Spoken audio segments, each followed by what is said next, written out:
so that we'll be able to respond properly, and we will be able to identify what are the root causes of this kind of incidents. So once again, I just shared my experience, and I thank PGCL and CSRT and Minister of Power for choosing Visakhapatnam as a destination for organizing this workshop, and particularly Andhra Pradesh for this workshop. And I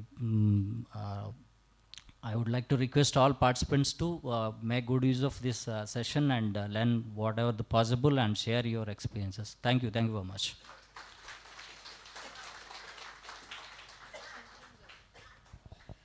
Thank you so much, Chandram Garu. I think so. अभी ठीक था थोड़ा. Okay, so sir जो भी बोले last में एक ही बात बोले, जो भी आज का वर्कशॉप में जो भी मैसेजेस और not like they are giving sharing their knowledge, so उसको पॉजिटिव वे में लीजिए और अच्छे तरीके से यूटिलाइज कीजिए. मुझे सर की स्पीच के बाद जो भी तालियों की आवाज़ आई, I thought that it's a good note and a good speech. Thank you so much, sir. And now I would like to welcome our ED Finance and IT CI. So Sailesh Kumar Gupta ji onto the stage to share his knowledge, and let's join with sir. Thank you. Very good morning to all of you, please. Respected CMD Shri Pradhuvi Tej, CMD AP DCL. Respected Shri L.K. Rathod ji, Director CSET Power, Shri Daman Yadav ji, ED SR1, Shri B. Balaji, ED SRLDC, Shri Sunil Kumar ji, CISO Power Grid, and other my colleagues and friends. It's a great opportunity to, and is welcome to all of you, number one. It is a great opportunity all of you to have a good knowledge learning session. Really it is a great, wonderful efforts by CSET Power, taking these initiatives as per the for knowledge sharing session about the cyber security things. As all of you are aware, the cyber security is very, very important today's time. We have to, our all systems, IT and OT systems has to be very cyber security compliance things. Now SECI, as far as concerned, Solar Energy Corporation is concerned, is in RE sector. We have been mandated recently by the ministry for taking this action forward for cyber security audit compliances, and then take the things in a better manner. For this purpose, we will be recently will be going to launch a one portal, one cyber security awareness portal, where all the database of all RE entities will be captured, and then we will be issuing some kind of the knowledge sessions, and then also we will be also. It is in today's time, as you all of you aware, it is very important to our all system has to be cyber security audit compliances. SECI has already done a quite good amount of job in RE sector. As you are aware, so almost 70 gigawatt capacity we have awarded. Almost 60 gigawatt plants are already, we have signed PSA and PPA. That means sizable capacity has been added in RE sector recently. The CSET Power, Mr. Rathodji and his team is taking a lot of efforts to spare further knowledge in all the this power sector and as well as RE sector. So SECI will also take a wonderful lead in this sector. You will come to know very recently. So I will not take much time now because this time is coming very closer to us. I wish that every one of you should take the best use of this knowledge and take the matter forward. As Rathodji said, whatever knowledge is given, and knowledge if you take 10%, I wish more than 10% knowledge, you should take the best of knowledge, and knowledge today is the real world, is the goal. So thanks a lot to you again, and I wish all the program this success is the conference is a great success. Thank you all. Thank you. Thank you, sir. Thank you, Sailesh. Thank you for your note.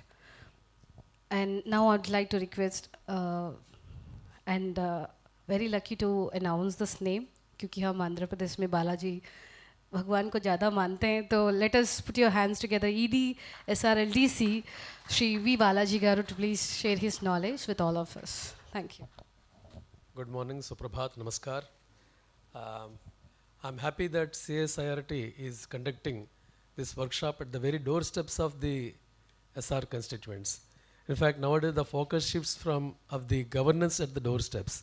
All the governments are conducting Praja Vedika and direct meeting the people and then first hand knowing the problems at the first hand. So this workshop at the southern region hub of Vishakhapatnam, hub of southern region. I'm very happy that it's conducted.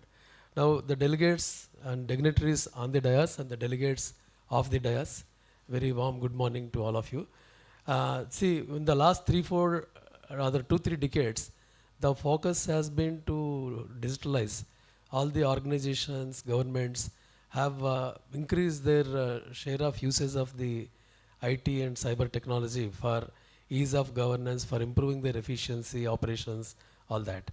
So whatever happens in society happens in power system also. While earlier criminals used to do pickpocketing, waylaying, the robbery, housebreaking, this kind of things, they have also upgraded their thing in knowledge.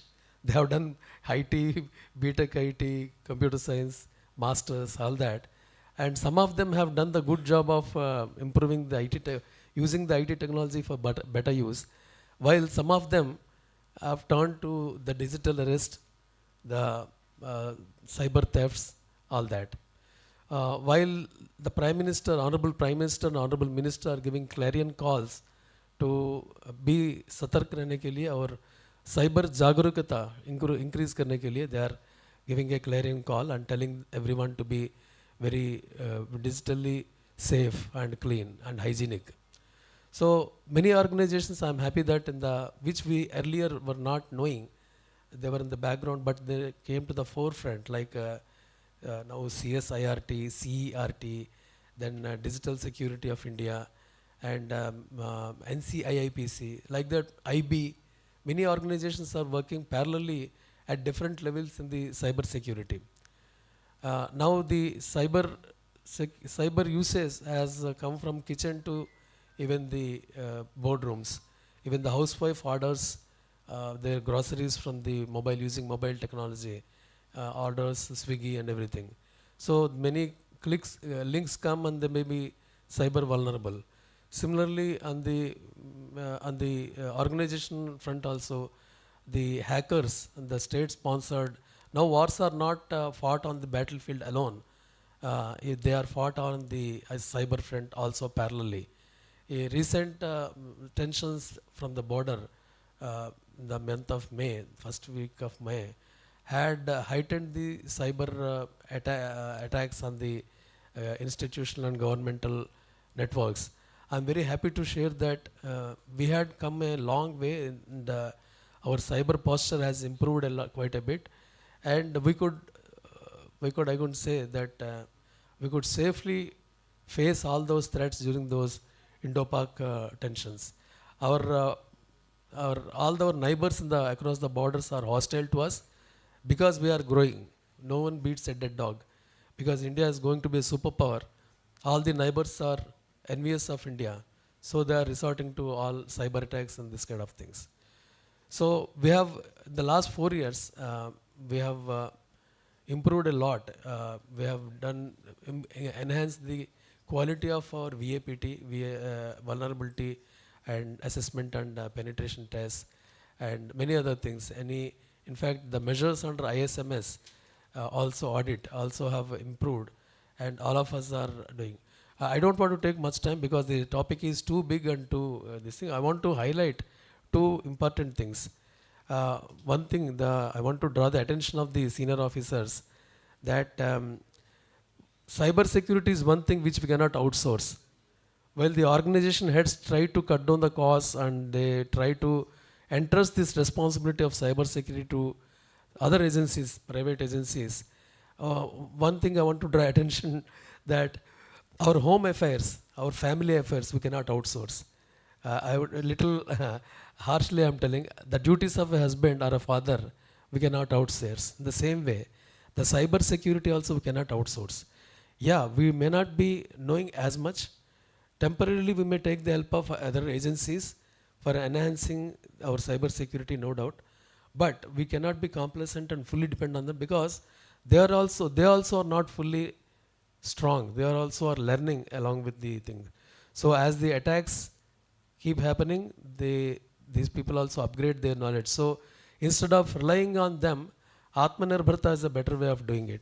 So we have to enhance our own departmental staff We have to recruit more IT-based staff, train them.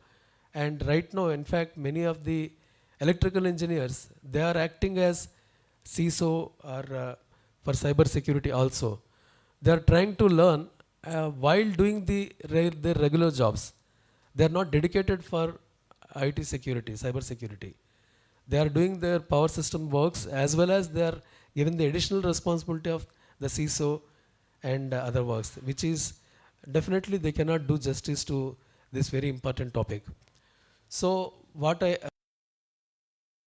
here is that please, it's worth spending a percentage of your layover that you please recruit IT-based professionals, because your own employees will be more loyal, and it pays, the investment pays in the long run. For the entire service time, they will be with the company, loyalties will be with the company, along with the knowledge growing. Now, at your cost, the contractor is enhancing their knowledge. He is trying to upgrade his skills with your cyber vulnerabilities. The same thing you do it by investing the manpower, your own manpower in that, dedicated IT staff, so that in this war of cyber war, our people get their skills upgraded, they'll enhance their cyber posture. Now, actually, yesterday also there was a big meeting from the CERC at workshop night. It was so there also the emphasis was to enhance the manpower at the control centers. Even all the now LDCs, SLDCs, RLDC, NLDC, and all the control centers of generating stations, they all are being manned around the clock. So they are not being manned with a regular manpower, in the sense they are not having the certainty that they will be in the post for the next 30, 40 years in the same field. So this inhibits the learning. So what I request to get through this form, that please put manpower of this vital, because control centers are the nerve centers of your operations. So if you post with certainty that they will be there for at least 10 years or there, then their learning and loyalties to the control center will be more. And then you enhance the proper with sufficient adequate manpower, trained manpower, and knowledgeable manpower. Please do not outsource your control center jobs to outsiders, because control centers are the nerve centers of your entire operations. And then you enhance the cyber knowledge of them, recruit dedicated IT team, and then we have to keep the vigil and then keep learning, because it's not a one-time fill it and forget kind of thing. We have to keep filling our knowledge. We should not forget about cyber security. Continuously work for that. So I'm happy that the attendance is all the. I hope EPDCL and all the local agencies have joined. All the central agencies, Tamil Nadu and other constituents I am seeing, and I'm very thankful that ED Sri Daman Yadavji has consented to host this important event, and the presence of the chief guest, Mr. Prithvi Tej, CMD, EPDCL, underlines the importance of this topic. And let us be vigilant and let us enhance our cyber jagaragata. Jai Hind. Thank you very much.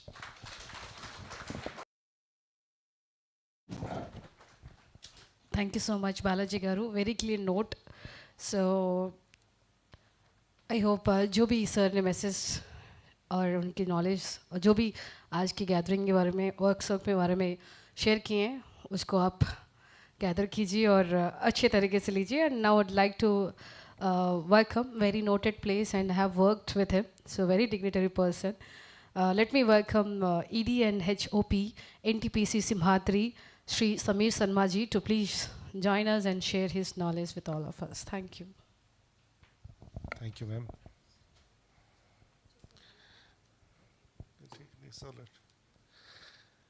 Respected Imadi sir, IAS, CMD, APGCL, Rathorji, Director, CERT Power, Daman Yadav sir, ED Power Grid, Balaji sir, ED SRLDC, Chandan sir, Shailesh Gupta sir, Sunil Kumar, other dignitaries, dear colleagues. First of all, I thank MOP, CERT, for giving me opportunity to come to this place. Thanks a lot to Power Grid for organizing this very, very important event. Before coming to this Madri, I was with corporate engineering of NTPC for over 3 decades. So, and there I have interacted with CERT because I was part of corporate engineering C&I group, which is one of the key members for this cyber security. Rathore sir and other group members know that thing. In power sector, NTPC has always been a leader. Right now we are 83 gigawatt company and growing now exponentially in many directions, RE and now in nuclear also. And the need for cybersecurity is felt by all, including us. I fully agree with Balaji sir that this is one area which cannot be outsourced. We may not be experts like IT, but with my personal experience, I can say that it is so critical that we need to understand because our requirements are unique, very critical, and that's why these OT and IT terms are there. And this is an area where OT and IT, they merge. So NTPC has already given focus on this area. Luckily, we have experts in all 3 departments, IT, C&I and electrical, who look after this area from our in-house perspective, and we keep training them, and this is one of such opportunities where our various engineers are participating. So I was at Vindhyachal power station, which you may be knowing. It is the largest power station of India, and I was head of C&I there. And that time, this initiative from CERT was there, where NTPC had appointed for the first time external auditors to check the systems, cybersecurity. And it was a mind-boggling exercise because we didn't even have a count of systems, nodes. It was more than 3,000 to 4,000. So listing down, then they were there for I think at least 1 to 2 months, checked vulnerabilities, and it was a very nice exercise. At least we could understand where we are. So these initiatives are very, very important. We have a CISO at NTPC who actively works with CERT Power, and it is a wonderful knowledge sharing, and we are indebted to MOP, which keeps us updated. We all are in a very critical infrastructure sector, and we cannot just for a moment also think that we are safe. Even today our systems are working, but tomorrow these may be vulnerable, and I personally am aware about the various attacks which keeps happening from all over the world, and we know the sources. One area I would like to caution, which obviously you people know, nowadays we are going for cloud-based systems, most of the places. For example, NTPC itself has gone for Azure-based secure system for our corporate functioning. We have very tight regulations over there, but in the plants I see many small systems, they tend to go to cloud for the data. So I feel that that is the area which probably this workshop should address, how we can make data secure, because many of our data is very, very critical, even though individually we may not feel so. For example, the level of ash dike and that thing, because these are very, very sensitive data, and this is a field where I feel that control is less because it is more in IT domain. So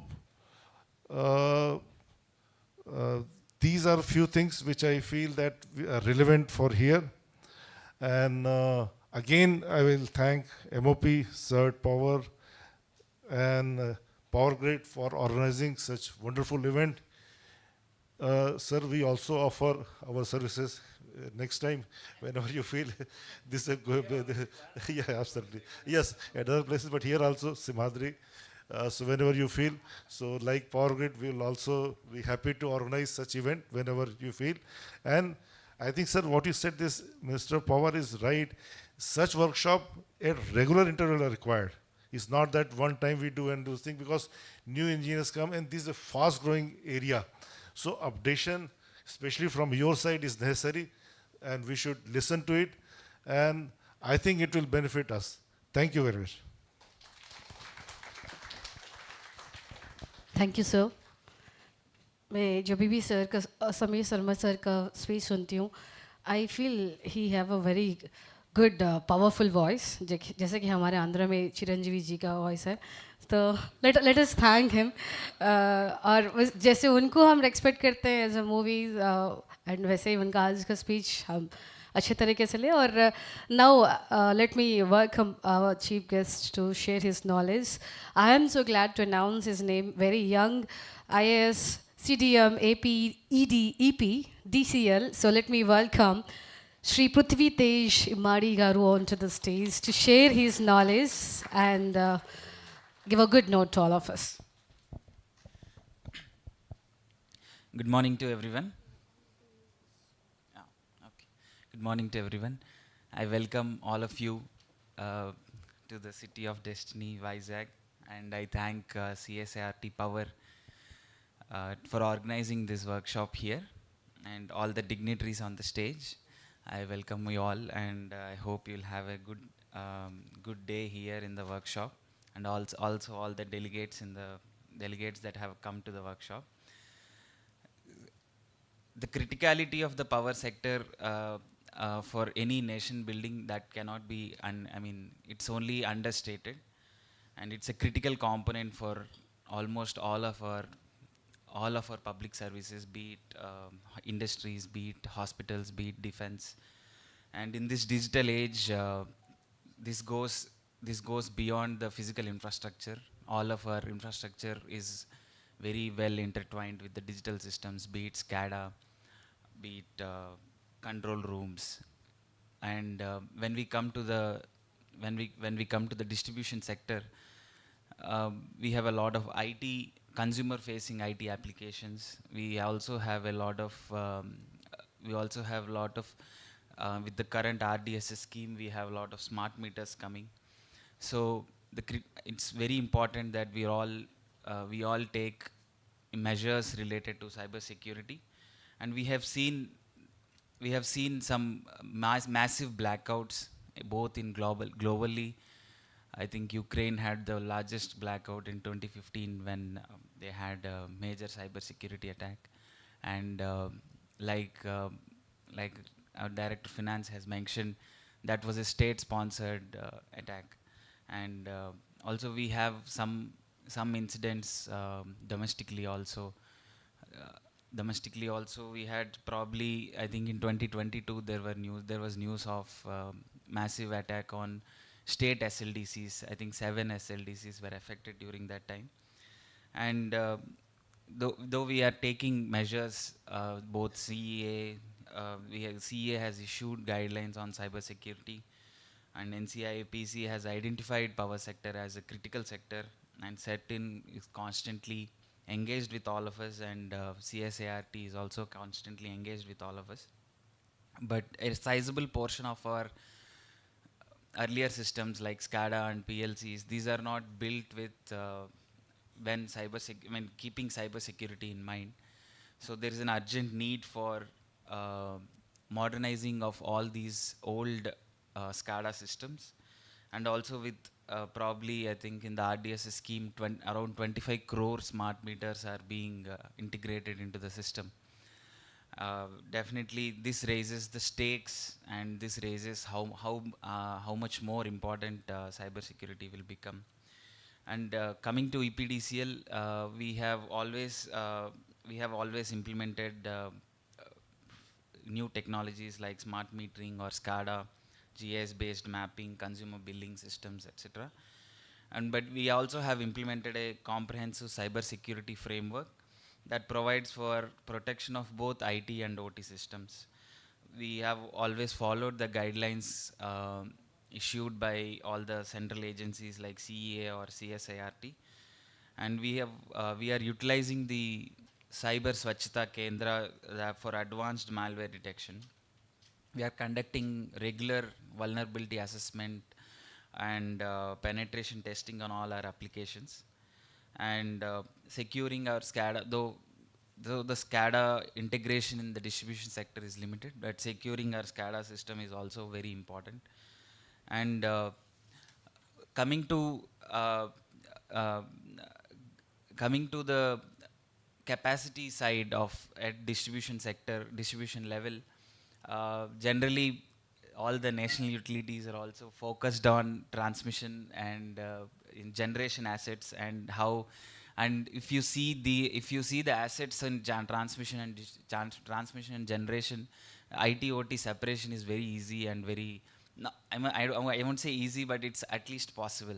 But when you come to the distribution sector, IT OT separation, it's very difficult, and because we have a lot of assets which are in very rural, remote areas also, and we also, the spread of the assets in this on is across the geography, and there are a lot of consumer facing and also employee facing applications that regularly interact with both IT and OT setups.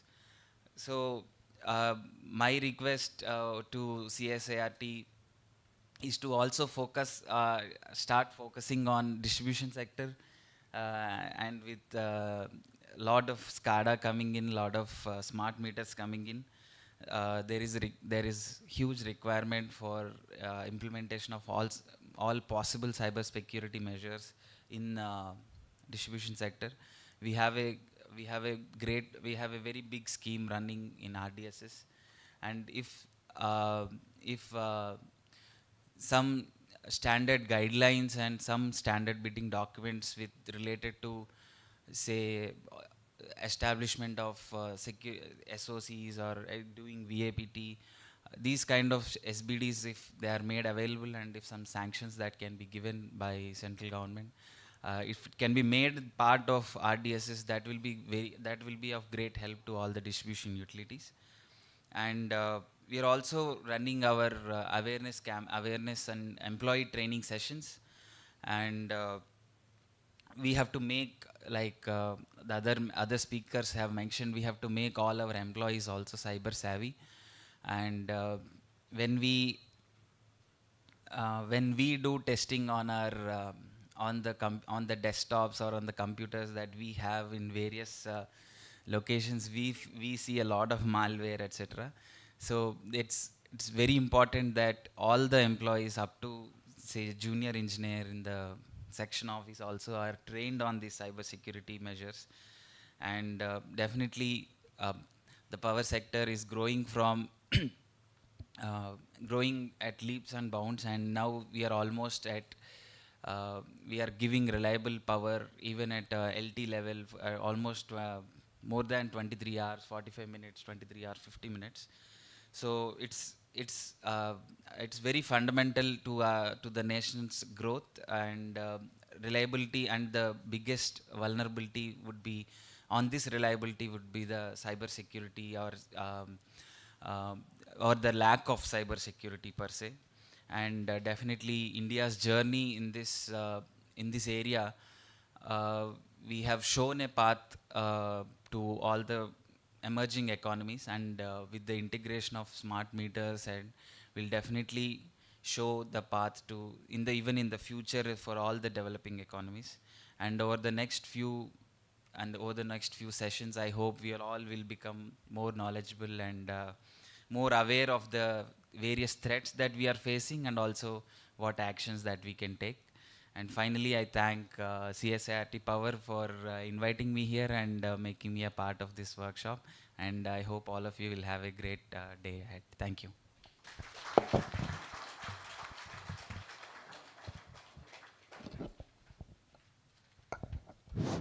Sir, basically CSAT Power is the highly stressed on to make the distribution sector the cyber resilience. We are the specifically work for the distribution sector itself. Even the that during the 10th and the 10th and 12th May, whatever the geopolitical tensions were there, and so many websites are there, DDoS attacks were there. So we are 24/7. We work. Our team is work on that date, and make one SOP for the to prevent the defacement of our. That was the net problem at that time. Further, the audit and the manpower enhancing in the cyber security, that we are equally work for the distribution, all sector, but since the distribution is the so large in the throughout the India, the manpower and everything, so that we are the working, our Navni Sahab is working for that one, especially for distribution sector. And we are the equally concerned. Sir, my personal request from the CMD sir, since he is the rank 1 IIT in 2021. So please put up on a YouTube, because the most of the people, young people whose age is the 13 to the 19 year, they are the following you. So following, yes, I know the current scenario. You just put up the digital film on the film means of 5 minutes, 10 minutes on the digital literacy and the use of the this one and the that challenges in the cyber security, so that the people who are preparing for the IIT, generally those people who are at the 16 or 15 years, they are the sometime stressing on the game and other thing, they are the diverting. So I request you, if it is possible through the government, from your personal point of view, I personally request, sir, put a small 5 minute or the 2 minute YouTube video, so that the Indian that this age that our future, they will be the definitely change, sir. Thank you very much. Thank you sir. मैं इस बात में मानती हूँ, क्योंकि जैसे कि Rathore sir बोले हैं, हमारे आजकल के जो ज़माने में बच्चे सब खेल कूद में लगते हैं. Our inspire and one of young Sir Prithvi Garu. Let us thank him and let us congrats for his achievement. Can you all please? You are the inspire to all of us. Madam, my son is the that is the follower of the sir. Okay. He is preparing for the IIT, but he is the strong follower of the sir. Okay, so I would like to thanks to all our dignitaries for their wonderful message and sharing their knowledge to all of us regarding today's this workshop and this gathering. And I request our dignitaries to please join us on the show first, please, so that we can start our next presentations. हमारे dignitaries को मैं request करती हूँ to please join us on the show first. Thank you one and all. Thanks to one and all for your knowledge sharing with all of us. Thank you.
So before we join with all the presentations and all the sections we have planned, let me welcome our Deputy Director CSIRT Power, Shri Ashish Loya ji onto the stage for the vote of thank, क्योंकि हमारे chief guest जो हैं कुछ ही देर में हमको आज के इस मीटिंग में उनका वैल्यूबल टाइम दिए हुए हैं, तो he is living, so would like to request sir to please join with us.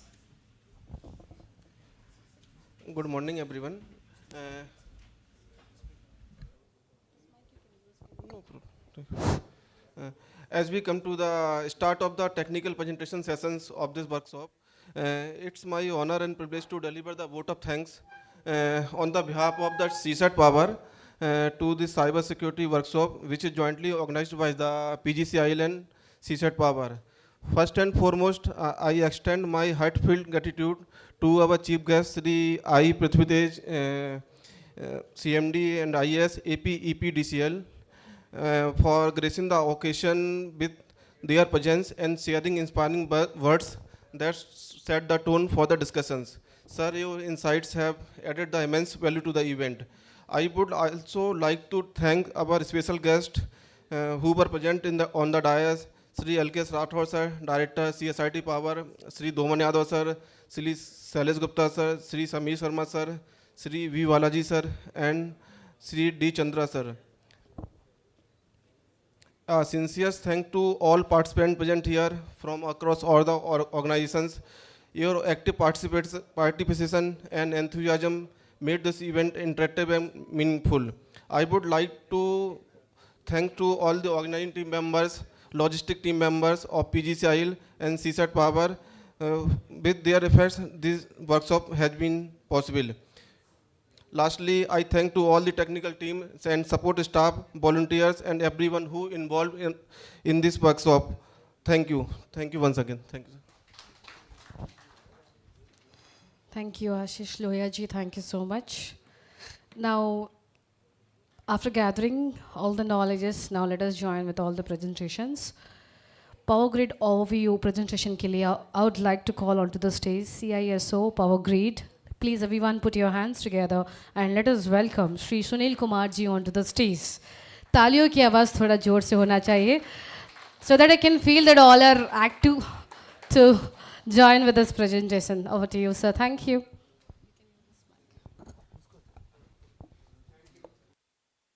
Good morning to all of you. Thank you.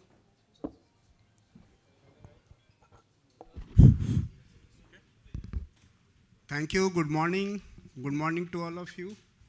As already told, respected dignitaries sitting across the sofas and all the dignitaries sitting on the chairs and representatives in the hall. I am basically giving you the overview what we are doing as a cyber security in power sector.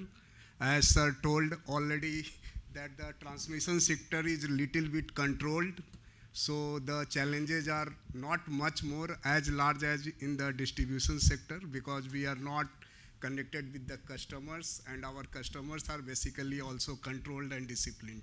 Anyway, sir, after that also the challenges are there. So in Power Grid, we have the ITRP system that is anyway common to all the utilities, all the sectors.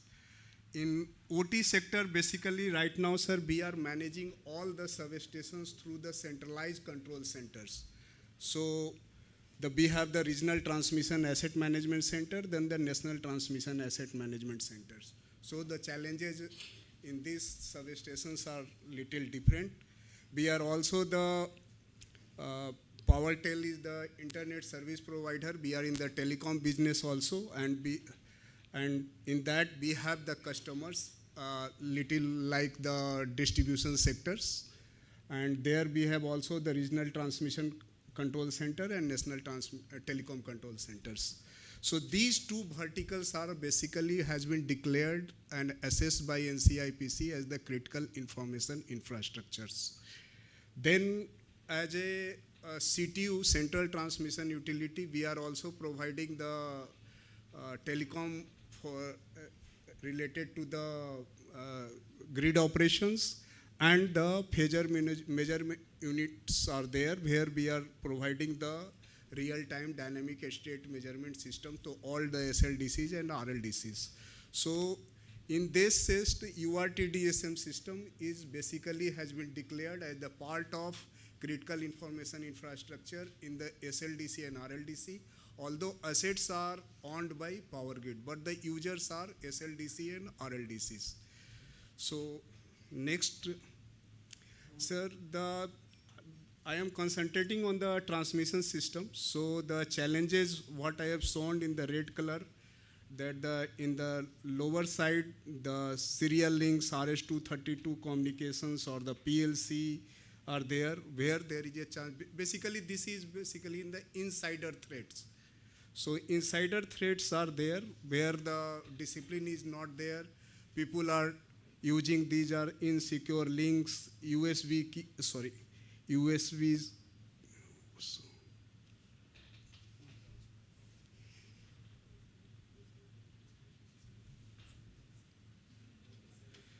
USB keys are basically being used at the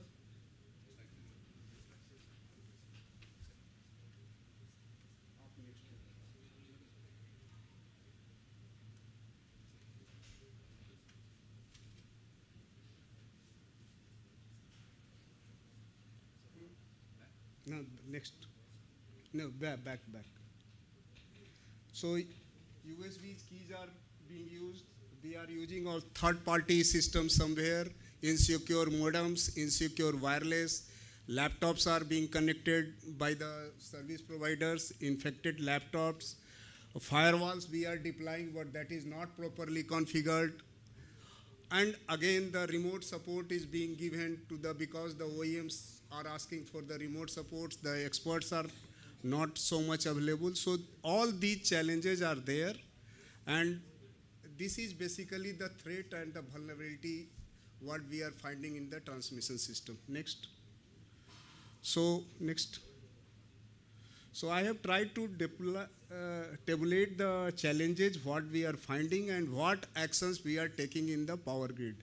So OT systems are basically geographically distributed all across the India, and the experts cannot be deployed at each of the substations. So with the setup of the NTMC and centralized control centers, we are making a pool of experts at the central locations. We have established a center of excellence, and there we are using through the remote through our own telecom network for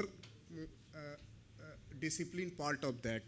Second is normally the inventory part. Sir has already told that we normally in the Simhadri we have the lots of, and 2 or 3 months has taken place to gather all the informations.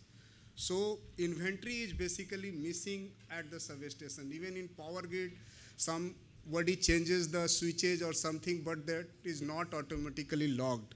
So we are now had started the capturing the inventory through packet capture. Manual and scripting are used. Diagrams, SOP has been made. Whenever you are changing, you have to change the network architecture also. Report support normally in the construction phase or O&M phase, because the experts are not available, and sometime during operations experts has to be deployed. Then whenever we are giving the remote support, we had installed the jump server. They had to connect first to the jump server, so that all the activities being done by remote has to be logged. So that is basically we are doing as a OT SOC project. A connection of vendor devices for initial configurations. So we had make a practice that whenever the vendors are coming, what checks has to be done, whether their laptop is properly hardened or not. So we are all doing as a part of SAT verifications of these documents. Use of external laptops and USB sanitizations, USB ports and auto-placed has been disabled. OT-IT interconnections is basically limited in our OT infrastructure for power sector, because only there is no IT connections in any of our substation devices. Control center, we had taken the IT connections, and that where we have put one diode recently, and otherwise earlier that was being managed through the firewall, and that is only for the patch update and the email, one-way email for DR and SMS transfers. And network segmentations are being enforced through VLANs and MAC bindings. Whenever we are doing the centralized patching of devices with the offline patching facility. That is again through the SOP what we are using for during the SAT. Next.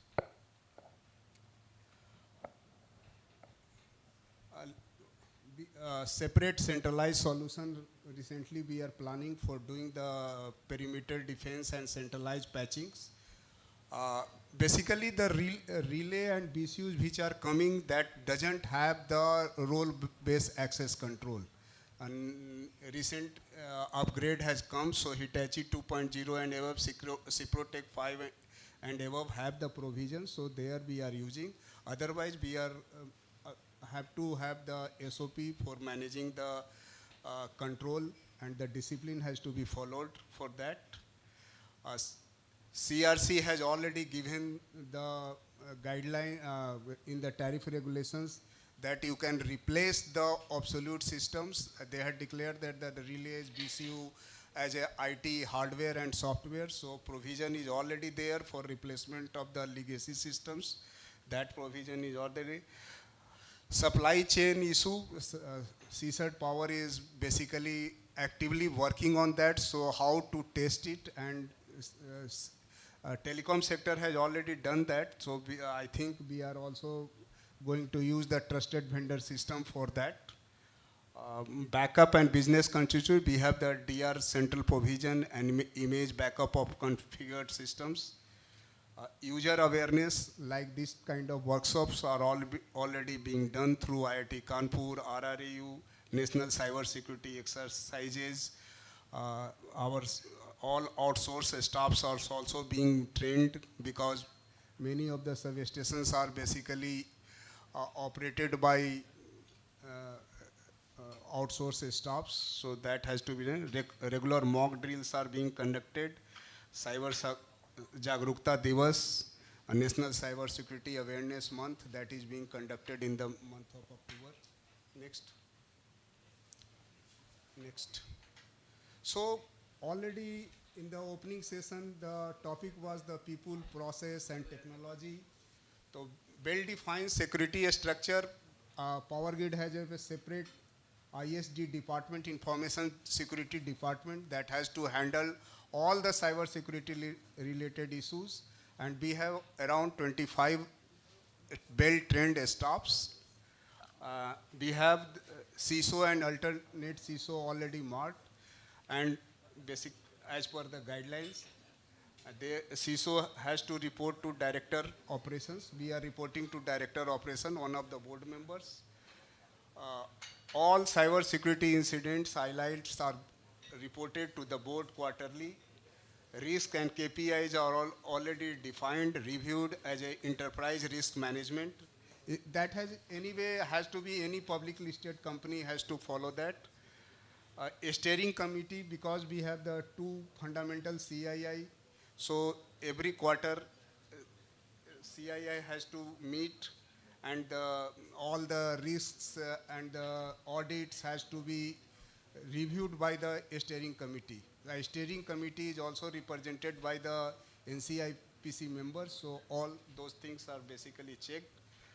We have also set up the Information Security Advisory Board at corporate level, and we have the eminent persons from the government side, academia side, as well as for the industry side. So 3 or 4 members are already there in that. We have also taken some consultancy works from the one of the big 4 companies. All our substations and regional headquarters, corporate headquarters are ISMS certified. Or awareness session already I told. Next.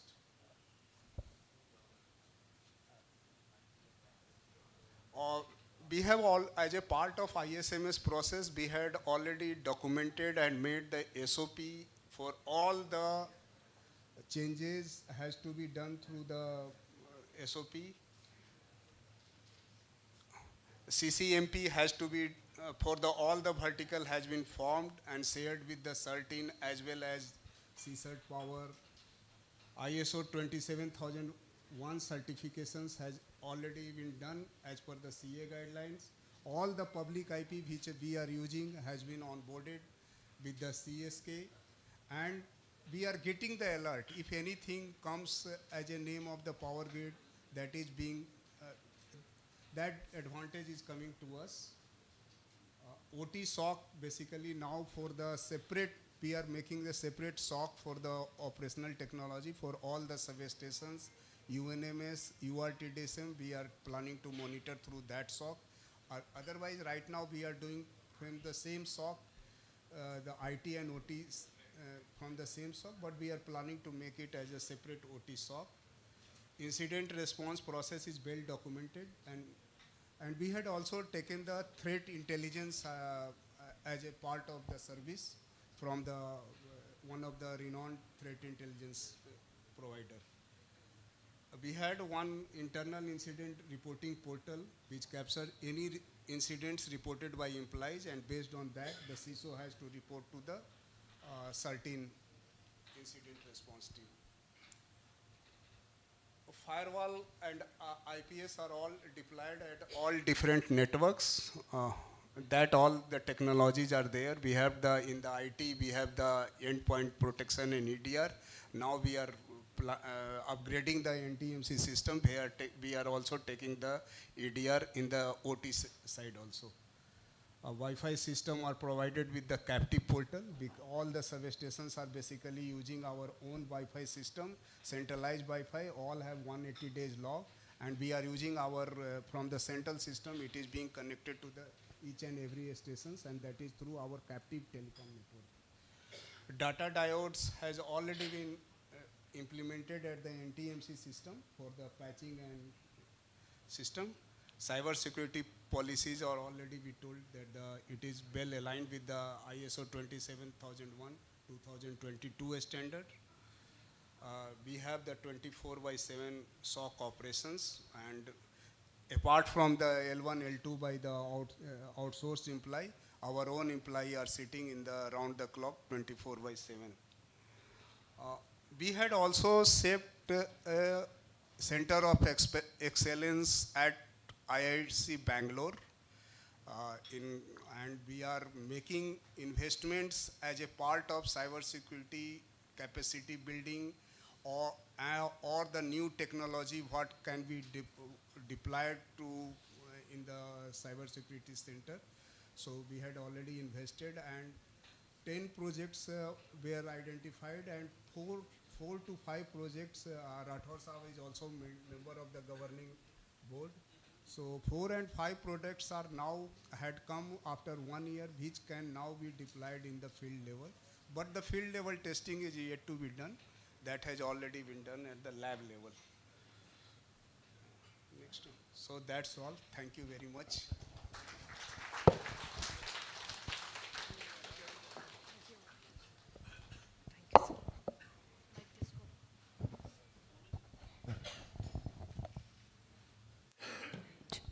I would like to thank Sri Sunil Kumar Garu for your wonderful presentation.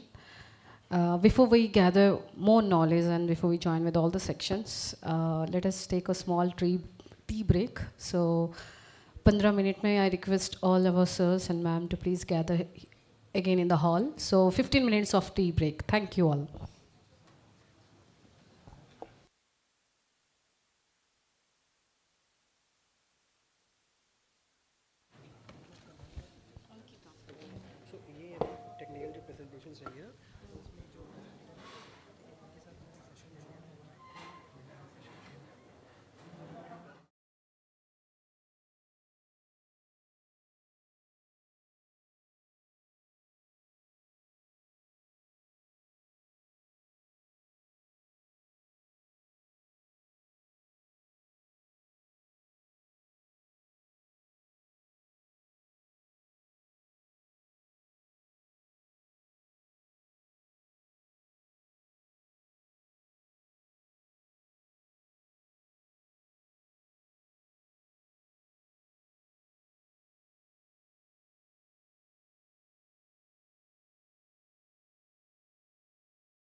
knowledge about particular subject.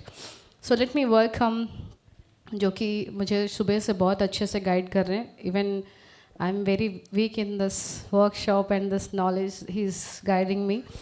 And he's ready to share his knowledge about cyber security in power sector, capacity building and role of CSIRT power. So let me welcome आप सबके तालियों के साथ Deputy Director CSIRT Power. Please put your hands together and let us welcome Sri Pratik Srivastava Garu onto the stage. To join with him with the section chair, I would like to welcome CGM and CISO Power Grid. So let me welcome Mr. Sri Sunil Kumar ji onto the stage. So let us join in this presentation. Over to you, sir. Thank you for your guidance from morning. Thank you.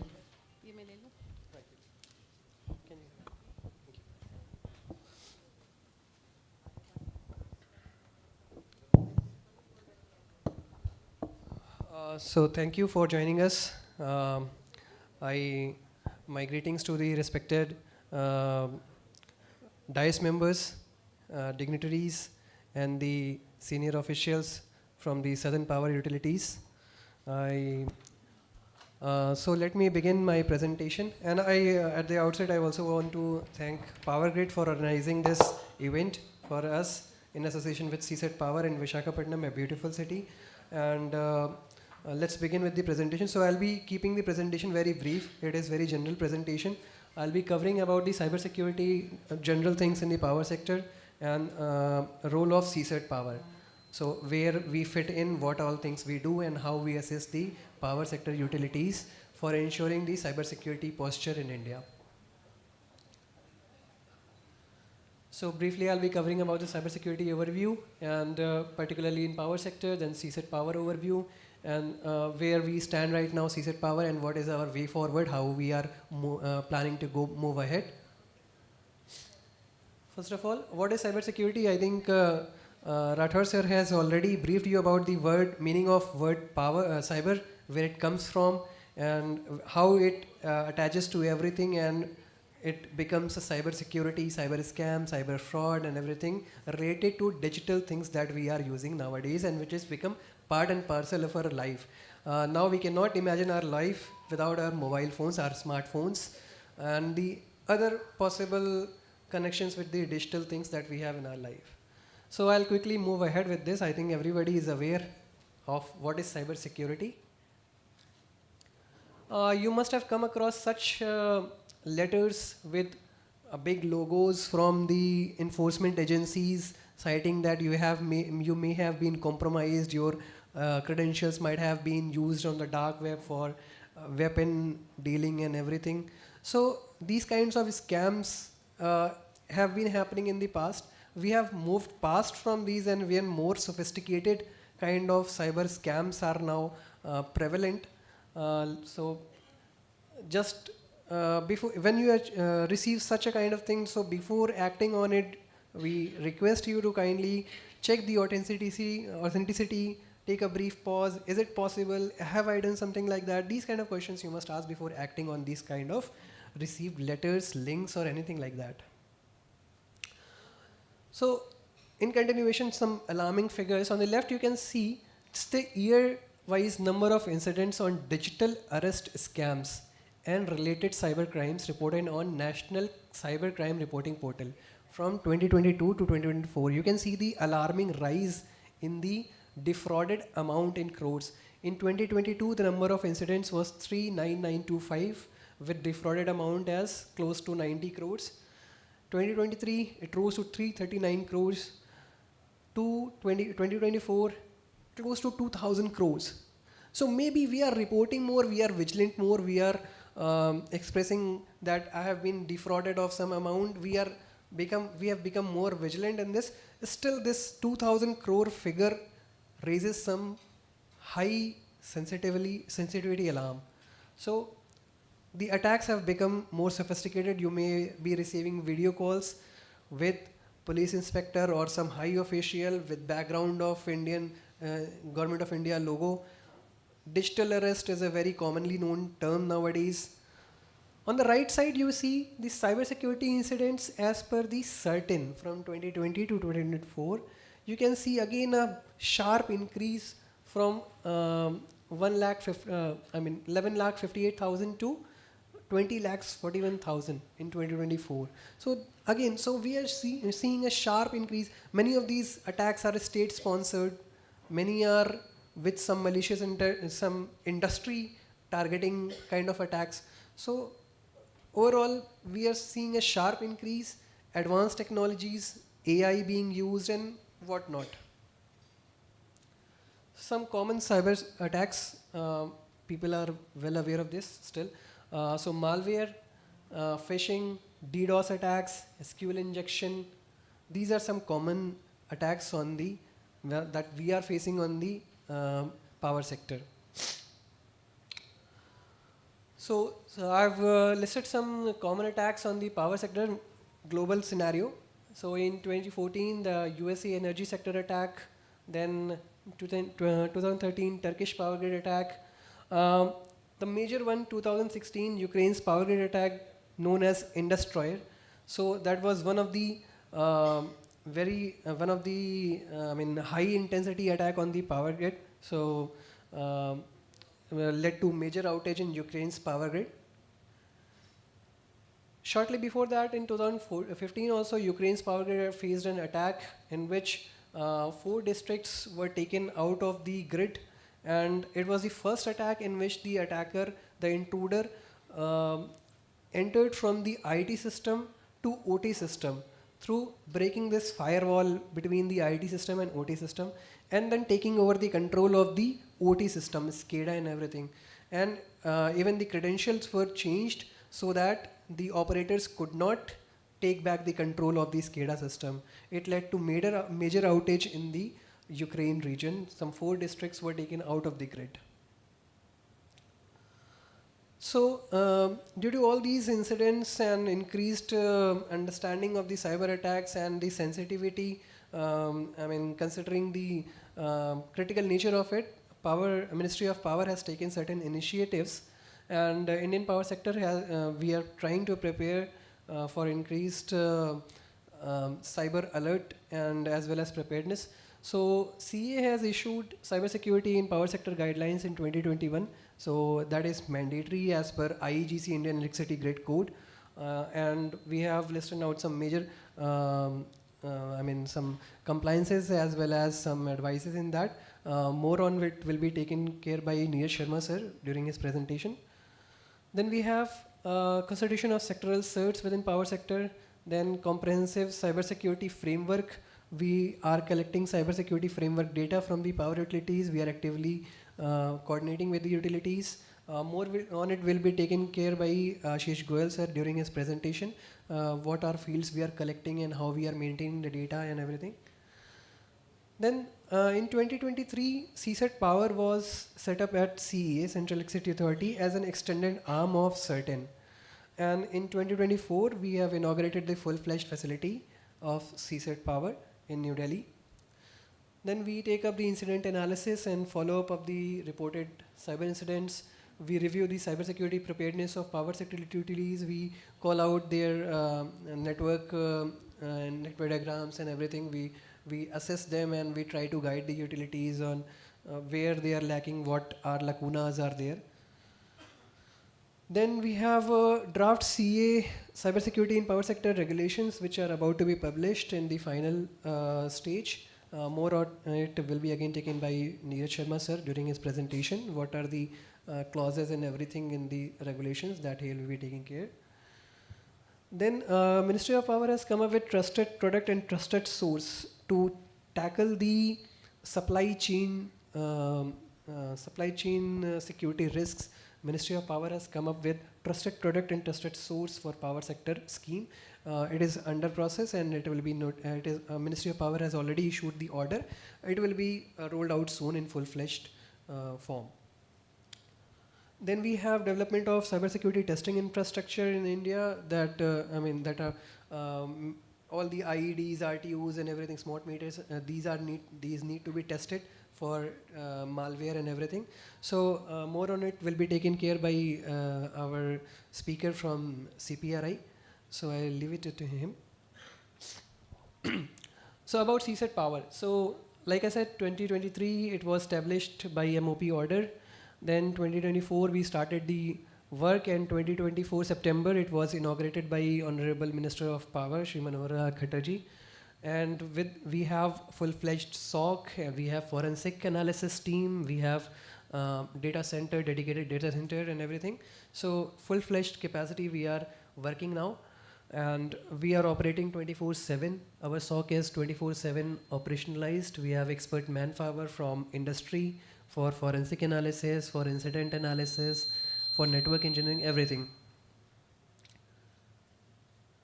So till now we have onboarded around 279 utilities into our SOC, and we are also in the future we are trying to directly link the utilities into a federated SOC kind of a structure. So efforts are underway into that.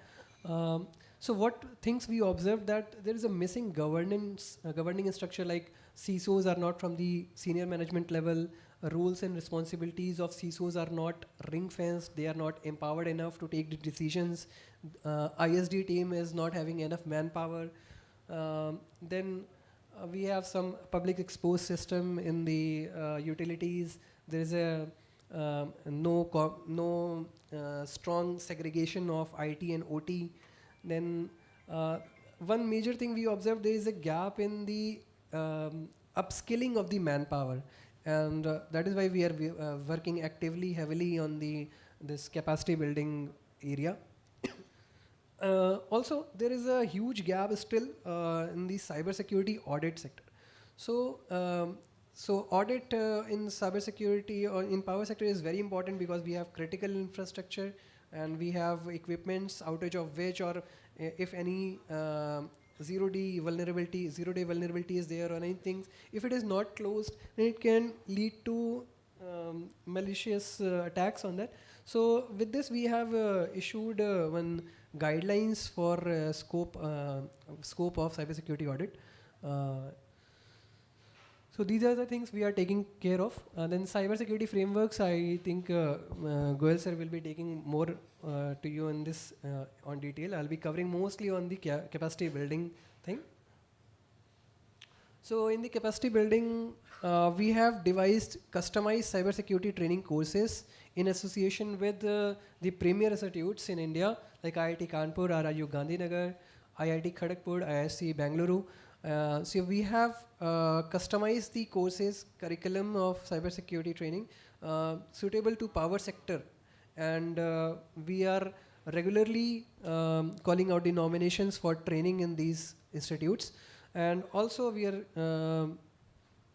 so these are the areas covered, like network devices and IEC 62443 and incident response, digital forensic. And also Ministry of Power has announced that Ministry of Power has announced that we are funding the cybersecurity training for power sector professionals. So in association with Ministry of Power, we have just now organized 4 trainings across all India. So in southern region we had at IISc Bangalore, in eastern region we had at IIT Kharagpur, in western region RRU Gandhinagar, it is going on, and in northern region at IIT Kanpur, which is going to be organized in September. So this is Ministry of Power has given a budget line for this quarter, and we are utilizing in that Ministry of Power budget. Everything is covered except from the to and fro travel. So we have conducted close to, I think, 200 power sector professionals we have trained from the Ministry of Power funding. Regarding the upcoming cybersecurity training, we are coordinating with RRU Gandhinagar. Tentatively in October 2025, we are still finalizing the dates. The training is funded by NCIAPC and NSCS. The training cost will be covered.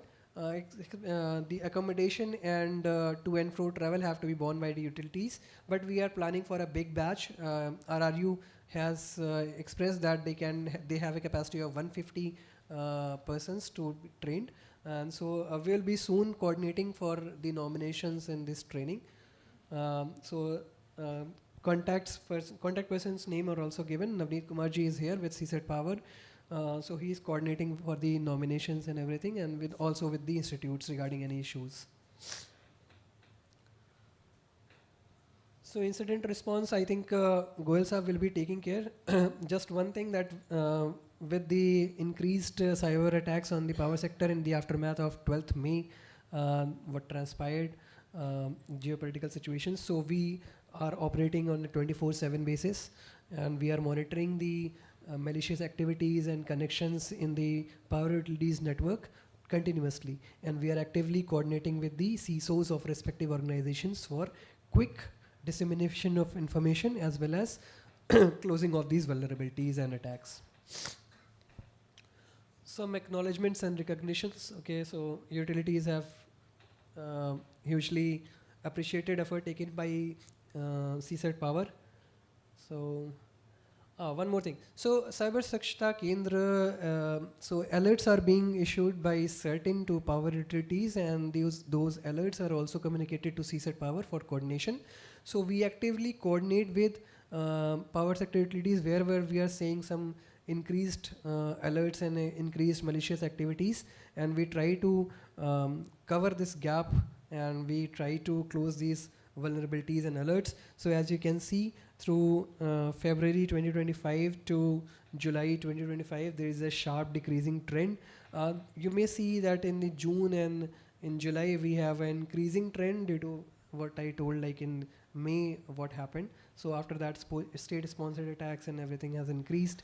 So that is why we are seeing some increased figure, but we are actively coordinating with utilities for closure of these alerts and vulnerabilities. So some of the achievements of CSET Power, like I told, for audit, regarding audit, we have released audit scope guidelines, and then we identified that there is a gap in how do we choose the correct auditor for our, for the audit. So we have released one QCBS based criteria for cybersecurity auditor choosing. And we have specified some issued subsector specific advisories, like Radhar also told, for distribution, generation, transmission, grid operation, renewable. So for everything we have issued sector specific advisories for handling of events and handling of incidents. Then we are, like already told, we are taking initiative for capacity building, and regulations are also underway. So we are trying to enhance the regulatory compliance through regulations, so that because it is an interconnected grid, so any vulnerabilities left anywhere can lead to intrusion into our system. Then already we have issued model BOQs for SOC and NOC for SLDCs, which are being funded through PSDF scheme. So in that, as per the directions of ministry, we have included indigenous SOC so that the system that we are deploying is safe and secure. So indigenous SOC and NOC, as well as 5 years comprehensive AMC we have included, and we have revised the cost also for that. It's coming around 20 crores, and the state utilities are requested so that you please take this up with the PSDF Secretariat. You forward your DPRs so that they can appraise it, and funding support can be given for establishment of SOC and NOC in states. Also, as per the directions of Ministry of Power, we have issued a model BOQ for DISCOMs also, SOC of DISCOMs. So we have issued that also.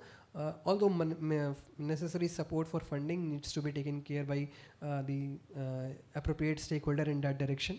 But still, we have issued a standard BOQ for that.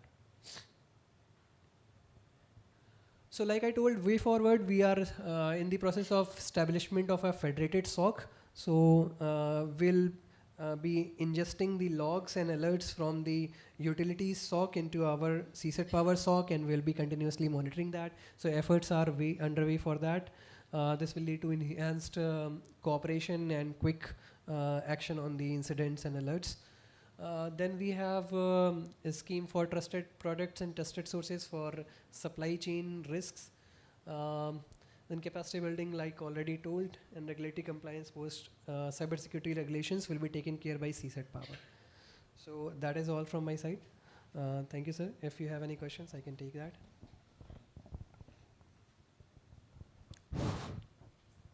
Any questions? So I think first let us take the question, then I will conclude the Please, sir. remarks. Can you hand over the mic to?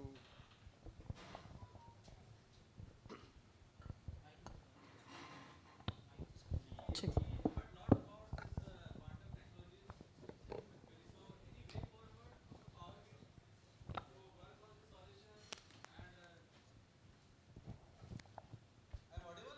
Yes, yes, you are audible. Audible.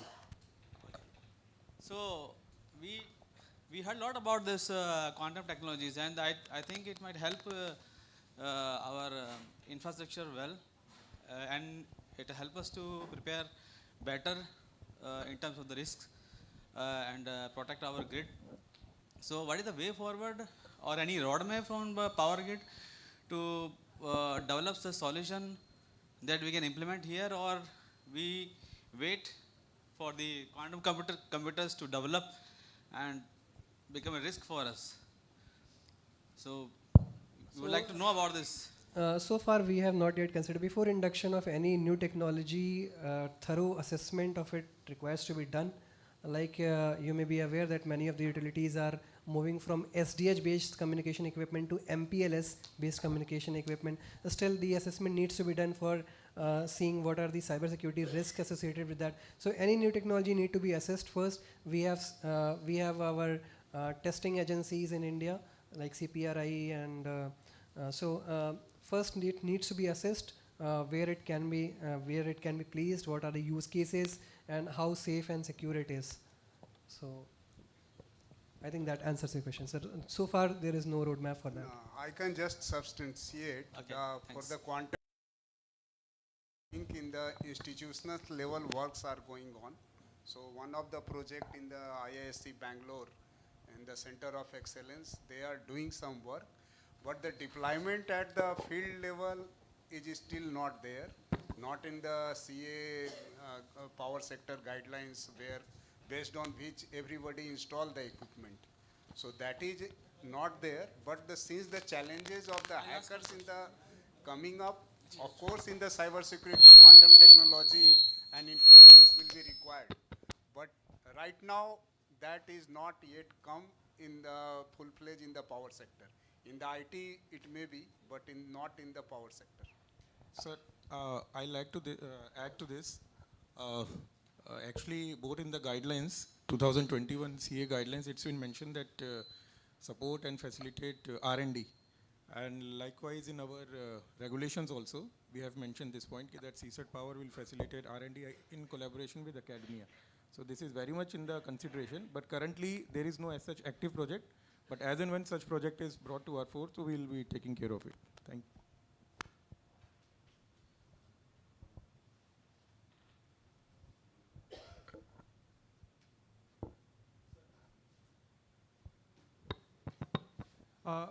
Mike, one question is, do you have any kind of threat APIs that we can directly incorporate into our firewalls or UTMs, so that it's because whenever something happens, you give us a mail and then it percolates down to the site level. It takes too much of time. So if we can have that kind of, like you were saying, federated SOC, if we have that kind of unified APIs, where we can directly take the feeds directly from you, so that can be integrated and that automatically restriction could be done. Thank you. Very well taken, sir. We are in the process of federated SOC. There has been a committee which is suggesting how we go about this federated SOC. So first of all, we are trying to do a pilot project. We are going for NTPC and Power Grid and Grid India. So we are trying to first ingest their logs, and then subsequently we'll connect with all the utilities. Regarding the threat intelligence platform, we are in the process of establishing a threat intelligence platform, particularly for power sector. So as soon as it is established, we can try something like that. I'd like to add Prateekji's point. Actually, for threat intel and all, internally from CSET Power, based on our incident analysis and forensic analysis, we have been issuing bulletins based on the, the artifacts which we have gained and identified during forensic analysis, some bulletins are been issued, and those are even issued.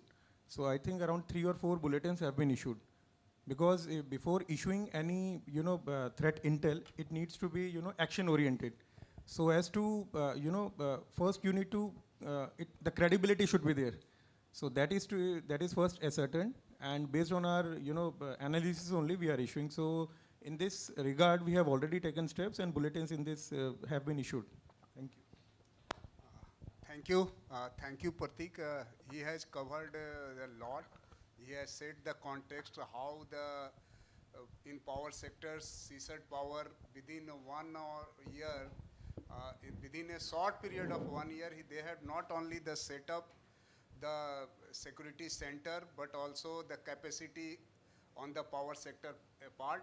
The power sector is a complex subject, both involve the center and state, transmission, generation, distributions, everything renewable, and there is a market also. So based on that, he has covered everything, and he has set the context. Many questions will be coming, but most of that in the coming topics, some by Neeraj, some by Goel Saab, that is already covered. The API part also will be covered by Goel Saab. So thank you, Pratik. You have done a great job. Thank you. Thank you, sir. Thank you.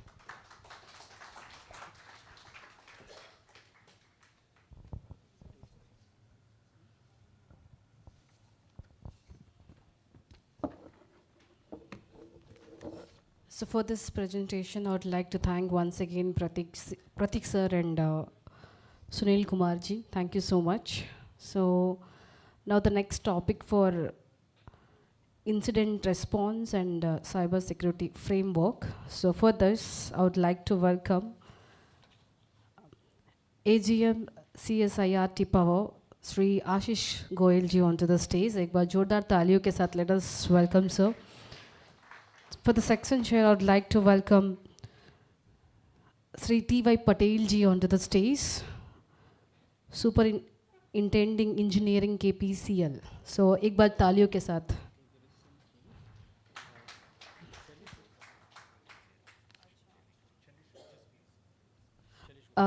Sorry, sir. Sorry. So, before we welcome you, sir, so let me welcome Sailesh Gupta ji, ED and SECI. Sailesh Gupta ji onto the section chair for joining with Goel, sir. And let us join for this topic. Over to you, sir. Thank you. Thank you, ma'am. So, good afternoon, all of you. I think we have a wonderful session from Pratik ji regarding what all the activities being done by CSAT Power, initiatives of MOP and all, what CSAT Power is doing, how we are trying to secure the power sector in collaboration with all our stakeholders, utilities, CISOs, alternate CISOs, people working in information security division, IT division, etc. So now I will be covering in this session regarding the incident response and the cyber security framework. So in the inaugural session, as we heard from one of the dignitaries, that during one of the incident reported in their utility, they were clueless about how to act on that. Okay, so here comes a major part, that what should be our incident response mechanism, what should be our crisis management plan. All these things I will be covering in this session. So can we, okay. So the agenda of this threat landscape: incident response, cybersecurity framework, cybersecurity best practices, and critical observations. So as we all know that cybersecurity is a field where challenges are coming up, things are changing. Like in the COVID-19 pandemic, we have seen use of remote access, VPN. With the use of remote access VPN, threat landscape widens, and lot of threat actors are trying to exploit these things, and there is many challenges for our IT teams to manage such kind of challenges. So that is the time where new challenges are coming up, because We all have to work from home, remote places and all. So with the introduction of VPN, use of VPN technology, threats also increases, and we have to mitigate all these threats. Apart from that, discovery of vulnerabilities, zero-day vulnerabilities are coming up, so we have to patch those vulnerabilities well within time to mitigate those threats.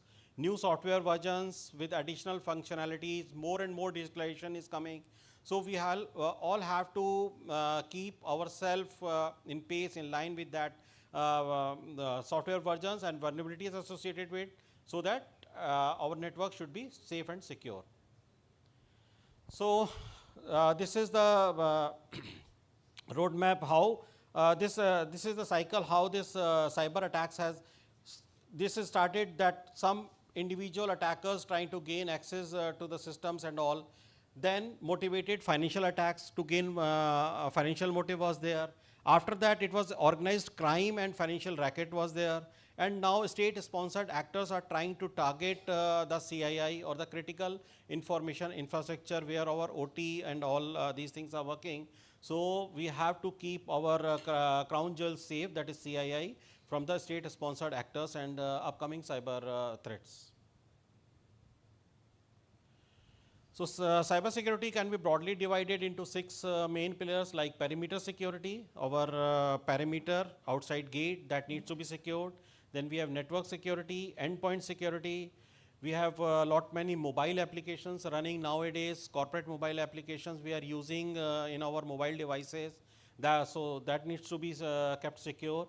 Then application security, and lastly the cloud is coming up, and lot more organizations are moving their data on keeping their data in the cloud. So cloud security is one of the greatest challenge, and we have to keep ourselves vigilant to take care of this cloud security part, because the incident that was referred in the morning session was the data was on the cloud, and they were clueless about what happened and how that thing happened. So there were 3 agencies were involved: the utility, the cloud service provider, and the service provider. So all these agencies needs to be synchronized, and we have to be regularly interacting with our cloud service provider or our IT service provider to take care about the cybersecurity part whenever we are hosting our data in the cloud. So this is the thing, that cybersecurity interconnected power grids, like policy, procedure and awareness should be there, physical security, network security, and device and application security. So we have to take care all these parts. So these are some of the top attacks that has been observed in 2024, like phishing attack, because phishing is the main source of infection and the easiest way of any malicious actor to enter into our network. For that, to overcome of this phishing attack, we have to regularly organize sessions for our normal users as well, because if any of the user clicks on any of this mail, that is the weakest link, and malware will get downloaded in the network, and all our efforts will go down. Then we have ransomware attacks, denial of service. Of course, we have observed this denial of service during this geopolitical situation that arises a few months back. Then we have man-in-middle, SQL injection, cross-site scripting. All these are associated with our websites. So we need to secure our websites, because if websites get defaced, that is going to impact the reputation, and in some cases our user data is also being hosted, or discoms are giving platform for their users to log in and put in their payment and all these things. So we need to secure the websites. Then zero-day exploits are there, and DNS spoofing. So these are the attacks that has been commonly observed in 2024. And emerging threats: deepfakes, ransomware, zero-day exploits, and digital arrest. We all have heard these days. So cybersecurity life cycle: assess vulnerabilities, threat impact, reduce vulnerability, prevent attack, respond during attack, and recover and restore as quickly as possible. The idea of discussing all these things is not to make you scare during the presentation, okay? It is just to make you aware and keep our systems secure. So it is not the thing that we are trying to make you scared that, okay, attack has been happened, but we have to be vigilant and make our systems secure so that attackers should not gain access and our system should not go down. So these are the key activities of CSAT Power, and today I will like, out of these activities that we are working at CSAT Power, I am going to discuss primarily about the cyber security incident analysis. This one, analysis of cyber security incident that we are going to discuss. So in the incident response approach, the most important part is the detection. First, we need to detect that something has gone wrong in our network and something has happened. If we don't detect anything and the malware or the threat actor is already residing in the network for months together or for a year, that is more harmful. Then once we detect, then we have to contain, eradicate, recover from that, and forensics and learning. Forensics is to find the root cause of how the threat actor has penetrated into the network, what all files is infected, and learning so that we can implement those learnings. And at CSAT Power, whatever analysis we are doing, we are sharing the learnings with the respective utility, and apart from that, we are also sharing the learnings in the form of SOP guidelines, advisories with all the utilities in the respective subsector, so that at least whatever has been faced by one of the utilities, at least others got benefited and they should patch up. Incident detection can be done by utility or by the agencies like CERTAIN, CSAT Power, NCIPC, IB, those who are working in the area of cyber security. Incident reporting needs to be done to CERTAIN within 6 hours. There is a link form of reporting form to CERTAIN. For the CII, this is needs to be reported to NCIPC. They have also provided a link to reporting of incident to NCIPC. At incident response cycle, because at CSAT Power, we are doing the incident analysis, incident response. Whenever any incident is being reported by CERTAIN, NCIPC, or by utility directly to us, okay, we do the incident analysis part. So the cycle is like that, that incident to be reported to CSAT Power, then analysis of firewall logs, proxy logs, VPN logs, etc. We do this. For that, we are using various tools like VirusTotal, Shodan, Whois, as we have deployed SIEM.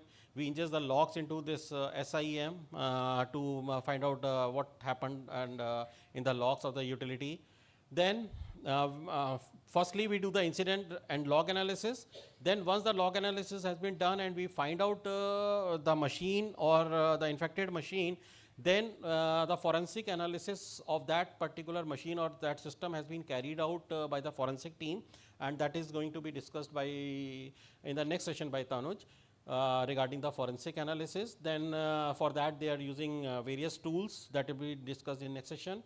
Then infected system identified and forensic analysis done, then we advise the utility what needs to be done, what action they have to do to protect or to mitigate that threat. These are some of the types of cyber attack that we have observed in the power sector: website defacement, DDoS, malicious IP communication. That is the major part that is being observed. You can see in the pie chart that more than 50% of the attacks of malicious communication, thus malware has already present in the system that is trying to make the connection with the C2 server, that is command and control server, which is residing maybe anywhere in the world, because cyber has got no boundary and maybe he's sitting anywhere in the world can infect our system. Then email breach cases are also observed. And some of the threat actors or the primarily that we have seen is the Luma Stealer malware.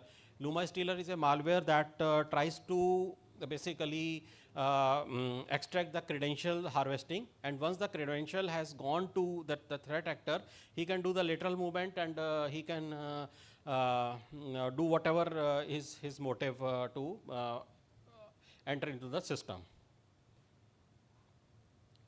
some major type of incident and logs that we ask from the utility whenever incident is being observed. In case of website defacement, we ask for the web server logs, database log, firewall log. If web application firewall is deployed, we want log of that, and network diagram. So the idea of this slide is that all the utilities here present here or are connected otherwise also, they should keep their network diagram updated with complete IP details. So because whenever we are asking or getting the network diagram, some things, some details are missing, so that what is the problem is happening, that we are not able to correlate the exact position of that system, in which part, whether it is in DMZ, whether it is in user network.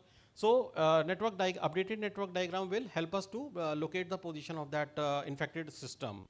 And so in case of DDoS, in case of malicious IP and malware infection, these type of logs that we ask from the utility. Action during the incident. For the website defacement, take the website offline temporarily, preserve log, take a backup, okay, reset your admin credentials and patch known vulnerabilities. And for DDoS, enable rate limiting or geofencing. If your business permits, then implement geofencing and block for those locations that is being not required to access your network.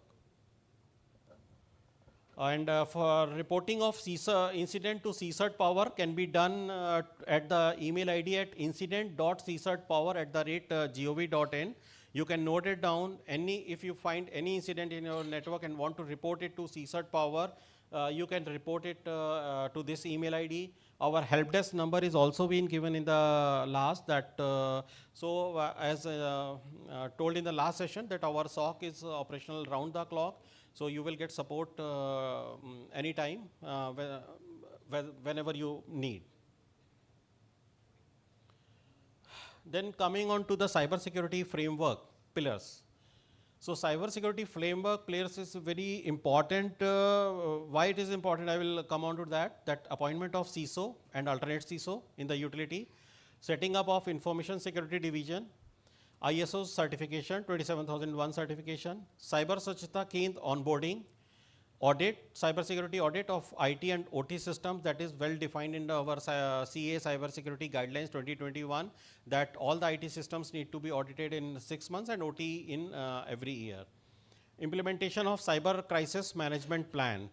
That is very much important because whenever any incident is happening in the network, and if we don't have the updated CCMP, we don't know what is to be done, who will declare what has happened, who will take care, what needs to be done. So cyber CCMP is very important document to overcome from the incident. Then cyber security training, apart from the training that being organized or by CSIRT Power for the IT/OT people, okay, but you need to regularly conduct trainings for your users as well.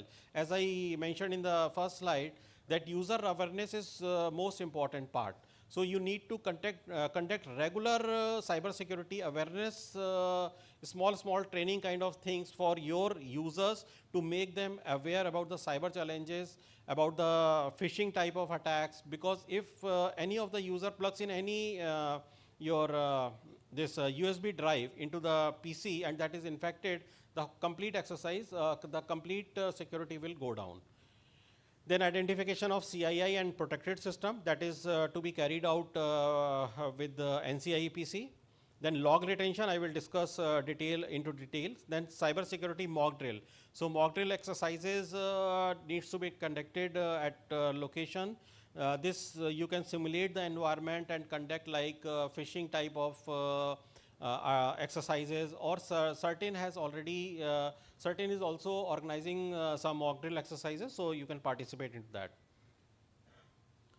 So from CSIRT Power, we are sending interacting regularly with utilities to provide this cybersecurity framework data, and we are sending these, we want these details from the utility, like name of utility, whether it is a state, which state, head of the organization, CISO, alternate CISO. Their complete detail means name, designation, email ID, and mobile number.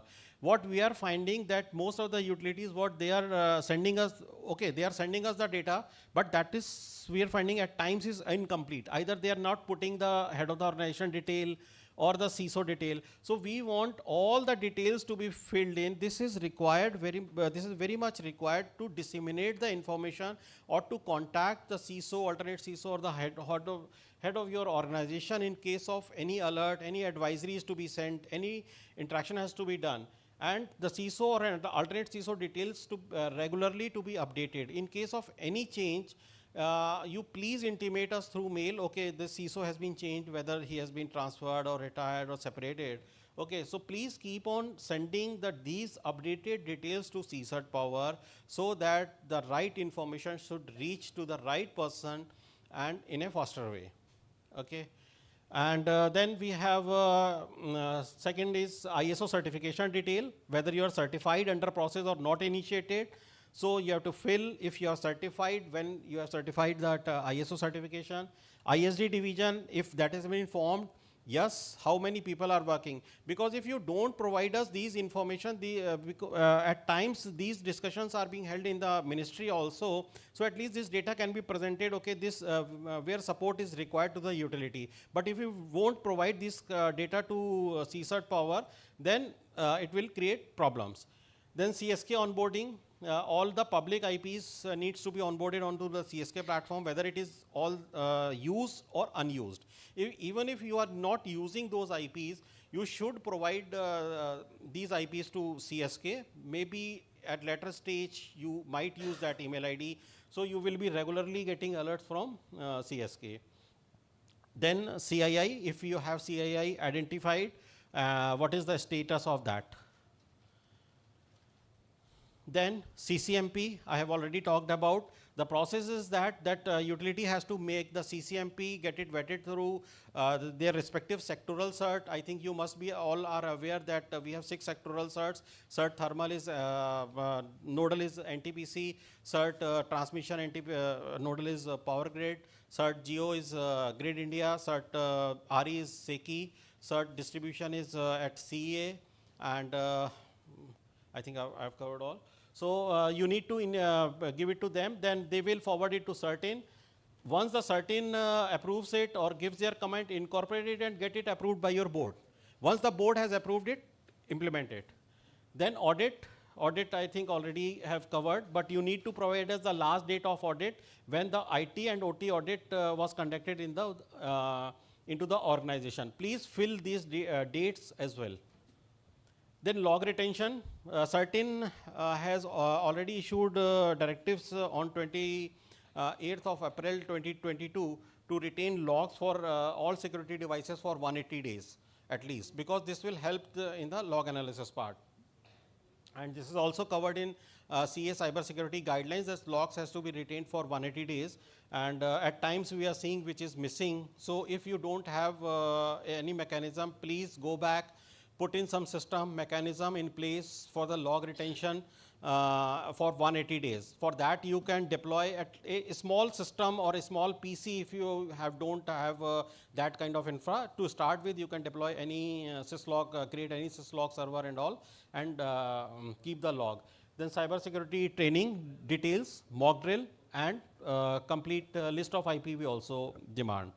So if you have any question out of this sheet, you can ask me right here, or otherwise, if you have not sent it the information, please go back and send it to us, and regularly keep on updating these details and sending it to us. Then log retention, I've just talked about that, that is covered in cybersecurity guidelines.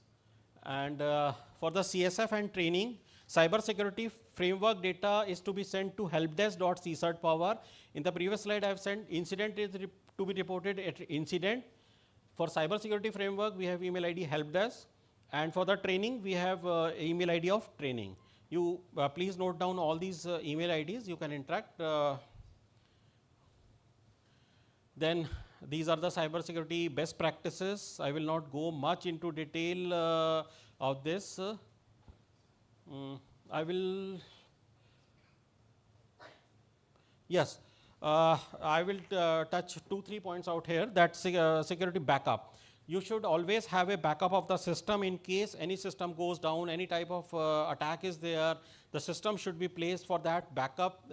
Regularly take backup and test it also, because if we are taking the backup and don't test it, it has been observed in the past that okay, whenever we need it, that backup doesn't work. So we need to regularly test the backup. Log of all security devices as per certain directives. Yes, this is the most important thing, that time of all security devices to be synchronized, because whenever we are doing the incident analysis and we ask for the logs of firewall, WAF and other devices, and the time is not synced, somewhere it is showing as 22nd August, somewhere it is showing as 25th August, so time gap is there. It will be difficult to correlate that how the infection has percolated and which system got infected at that time. So time synchronization is very important, and we need to synchronize the time of all our security devices as well as the network devices also. This is the expectation from power utilities. Policy you should frame, establish ISD, regular interact with your sectoral CERT. They are conducting meetings, monthly meetings. You should participate in meetings that has been called by your sectoral CERT.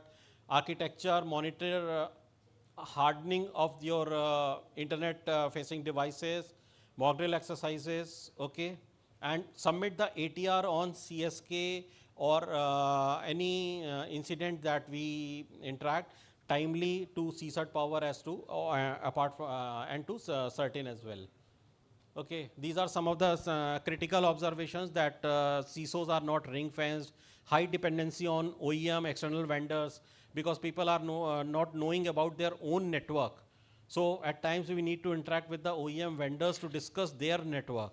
So we should train our people. That is already being discussed in the inaugural session by sir, to strengthen our internal people.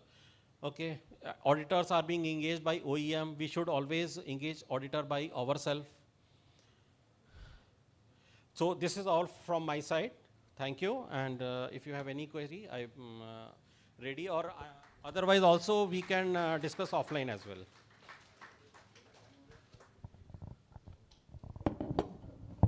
You have one thing? I think one question. Yes, please.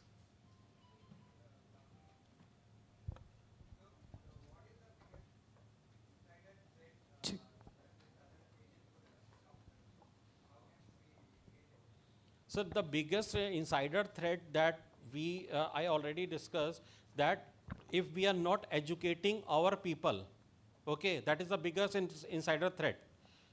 Because if people are not educated and they are clicking on or on any malicious links or files and they are plugging in, that could be a threat. Okay, so that you can take in that part. So education, educating our internal users will help to mitigate any kind of insider threat. So that is the important thing. Thank you.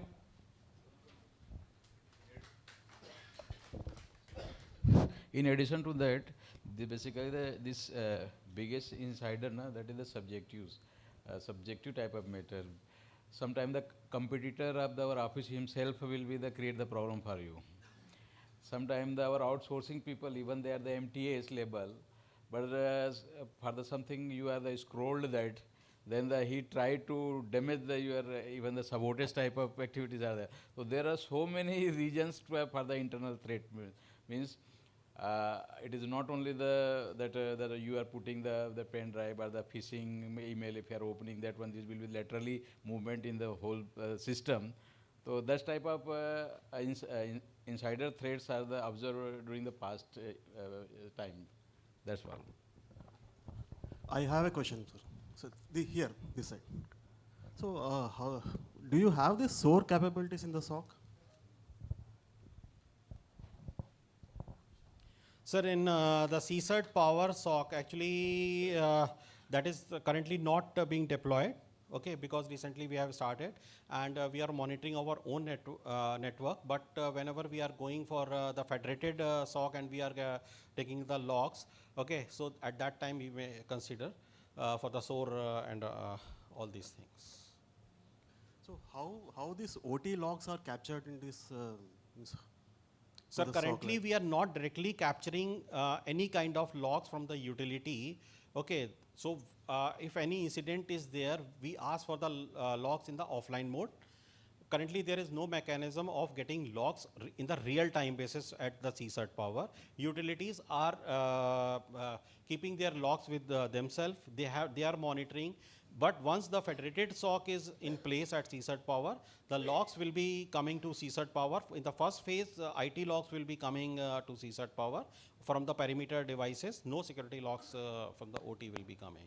So, but this will be done in the next phase of CSAT Power. Thank you, sir. Thank you.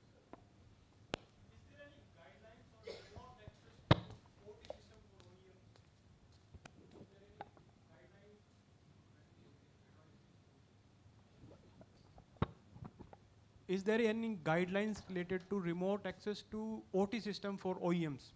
So we are already, that has been covered in the CA guidelines, that any kind of remote access needs to be discouraged. In the IT itself we are talking about, so OT should not be there. Any kind of remote access should not be there in the OT, and if you are talking about the OEMs and all, so no such type of connection, because we are not expecting any direct internet connection into the OT environment. But sometimes there is a genuine requirement. Someone is sitting at Germany. We have to formulate our documents likewise that we should minimize such kind of a requirement, and they should be present in to take care of these kind of things in the network. Okay, so we should always discourage whether it is for our own administrators as well. We should try to minimize and discourage any kind of remote connectivity. Okay. That is all. Thank you. I will take any question. I am here only because we have next presentation scheduled. So if you have any questions, I will take it offline. Thank you. Thank you, Ashish Balji.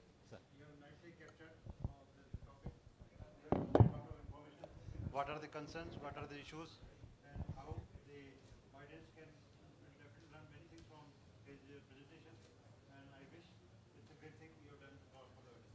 Thank you, sir. Thank you, sir. Thank you.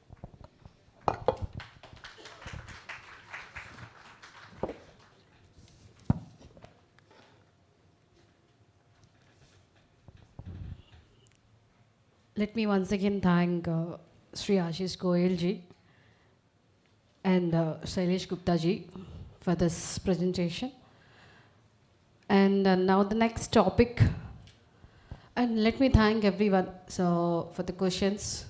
So वैसे ही topic को ध्यान से सुनिए और questions भी पूछिए जो भी doubt है, और अगर कुछ doubt है तो sir will come to you and he'll clear all the doubts. But let me welcome for the next topic. So next topic के लिए I would like to welcome Assistant Director CSIRT Power. Let me welcome Sri Tanuj Yadav ji onto the stage. एक बार जोरदार तालियों के साथ sir को स्वागत किया जाए. सर जब आ रहे थे मैंने सोचा मैं इनको ही बुला रही हूँ. So he is very like looking like a college student, but and थोड़ा 1-2 मिनट के लिए confused हुआ. तो let me welcome for the section chair. I would like to call Patel sir, Sri T.Y. Patel ji, to please join us for the section chair. Over to you, sir. Thank you. Thank you, ma'am. A very good afternoon to all the dignitaries and guests in the workshop. My presentation is Introduction to Forensic Analysis. So it is just a brief presentation because we have a paucity of time. So in the presentation, we will cover overview of cyber forensics, forensic criteria, states of data, and what are the forensic process model, means what are the steps we do in the forensic. And next is a small case sample of cyber forensic, and next is TTP S, that is tactics and I think techniques and procedures. And in last we will be just have a recommendation and measures related to this. So it is what is cybersecurity. I think from the previous presentations, I think it's not it's self-explanatory, and I think it's don't need to explain this what is cybersecurity. So now comes to what is cyber forensic. What is cyber forensic? Actually, cyber forensic is nothing but just a process of identifying, collecting, analyzing, and reporting related to cyber incidents while ensuring digital evidence integrity. It's a very important point. And why we do cyber forensics?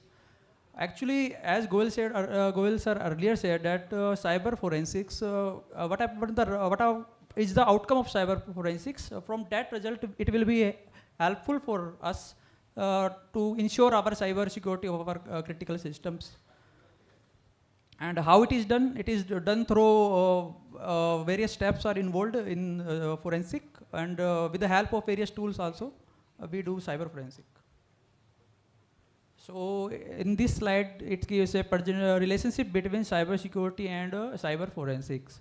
So we know cyber security aims to protect our electronic assets from the malicious threat actors, and whereas in forensics, it explains how our policy in cybersecurity that has been violated and who was responsible for it. So with the help of cyber forensics, we can further safeguard our cybersecurity. So these are interdependent on both self. So before comes to forensic, there is a French criminologist, and he is a pioneer of forensic science also, Edmond Locard. He gave an exchange principle that every contact leave a trace. So what does that mean? That whenever a criminal does a crime, then he left with something from it. He brings something into crime scene, and he left with something into the crime site. So these both can be used as a forensic evidence, and that implies every crime creates an evidence. So that we use that in based on that we use our cyber forensics. So here in this slide, I give an analogy between physical crime and cyber crime. So as you know, in a physical crime, what criminal brings is like weapon, tools, he has left with his fingerprints, etc. And with this analogy in cyber crime, we can see that in our system, they have left with some malware, phishing mails, fake websites, forged credentials, etc.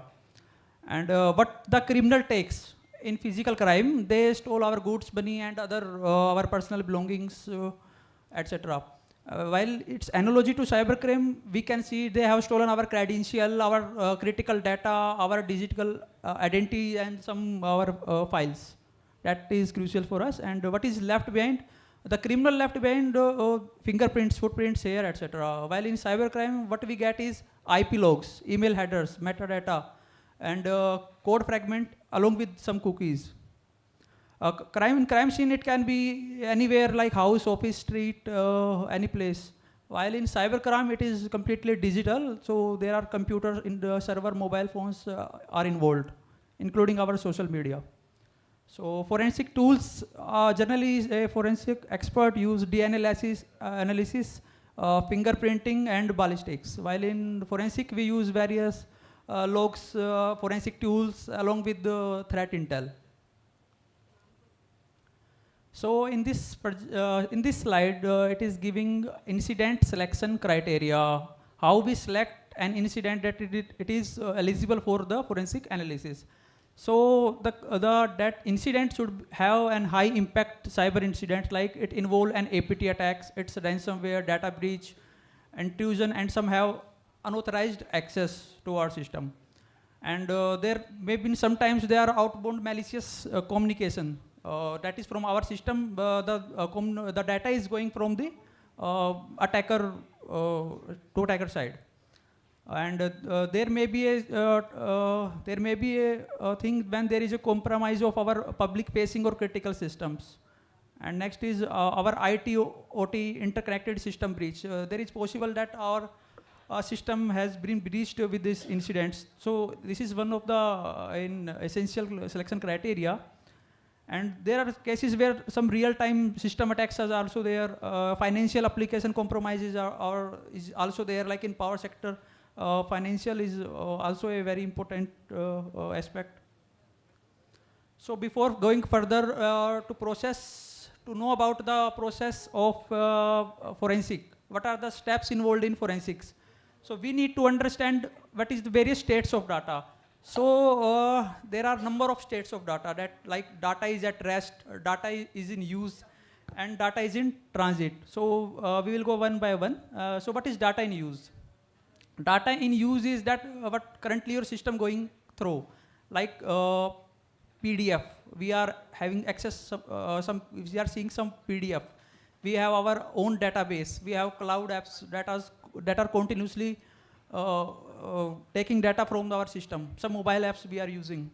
And now data in transit. Data in transit is like we are sending a mail, we are sending a message, and our apps are synced with the cloud. They are continuously sending some data. We are connected to our Wi-Fi. These are all the information that has been shared. They are data in transit. And next is data at rest. Data at rest is nothing, just an information and data that is at our database. That is our system. That is our pen drive. So these are the three states of data. So while analyzing forensically the data at risk, what we do is we do disk imaging. And what is disk imaging? Disk imaging is a process and tools. Through the tools, we used copy a physical storage for conducting investigations and gathering evidences. So it's imaging is just not a conventional copy and paste thing.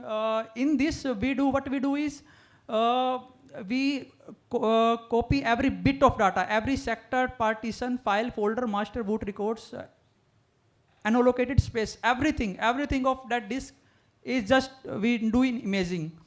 So imaging is just an identical copy of drive structure and contents. So what tool we use is FTK Imager for doing this disk imaging. And now for data in transit, I already said it is in network. So for network forensic, what is network forensic? No need to define again. And why we do network forensic? Because intruder generally leave a trail behind, because this is the entry point from, generally an entry point from where the attacker goes into our system. So when intruder goes into our system, they left behind a trail. And the record of these data may be helpful for our forensic. And how we do this data, how we do forensics for data in transit, we do through network log analysis from the routers, firewall, IDS, intrusion detection, and intrusion prevention system. And DHCP logs is also there. Through their help, we also do network forensic. Next is data in use. For data in use, we do tools like FTK Imager, ramp capture. They capture ramp dump. For Linux, there are other tools are there, Lime and Procure. And for process captures, there are when a system is running, there are number of process is running at behind. So we tools like Volatility, Redline, Procdump, etc. We use these tools for the process captures. And for the network, netstat, TCP dump, these are the tools which tells about the network connections at number of times at a particular time. What are the number of systems to which our system is connected? So for these we use netstat, TCP dump, Wireshark. So there comes an PPT order of volatility. Actually, this PPT is linked with this our last PPT, that is data in use. So why this order of volatility? Actually, volatility is an important principle, because in this we set our priority from the which device we have to first capture our evidence. For RAM, capture the RAM has the is volatile memory. So we need to capture the from the data from the first device that is more volatile. So because if in case if our system is got shut down, then RAM contents will be lost. So we set our priorities such that we extract data from our volatile devices. Now these in this slide, it is showing various process models we use in forensics. Like first we go with the detection, and then go with identification, and after that we use to preserve and collect our evidences. That's happen at the incident site only. And after we do in our cyber lab, forensic lab, we do analysis, and presentation is just nothing like a report process in which we do all the analysis and present and submit to the utility for the necessary suggestions and recommendations. So we go one by one. What is stage one? In stage one detection, whatever as Goel Saab said, what is the alerts we got from the SIEM tool at SOAK, we detect what are the various what are the various actors and how these are affecting our system. So we basically we have to filter out what need to be what we need to be covered. So it may have some unusual device, some system behavior, some traffic is also there. So, and we set our priority based on the criticality of asset, whether this asset is critical, so we will give priority over the others. Next stage is identification. In identification, we see where the malicious actor has hit our system, like it at server level, at what are the various endpoints it hit. So based on that identification, we locate our logs from effect. We need to get logs of those affected systems. And the scope of incident, it can be, we decide actually what are the scope, either it is IT, OT, or both. Third stage is preservation and collection. So in this stage, what we do is secure our system to avoid further compromise, because if we don't take this precaution, then it may be very damage to our system. Now, after that, we create a forensic disk image and memory RAM dump, I have told earlier. Now, in this step also, we used digital information. Actually, we collect digital information that may be relevant for the further forensic. We used to collect IT logs, OT logs, SCADA logs, and we also used various external threat intel feeds for the correlation of our existing case. And in this preservation and collection, there is one point come chain of custody. What is chain of custody? We will see in this slide. Actually, chain of custody is nothing, just a printed or electronic document which tells about the acquisition, custody, and transfer of any pieces of evidences are recorded. But means it tells about who, when, where, and how the acquisition has been done, and who, where, how, and how long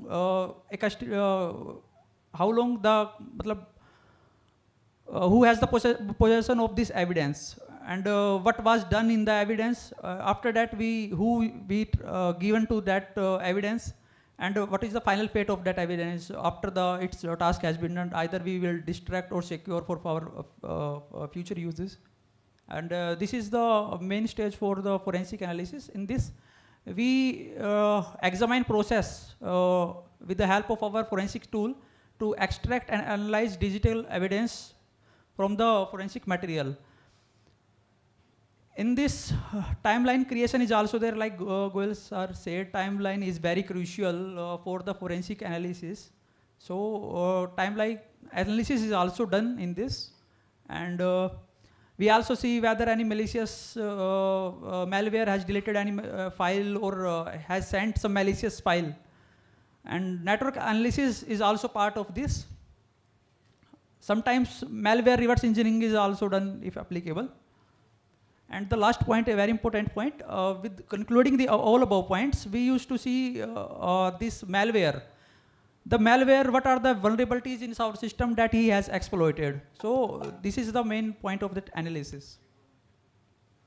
So these are the activities I have pointed out, that in network architecture we see overall network layout, system interconnects, what are the various systems are interconnected in our network, data flows, how data is going, flowing in our system. Triage analysis is being done. In triage analysis, we collect artifacts from the affected machine. We capture net stat, running process, events log, temporary file, or any PowerShell history, because some PowerShell commands may be given by the threat actors. And next is memory dump analysis is also done, like I have already told. RAM dump, that is volatile memory to uncover memory evidences, running process loaded DLLs that are behind dynamic link libraries, network connections, etc. Disk image analysis, like for that memory that is at rest, that is for that we use disk image analysis. I have already told bit by bit copies we do with the help of FTK tool. And for these all the above analysis, we use various tools like autopsy, volatility in case, FTK measure, Randline, and virus total. Virus total is actually a threat intel. We use help of this also. Next, last stage is presentation. Presentation stage is nothing, just reporting. Whatever we have done in the earlier 4 stages, we use to present them in a single document. That is our report, and these are the techniques and being used by the threat actors, and what are the vulnerability points in our system. So based on this report, we can further take preventive measures and other remedies. So it is a case, it is a small case that's showing how we proceed with a cyber incident. So in this case, an alert from IR team has indicates that an outgoing communication from ABC Power Generation Limited was there that has a public IP. It is 172.16.10.0. It has been observed that this IP, this public IP of this ABC Power Genco is communicating with the malicious IP, that is 45.142.166.112. And it is associated with PlugX malware, a remote access Trojan that is silently extracting information of our system.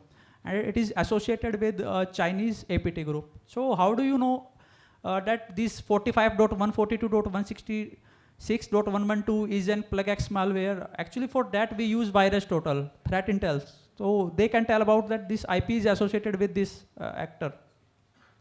So below that a table is showing, that table have timestamps are there, and it has some host IP is also there, threat IP is also there, 172. This is the host IP, and 45.142 is threat IP, and it is basically a firewall logs. So it is these logs are showing that this our machine 172.16 has outbound communication with 45.142.166. So it is a C2 server. We have recorded the timestamp and frequency. And also in this table it is not given, but in firewall we have also got option, what can see that HTTPS and TCP ports are being used for this malicious communication. So in last slide we get to know the IP of our threat actor who is affecting our system, basically attacking our system. So we have sent a message to the utility that your machine is infected and it is its public IP. Based on their public IP, we take 2 images of their systems, and their systems have some private IPs also. So we have identified 2 systems. So what I have take is we take volatile RAM we take from them. So we also send them a manual how to extract the RAM. So we what you told software uses FTK imager. So these are the endpoints as shown in the below figure, that RAM has been captured, and the file we get is dump10.mem, dump 1501.mem. Actually 2 systems are there, that's why 2 images has been shown. And in upper image, it is hard disk acquisition has been done using FTK or NKS imager. So it is in E01 format. Whenever we send the utility that we require your image, we also send them a manual so that they can find it easy to how to extract these images from their infected machines. Now I have also shown a ramp dump analysis, how we do ramp dump analysis. Like in previous slide, I have shown that 45.142.160 is a malicious IP. So when we got ramp dump, we get to know that this malicious IP is communicating with our system, and the system has private IP 192.168 that 10.105. That is one of two systems that I have, for that we have taken the image, and it is executing avast.svc.exe. Actually, it's showing that it is an antivirus, but is not an antivirus. It is the threat actor is masquerading that it pretends like that is antivirus is running in the background, but it is not. It is a malware. So when we do our all the analysis like ramp dump analysis and other analysis with the help of other logs, so we map our case based on this TTPS, that is tactics, techniques, and procedures. So number of tactics are there. The blue circle in your swing, that these are tactics: initial access, execution, defense, evasion, persistence, discovery, collection, data exfiltration, command and control. That is not limited to these tactics are not limited to these. There are number of 14 tactics as given by Maitre, ATT and CK. It is a knowledge framework. They regularly update various type of tactics and techniques used by the threat actors across the globe. So there are 40 type of tactics, and for each tactics there are number of techniques. Like in data exfiltration, I have shown with T1052 and T1041. These are the two type of techniques that is used in data exfiltration tactic. So there are 14 tactics, and in these 14 tactics, there are 500 plus techniques that can be used by these threat actors. Tanuj थोड़ा जल्दी करिए, ये शर्मा साहब का भी है. बिल्कुल sir. So these are all the tactics and techniques, and procedure is nothing, just the steps how these tactics are being exploited by the threat actors. This is the attack flow. This is showing the procedure how we are going now.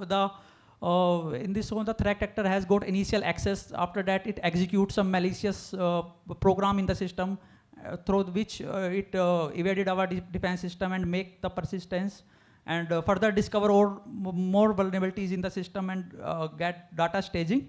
And from that data staging, it get exfiltrated all the systems and finally get the command and control of the system. So these are the recommended measures we take. We actually block IOCs. We need to sanitize our infrastructure. We need to remove our malicious files. We need to reset our password. USB access control also need to do. We have to actually close the unnecessary ports. We have to update our EDR and antivirus. We have to do DNS filtering, deploy data loss prevention, cyber rotates. Network segmentation is also to be done. Deploy IDS, IPS, and enhance our parameter security. And we need to also monitor our network behavior, decommission the legacy systems, that is end of life, end of support systems, ensure our data backups, and also this training that is happening, cyber awareness training, that also need to be done. So thank you. This is all from my side. Any questions, if there? Yes.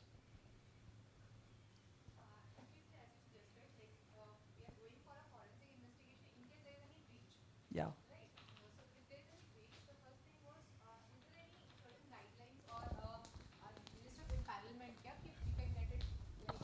get it done from that particular Yes, forensic ma'am. team? Actually, there are number of guidelines that is issued quarterly by the certain and that are available on the certain website. No, that I have seen. I just Yeah. wanted to know regarding the forensic investigation.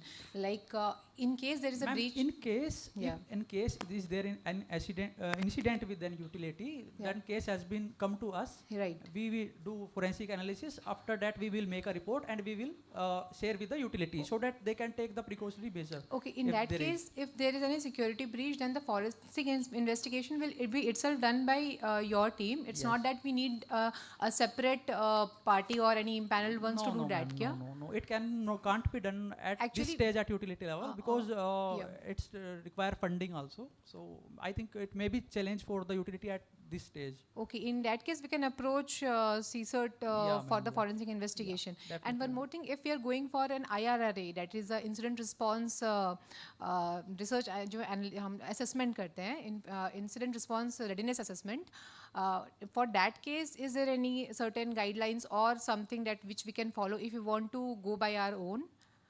Ma'am, for IR, I request Goel sir so that he can give.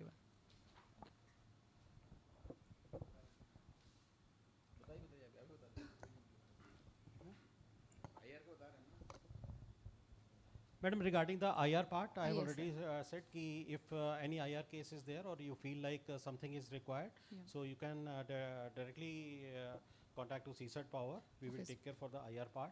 Okay, in case of any incident is there, and if you want to assess the right, preparedness, readiness assessment, yeah, readiness, for yeah. that you need to go for the audit. Okay. Right. For certain panel auditor, list of auditor is there at the certain website. Yeah. So you need to regularly Okay, get sir. your system audited from them. They will check the vulnerability and all, and they will highlight those vulnerabilities. Okay, So sir. that part is they will check the readiness of that. Oh, and understood, sir. internal assessment. The certain impaneled lists, sir, which is over there, they also Yeah, take care of the IRA part. They will assess your network Okay, and they will show the vulnerabilities and what needs to be done. Okay. So that they will. Okay, thank you, sir. And so far as the forensic is concerned, the CSET Power having the very high sophisticated forensic lab with Yes, the advanced cutting technology Yes, type sir. of equipment. So you, if something is needed and even it is beyond the IR, yeah, if it is not solved by the IR, then we can take your image and our forensic team will be Okay, sir, then it resolve will be that of one. So great we help can because we were thinking even of our that, team yeah. is going to the utility itself and collecting the image. They are visiting the field, respective utility, and finally collect the image. And our team, forensic team, is the doing the forensic analysis. Finally, the outcome is the shared with the IR, and the final report and suggestion with the recommendation we can send to the concerned utility. Okay, thank you, sir. Madam, I'd like to add to this point. Yes, Team from CSERT even visits for assessment to various utilities pan India. So here we do the both practice as well as policy assessments. Okay, sir. Based on case-to-case basis, Yeah. because practically it is quite challenging and all to visit every utility. So based on some case-to-case basis, CSET Power team also keeps on visiting regularly Okay, sir. to various utilities, wherein we check their practices as well as policies implemented on field. So I had to have a first-hand experience of what all is implemented out there. Okay. Thank you, you. sir. Yeah. Yes, sir, we have already visited. Actually, sir, we were planning. Yeah, actually, sir, we were planning for IRRA and hiring a particular team for forensic investigation. But if you are already into it, then it will be great for help for us for directly collaborating with you. Thank you.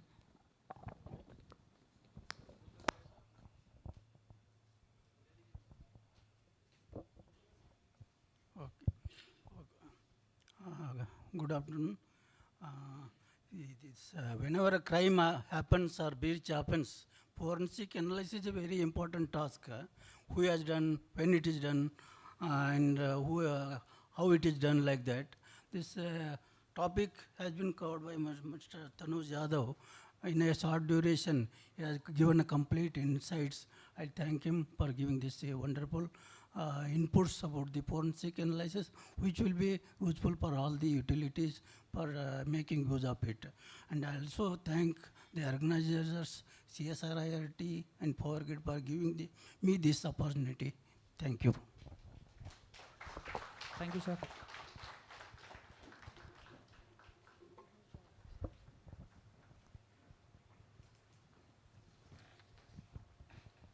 for this presentation, I would like to thank Tanuj Yadav ji and Sri T.Y. Patel Garu. Thank you so much. Thank you.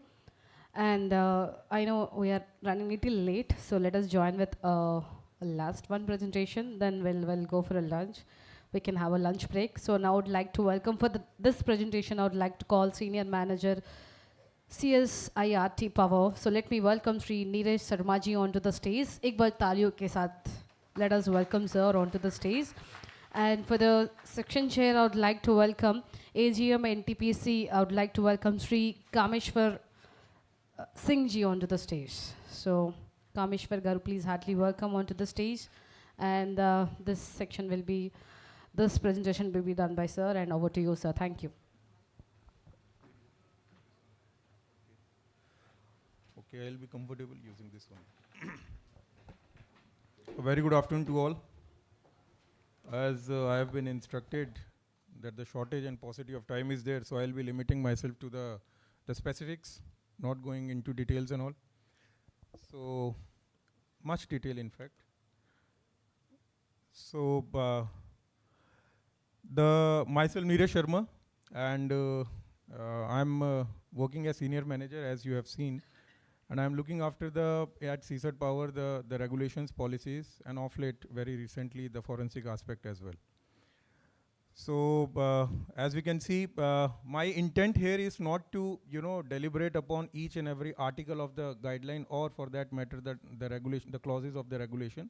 I'll be touching upon the intent, the approach which we used or employed in drafting the regulations, and for that matter the guidelines as well. So because I think the conceptual aspect is more important than into the nitty-gritty or the language of each and every clause or guideline.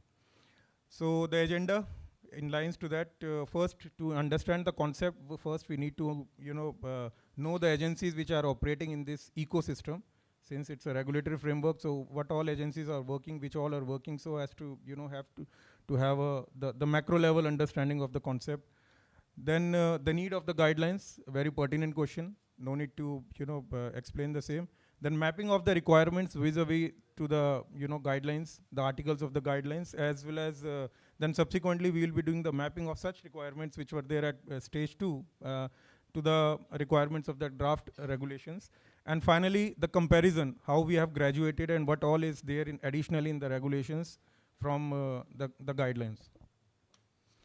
So just touching upon on a surface level, what all are the agencies which are working at the national level. 2 agencies, serial number 1 and 2, both have carved out of or born out of the IT Act. That is CERT-In and NCIPC, wherein CERT-In is the National Incident Responder as per 70B of the IT Act, whereas NCIPC, National Critical Information Infrastructure Protection Center, a unit of NTRO under PMO, and this has been mandated to ensure the protection of CIIs, Critical Information Infrastructure, across 7 critical sectors, that is BFSI, then power and energy, transport, telecom, health, government, and public and the strategic enterprises. Then the third one, MHA, IB, MHA, they are also into this area, and NSCS, National Security Council Secretariat, again under PMO, under NSA's Secretariat. Then the fourth one, RV, that is CSIRT Power, and an organization, a nodal agency, which has been mandated to ensure the cyber resilience of the power sector of the country. And we have come up as per MOP order in 2023.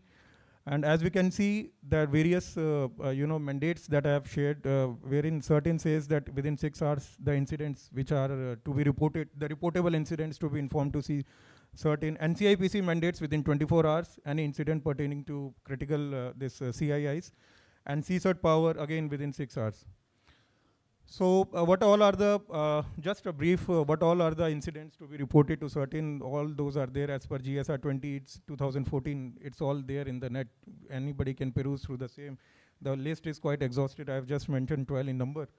NCIPC again, as I have said, what is a CII? CII is those assets which can have the incapacitance or destruction of which will have a debilitating impact on the national security, economy, public health and safety.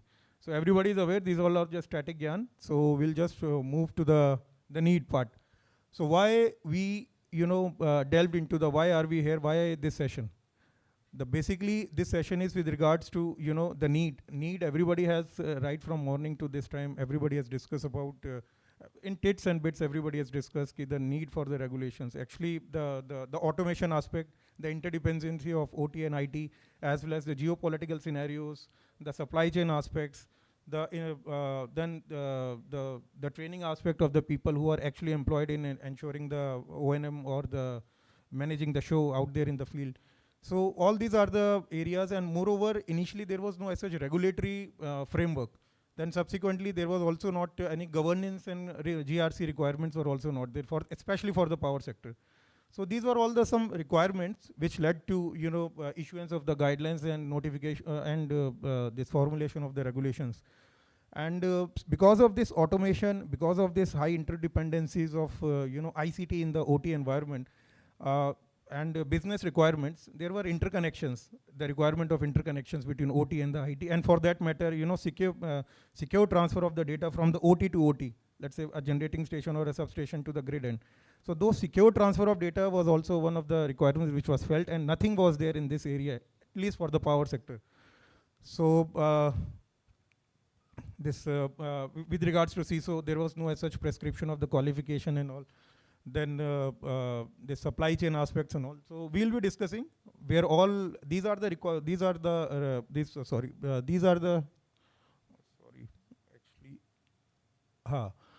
these are the requirements. Now we'll be mapping with those in the guidelines as well as the regulations, and finally we'll be, as I just said, we'll be comparing both. So yeah. Guidelines were issued in 2021, just a background, effective from October 21. Scope is all responsible entities having OT environment, system integrators, equipment manufacturers, suppliers, vendors, service providers, IT, hardware and software OEMs engaged in the Indian power supply system. So we have not, I think, left anyone. So the mandated both through because many people say ki guidelines hi to hai. So IEGC is also mandating as per chapter 8, clause 50 to 53. So those are also mandated. If you are operating in the Indian power sector domain, you have to follow IEGC, and hence my guidelines come into picture. So just if you notice the red line, the statement is, it was the first of its kind, the power sector specific intervention in the domain of cyber security. Prior to this, information were there in some regulations and all, hardly one clause you will find and all, but this guidelines provided first a structured approach to address the cyber security, to address the holistically the infrastructure, both at the GRC level, to the regulatory level, till our operational level. So these aspects were tried to be covered under these guidelines, and this was the first of its kind approach. So one must appreciate the efforts been putting in releasing these guidelines in 2021. At least we are at this stage, because of these guidelines only, I think this conference becomes very much valid. And structure, just a static thing, 14 articles are there, 80 clauses, 3 annexures are there, and as you can see, 14 articles means 14 different areas. 14 different areas which are pertinent for any RE, and within which an RE works. So those are mentioned out here. Then, as I've just said, we'll do the mapping. So I won't, dive deep into the thing. It's just that the GRC aspect, if I talk about the GRC aspect of what all are the requirements which are there in the guidelines which have been covered, and the corresponding articles to that. So this is the articles, guidelines were the first, to coin the word ISD. I don't think so prior to 2021 anybody, or prior to issuance of our guidelines, anybody has heard even about the ISD. Everybody used to say IT department, OT department, CNI department. Nothing more than that.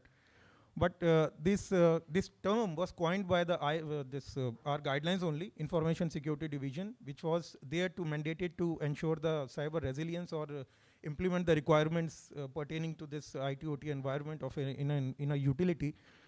Then up till now, everybody was talking about CISO in the IT domain, but nobody thought about the CISO will be given an added responsibility to ensure the cyber resilience of the power, this OT area as well of a utility. Then cyber security policy for the OT environment as well, that also came into picture. picture. Then awareness, capacity building, all these are the points. But the very important point, because it will take a whole lot of time, the important point, I'll just focus on the important one. The specific I just mentioned, that these guidelines mentioned the USP, if I say, the USP of these guidelines was the ensure hard isolation between the OT system from any internet facing IT system. If you say the heart of the guidelines is this clause itself. Besides this, other GRC requirements and those requirements are also there, but the heart of the thing is this one. In addition to this, it mentioned about the audit requirements, the certification requirements, and certification again it mentioned beyond that, like not only you have to confine yourself to ISO 27000, but sector specific requirements also, that is ISO 27019, 16335 specific requirements to your area, though at least the utility should be evaluated against those requirements. So there was someone who was thinking in that line and issued in 2021. So that is why I'm saying we are sitting here because we have graduated, we have matured, that we are sitting here based on this guidelines only. So moving ahead, yeah, just last point. Yeah, this one. A very important point is it mentioned about auditing of the IT environment half yearly, biannually, whereas for the OT annually. So, but there are certain issues like it didn't talk about the qualification or the experience or the minimum tenure for which an CISO or a ISD personnel should be posted in ISD. It never talked about the personal risk assessment, the background checks of those who are having physical or cyber access to my OT environment or the critical system. It never talked about it. It just gave you a surface level overview. Moreover, it never talked about the timelines of the auditing, like when the audit needs to be completed, or whether, a very pertinent question is, which based on the maturity and globally we have come across, whether the agency which has conducted my OT or the IT audit, whether the same agency year on year should conduct the same, conduct the audit of the same utility.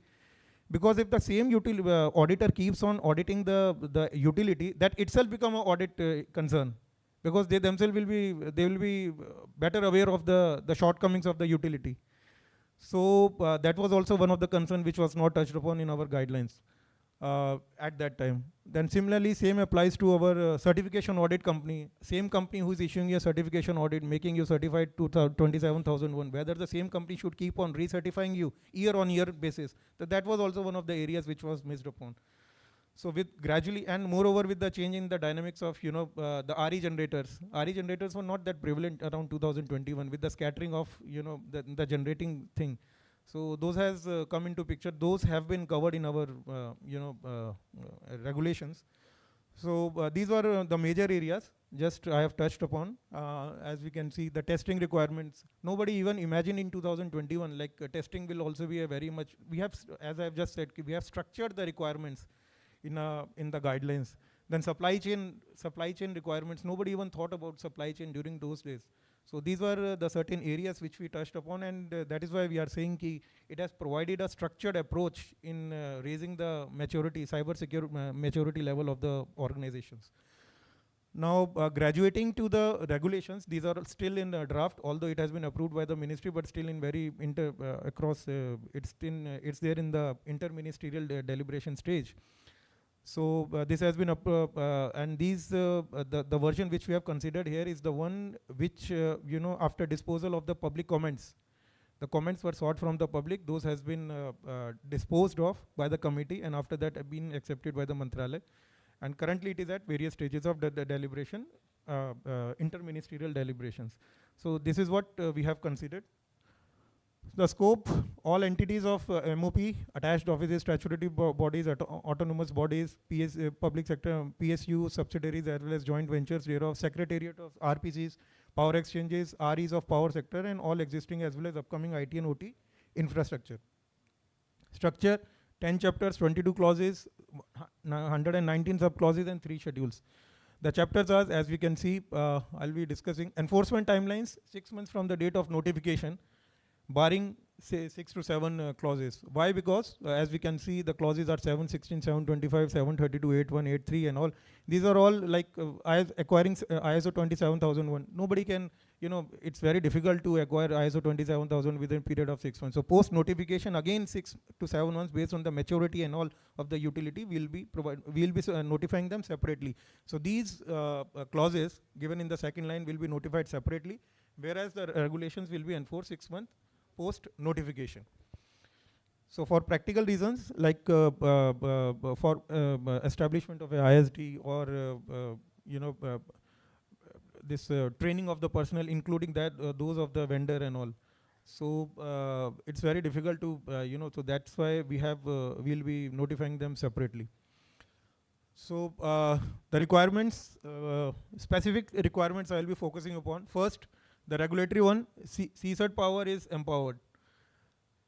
It will be the coordinating agency for reporting and responding to the nodal agency for reporting and responding of the cyber incidents across the power sector in India. Then be the nodal agency for prediction, prevention, as well as analysis of the cyber incidents. Then finally, to ensure this requirement or to ensure this responsibility, we need to collect the data from pertaining to the incidents or information pertaining to the incidents from the utility. And of course, we'll also be ensuring the secrecy and the confidentiality of such data or sensitive data collected from the utilities. Now, the GRC related requirement, designate senior management officer as CISO and alternate CISO. We have even specified the qualification. We have experience also we have mentioned. And a very important point, if SLDC is not independent or a part of a parent company or a holding company, then SLDC is also required to have a separate CISO. This is a very important point. Because it was a surprise to us that SLDCs are facing this challenge of this autonomous operations and all. Then CISO has to report to the head of the entity and ring fencing of the roles and responsibilities as mentioned in the guidelines. And now, self-audit to comply with the requirements of the regulations. Then personal risk assessment and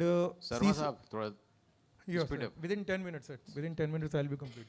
CISO shall report the major audit findings. Any CISO shall report the major audit findings, including those critical and high risk vulnerabilities, to the head of the entity. So this is again an important clause. Then all personnel engaged in the O&M of IT and OT system shall mandatorily undergo courses on cyber security, even if those are from engaged by from the vendor. Still, those need to undergo some training before they are allowed to have an access to the physical or cyber access to my critical systems. And training of the people who are manpower employed or deployed in the ISD. Then very important point which I have just mentioned, secure interactions between the OT and IT as well as OT to OT. So OT and IT we have mentioned about physical isolation should be there, but if it is not possible, then it has to be hardened enough. And interconnection between OT and OT, if permitted, shall be defined as per a procedure suitably hardened and with the approval of the head or the board of the entity, as the case may be. This is a very important point because up till now it was sab chalta hai, ek level par ho jata hai, but abhi nahi karne ka hai. It has to be done from the head or the head of the entity or the board of the entity. And this interconnection also has to be, with adequate level of security. What all should be the features of this adequate word has been mentioned in the regulation.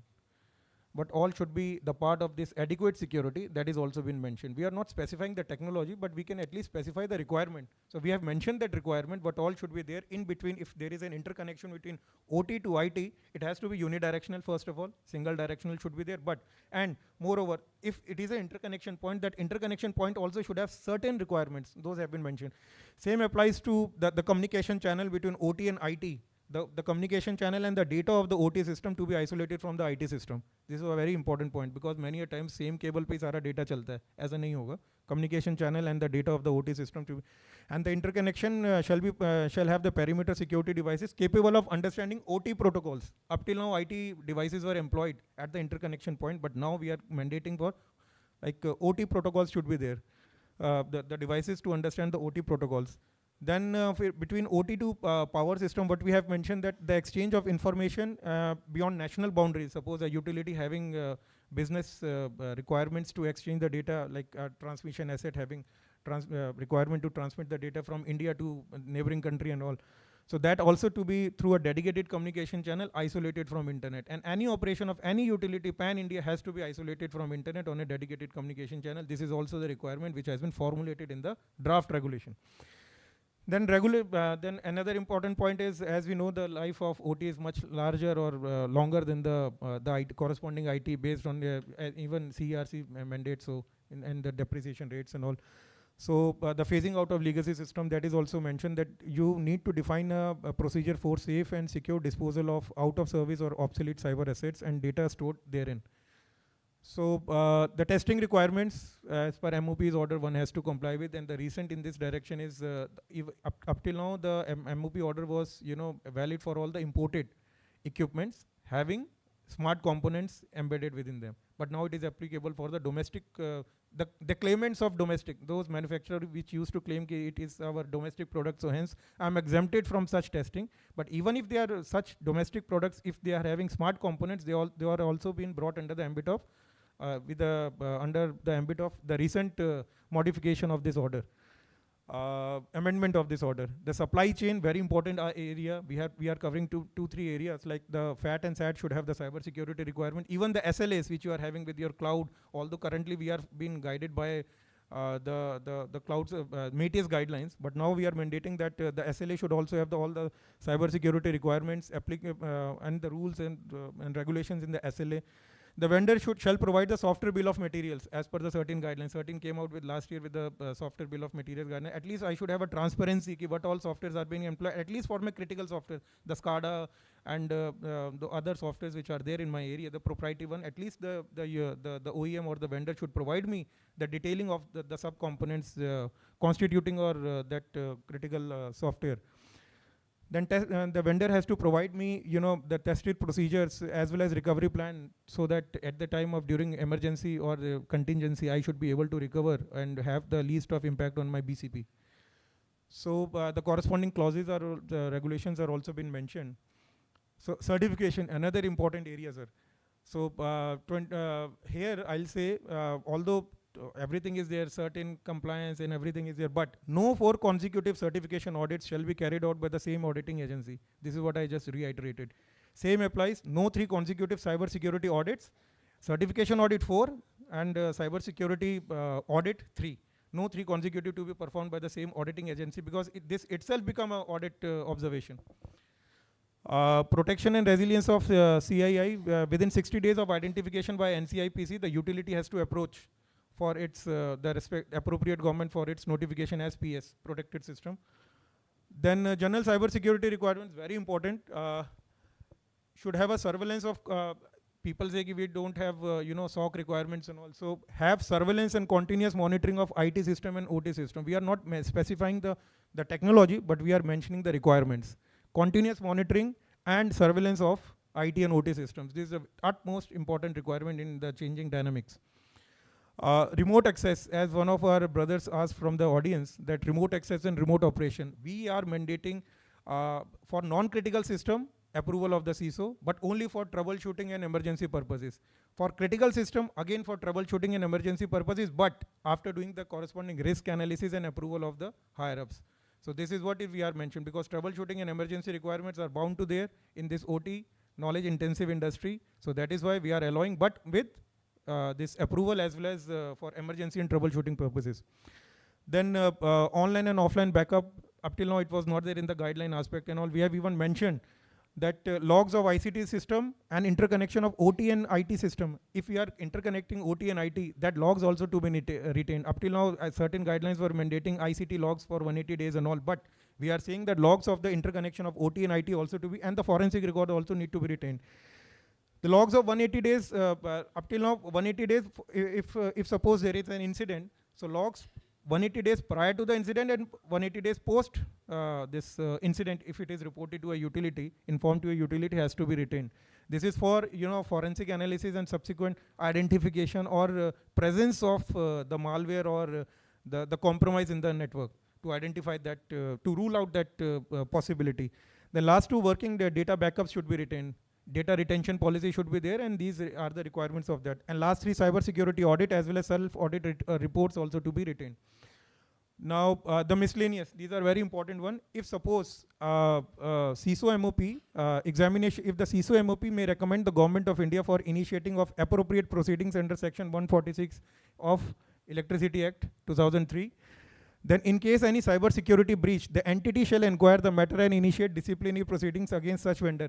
As in the morning, the Director of Finance was saying that neither we were aware, DC or DR, neither they were providing me, they were access to the Andhra, this AMI SP was not providing access. So this clause will be handy for them.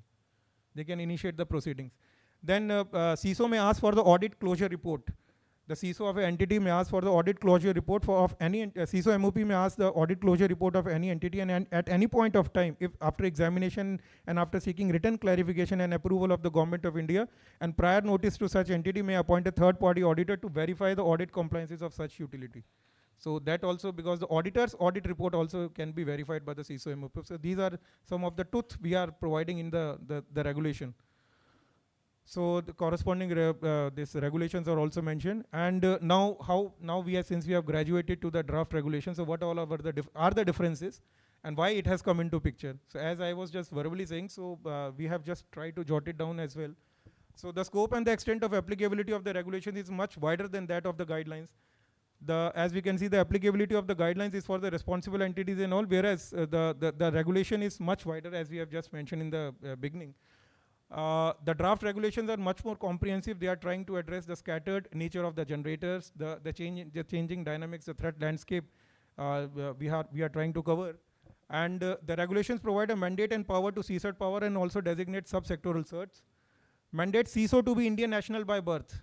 Up till now, it was all senior level officers of the management, but now we are mandating CISO to be Indian national by birth, because many of the, the big shots in the OT environment, they were telling we are having regional offices, like regional CISOs are there, a PAC region CISO is there, but we want someone to be Indian national by birth.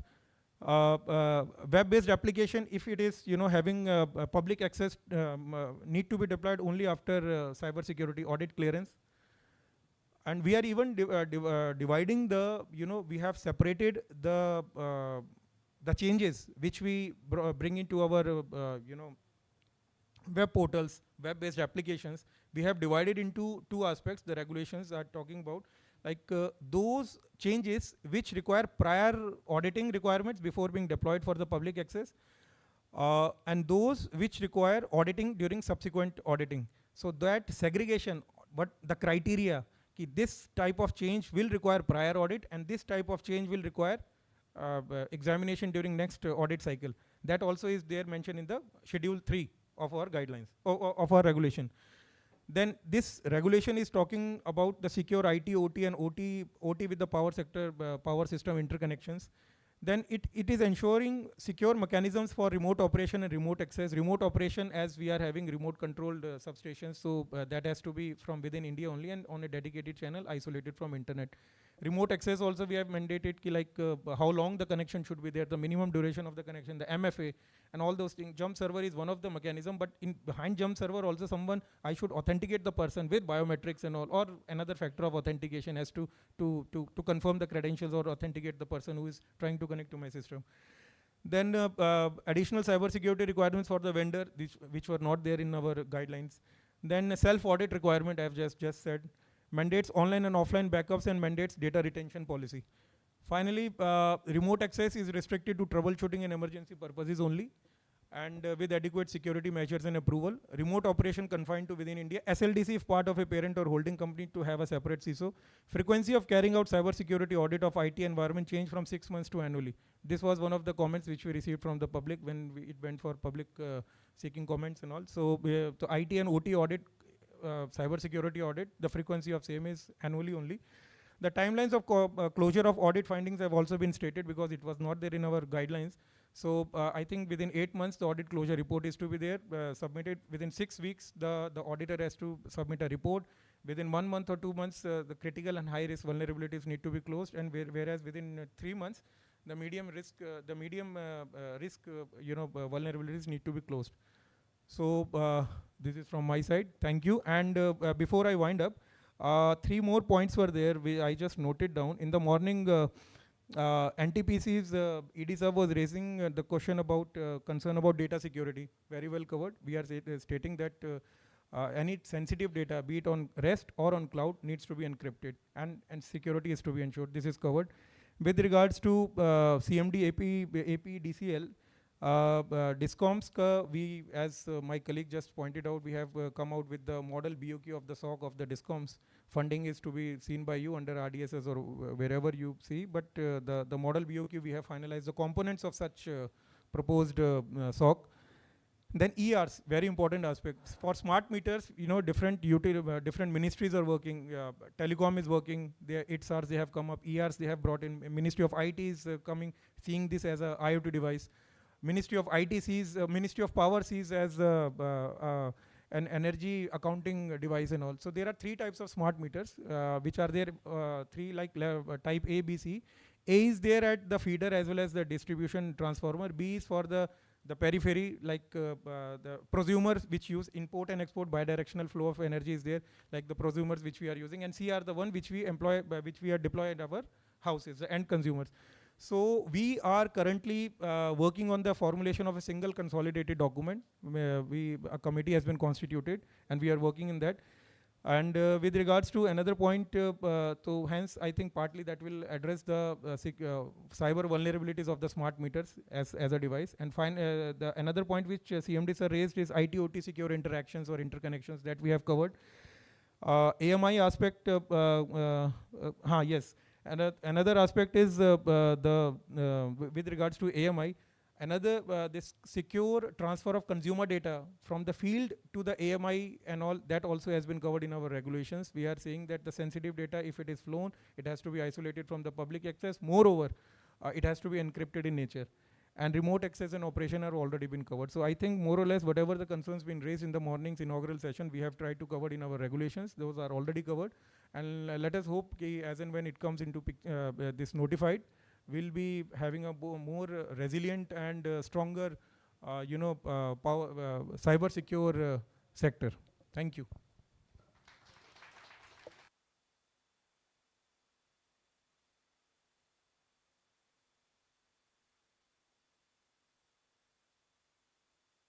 Yeah, if questions are there, ready to answer. Otherwise, during lunch also we can take up. Yeah, emails are already, like Goel sir has already shared the email. I am already there during the day. Yeah, sir.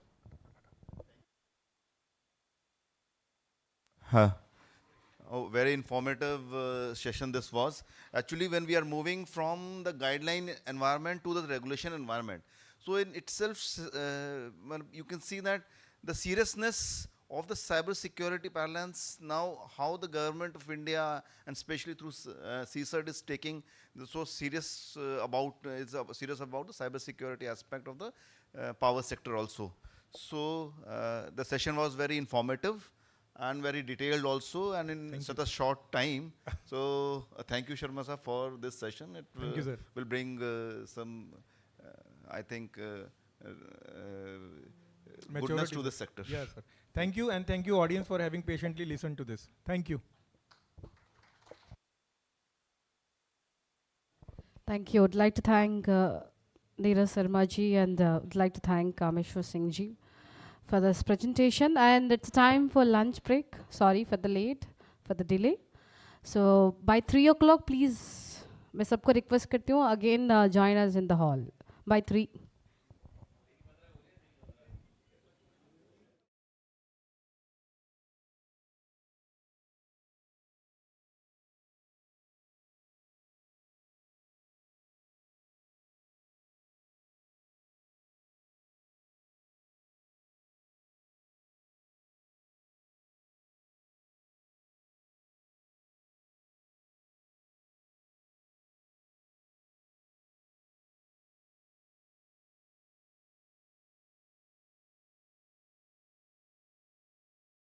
CER team. So let us everyone थोड़ा जोरदार तालियों के साथ अगर स्वागत करेंगे तो अच्छा लगेगा. And For the section chair, I would like to welcome AGMIT SECI, Sri Rajesh Chaudhary Garu, to please join us for the section chair, and over to our VV Rao Garu. Thank you. Before we start, I request everyone to come and join us. Thank you. And let us start the presentation.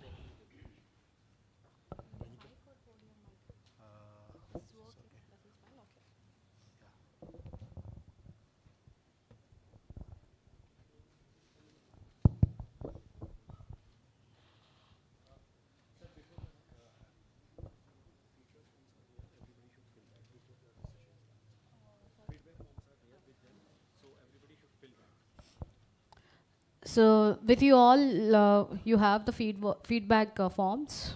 मैं request करती हूँ कि सभी को before the presentation सब complete हो जाए, please fill the feedback forms, please. And let us join with VV Rao Garu. Thank you. So thank you. And respected senior dignitaries and my fellow delegates. So very good afternoon, all of you. My name is VV Rao. I am from CERTIN. I am scientist there, handling different activities, including the core activity of incident response. So today I would like to share what are our initiatives and how we are working and coordinating with various computer security incident response teams in the country, from states and sectors, and how we are working with organizations for helping them in various aspects. So, yeah, I'll just, as my topic given is talking about CSK and implementation and forming of CCMP, it may take a long time.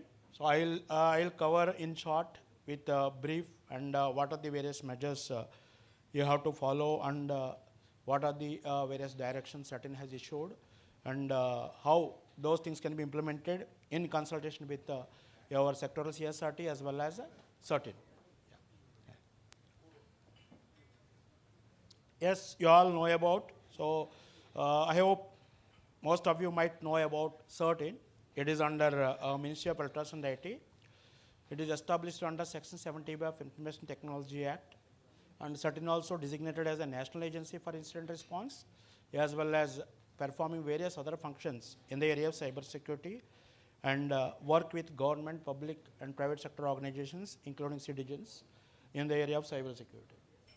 So this is the 24/7 incident response help desk, the core activity of CERTIN, where we receive incident reports from the entire Indian cyber community and provide response. We have different channels. So incident report can be shared any of this channel, as well as with your sectoral regulator, CSRT. And now coming to the flagship initiative of Ministry of Electronics and IT, that is a Cyber Swachhta Kendra. So where CERTIN is operating this center. It is one of its kind initiative in the country, working in public-private partnership model, where this center is established for ensuring safety and security and cyber hygiene among the Indian users, like individual users as well as organizations. Where here this center sending various kind of awareness notifications and various kind of alerts, advisories required for organizations, and for sending these notifications to each and every individual user, because we don't have reach to each and every individual user and contact details where internet service providers have. So CERT collaborated with all internet service providers for reaching to the end user if any infection is observed in their digital device, either mobile or desktop, whatever.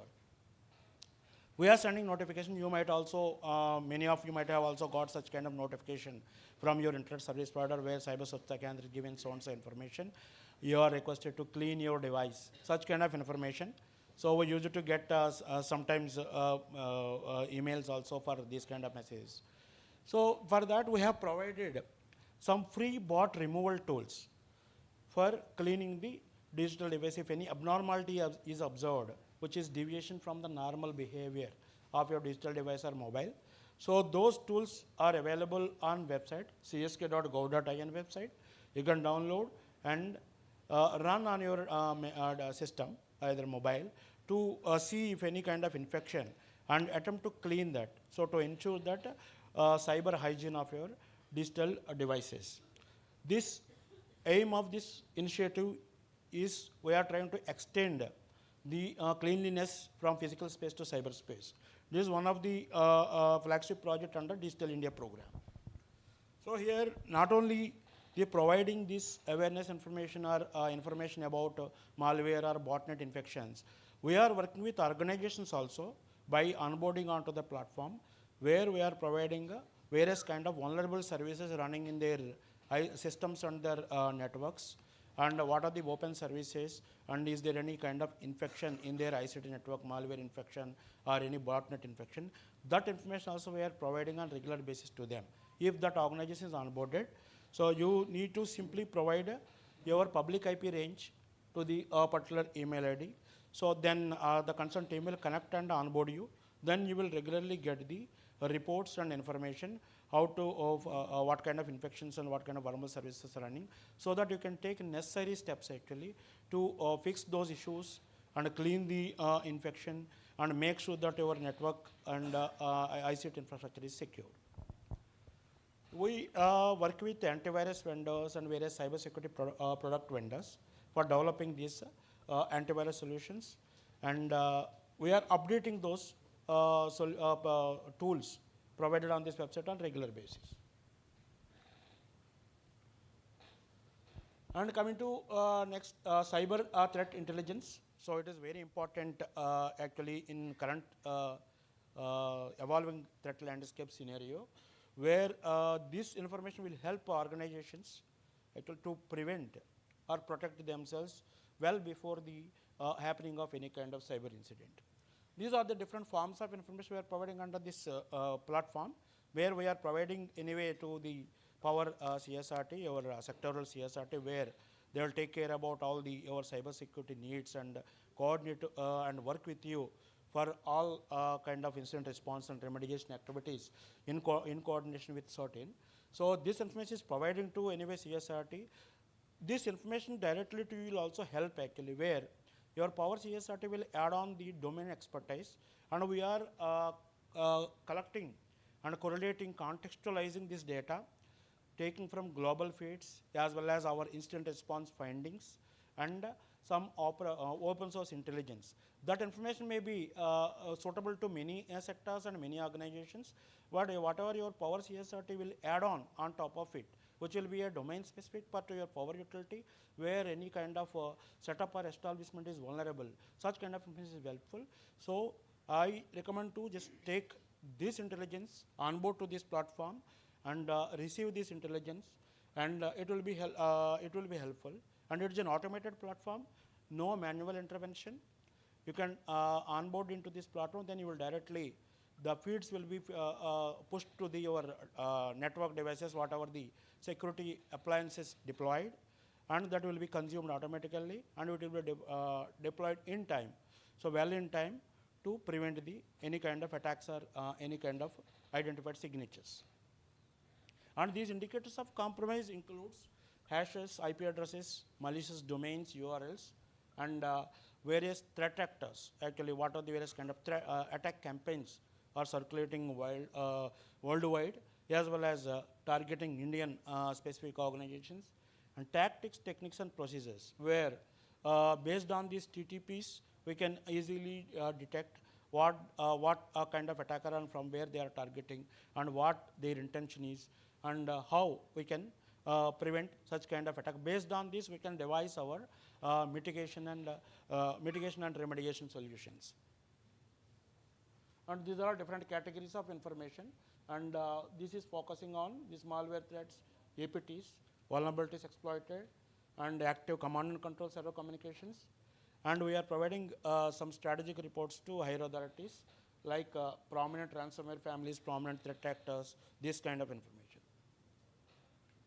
And another important national level project, so that is situational awareness project. So that center is also called as National Cyber Coordination Center, where this will provide information about all these different kind of things, which will be helpful for the organizations actually to detect the incident well before and prevent, and if any incident is there, you can respond in a timely manner.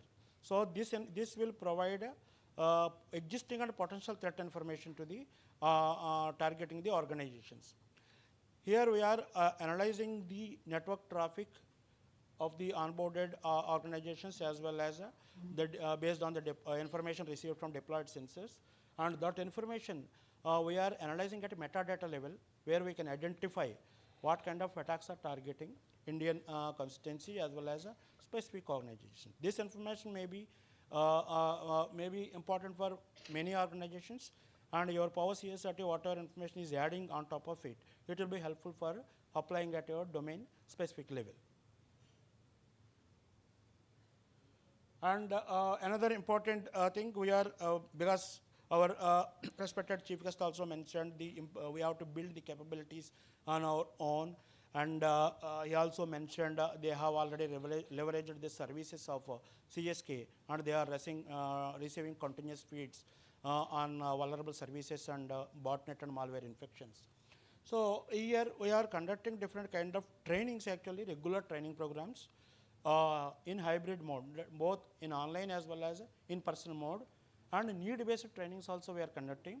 Recently we have set up a simulation-based capacity building platform where we are providing customized training programs for each and every sector by curating a specific scenarios related to that specific sector. So we named it as a Cyber Abhyas Suvidha, where that platform facilities can be leveraged by organizations in consultation with Power CSRT, and we certainly will coordinately work with Power CSRT for providing those trainings to you all, whoever is interested. And online programs, anyway, those are all regular programs. Throughout there we have those programs, and sector specific programs, and specific in-person programs. And another important thing, cyber awareness. It is very important. So no one should neglect.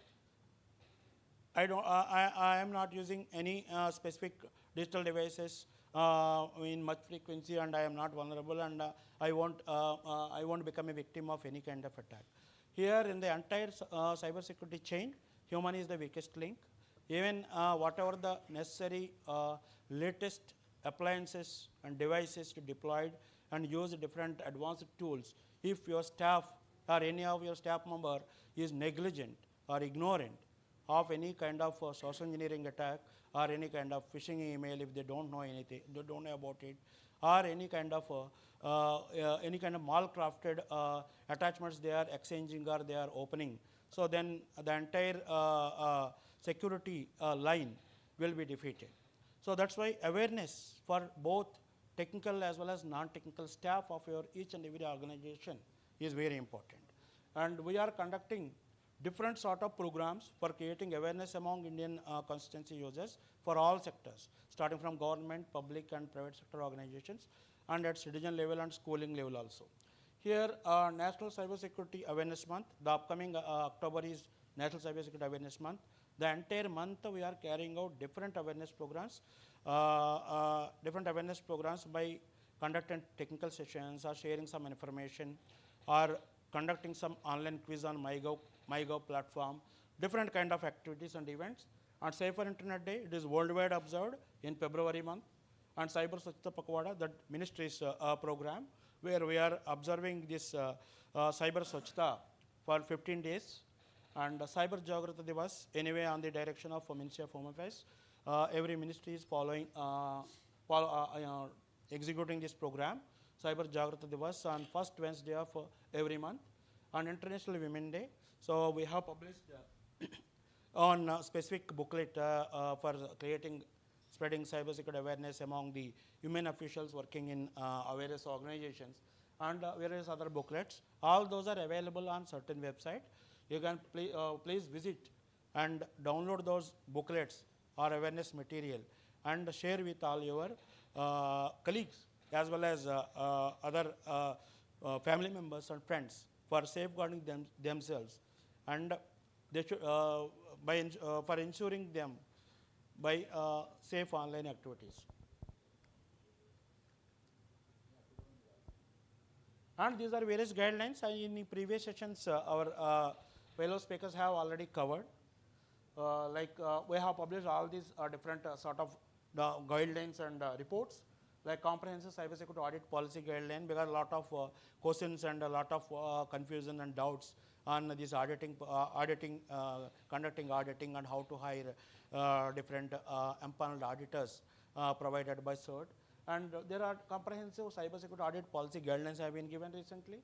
And we have published ransomware report also, where you can see what are the various ransomware families are targeting Indian users, starting from major companies to smaller entities also. And safe and trusted internet guidelines. It is for all government, central ministries, central departments, state government department duties, and the attached offices or the offices under their control. And another important guideline, there is technical guideline on software bill of material, quantum bill of material, and crypto bill of material, artificial intelligence bill of material, and hardware bill of material. Why all this is important? Because bill of material, maintaining inventory of the organization assets is very important. If you don't know what kind of devices you have, what kind of applications are running in your solutions or platforms, then you may not be able to track what are the vulnerabilities reported in those applications or devices, and you don't know how to patch those things. So for creating an effective patch management system and plugging the reported vulnerabilities well in time, so you need to have the complete inventory. So this will help you to create a complete inventory of all your software applications and hardware applications, and if you are using any APIs and any AI applications, all sort of things mentioned in this guideline, technical guideline. And other set of guidelines, like we have created one guideline for cybersecurity guidelines for smart city infrastructure. So where we focused in this document about various threats targeting smart cities, and what are the various measures, and a list of recommendations have been provided.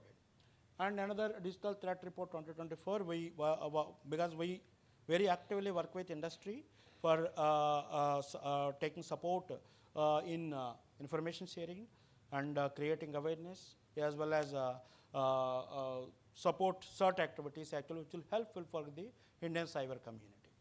And the quantum readiness, and another one, that good practices for protecting unmanned aerial systems against cyber security threats.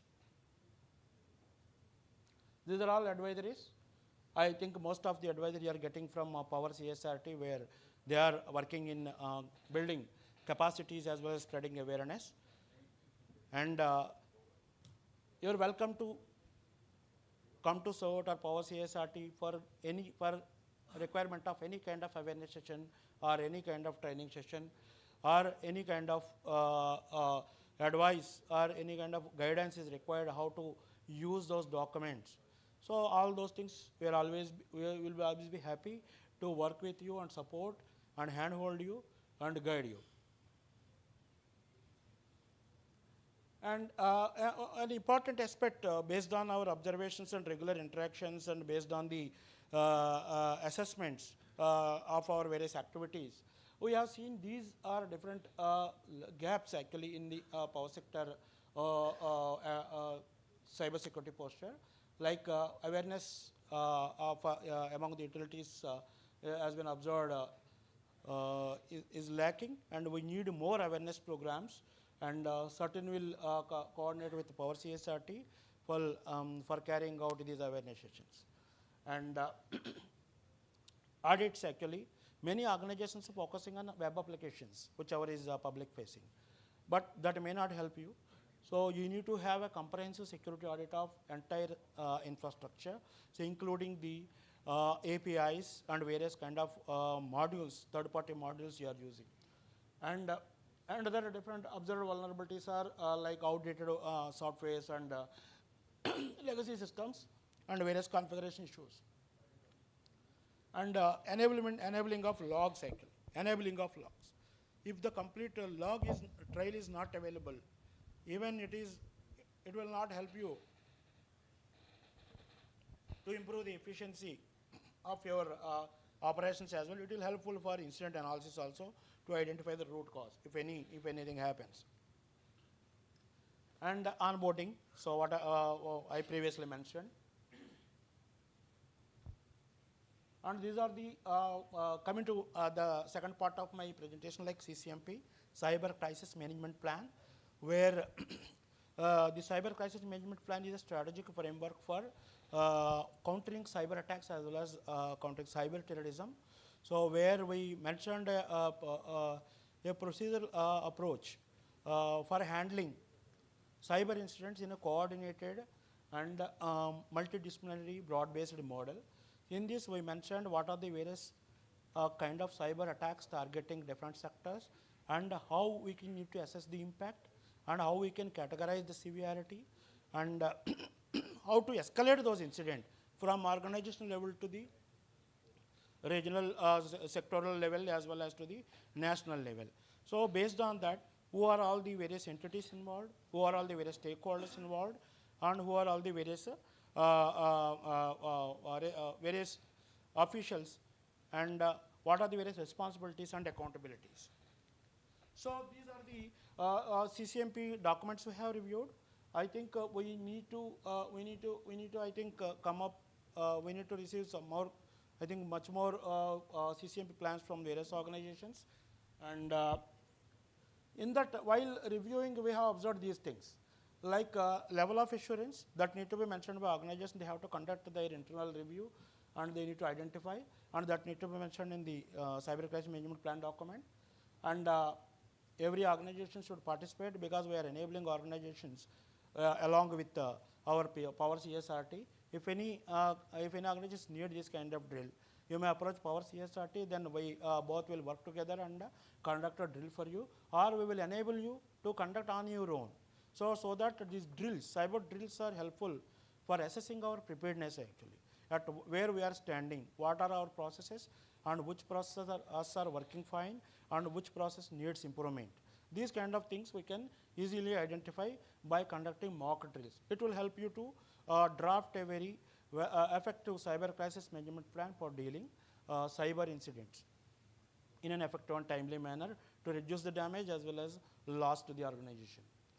And these reviews, for review of any CCMP, that may be sent to Power CSRT, the authorities of Power CSRT. After that, final report may be sent to CERT. And this is the structure. I am not going in detail, so in the interest of time. So this is the actually a national structure of National Cyber Crisis Management Plan. So we are recommending every organization to come up with their own CCMP in line with the National Cyber Security Management Plan, where we need to cover various kind of nature of cyber crises and contingencies targeting that organization and cyber security threat landscape, and by assessing risks actually, what kind of attacks may be possible, potential threats targeting on their, based on their type of assets they are using, type of equipment they are using, type of applications they are running, and building cybersecurity capabilities. What are the organizational plan for building capacities actually? Incident prevention measures. If any incident happens, if any potential threat is targeted based on the risk analysis if we identify, then what are the various measures need to be there for preventing actually such kind of incidents?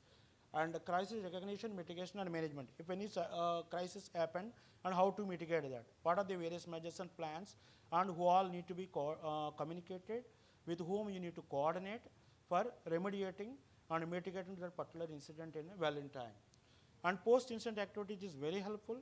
It will help you to prevent recurrence of such incidents, any similar kind of incidents. As well, it will helpful for all your security team to understand actually how the attacks are happening and what are the learnings, and it will test your processes as well, so that if any improvement is required, that can be done based on the learnings from the post-incident activity and interactions among the team. And these are the various factors need to be considered in the in making cyber crisis management plan. And these are the various nature of cyber crisis contingencies. This list is available publicly on website, certain website, where we have issued directions actually under Section 70B of IT Act. So we mentioned 20 plus number different kind of attacks, cyber attacks targeting Indian organizations as well as around the globe. And Indian context also we mentioned specific list. And those things you can take and understand the patterns and how, what are the measures need to be prepared, should be placed in your organization in your preparation plan. These are all the second list of this national cyber crisis. And how we can work together for effective cyber crisis management. Along with CERT, along with Power CSRT, what are the various measures?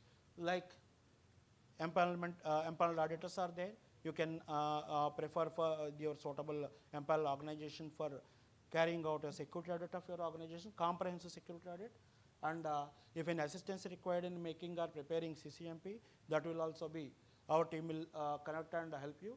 And cyber security drills and proactive and timely security alerts and advices we are pushing to all organizations by email as well as published on website and automated through automated mechanisms, different different modes actually. Vulnerability nodes and Cyber Swachhata Kendra Center and Threat Intel Exchange platform. And these are the directions, you might know about it. And like clock synchronization, it will help you to analyze and understand actually timeline of the incident, and it will helpful for your organizational efficiency improvement as well. And reporting of cyber incidents, it is mandated under the law for reporting cyber incident in, within 6 hours to both certain as well as Power CSRT. And point of contact, log retention, 180 days, and VPN and other services. Organization can help certain actually for improving security posture of and securing the Indian cyberspace by duly reporting the incidents. It will help to understand what kind of attacks are happening. We can correlate, and if any attack is targeting multiple sectors, that will also helpful for organization to identify based on your incident report. And collaborating and onboarding to various certain platforms, and regularly participating in certain trainings workshops, and implementing guidelines, what are I mentioned, safe and trusted internet, that guideline for government entities and its associated offices. This is the contact information, and we have official social media handles running, and regularly we are posting various awareness material in the form of videos, infographics, and posters. That information can be taken and shared with all your colleagues and nearest and dearest ones and your family members. Thank you. I will be happy to answer if you have any questions.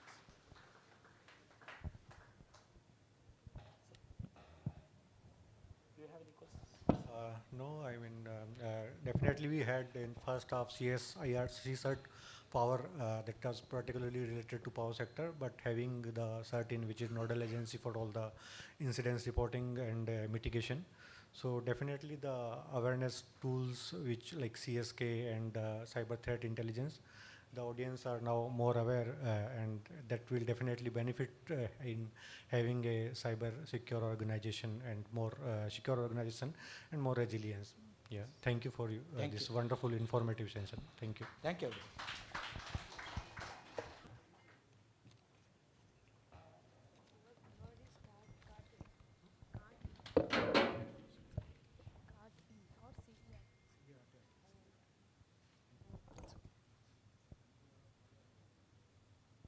Thank you, sir. Thank you so much. Thank you, V.V. Rao Garu. Thank you, Rajesh Chaudhary Garu. Thank you. So we got a good information from V.V. Rao, sir. So now for the next topic and next subject, I would like to call upon to the stage Director NCIA PC. I would like to welcome Sri Keshav Kumar Garu. So please everyone, can you all थोड़ा सा मुझे तालियों के अगर आवाज़ सुनाई देगा तो I'll confirm that all are ready to join with this topic. It's about identification of CII. And for the section chair, I would like to welcome AGM NTPC Sri S. Raut sir to please join us.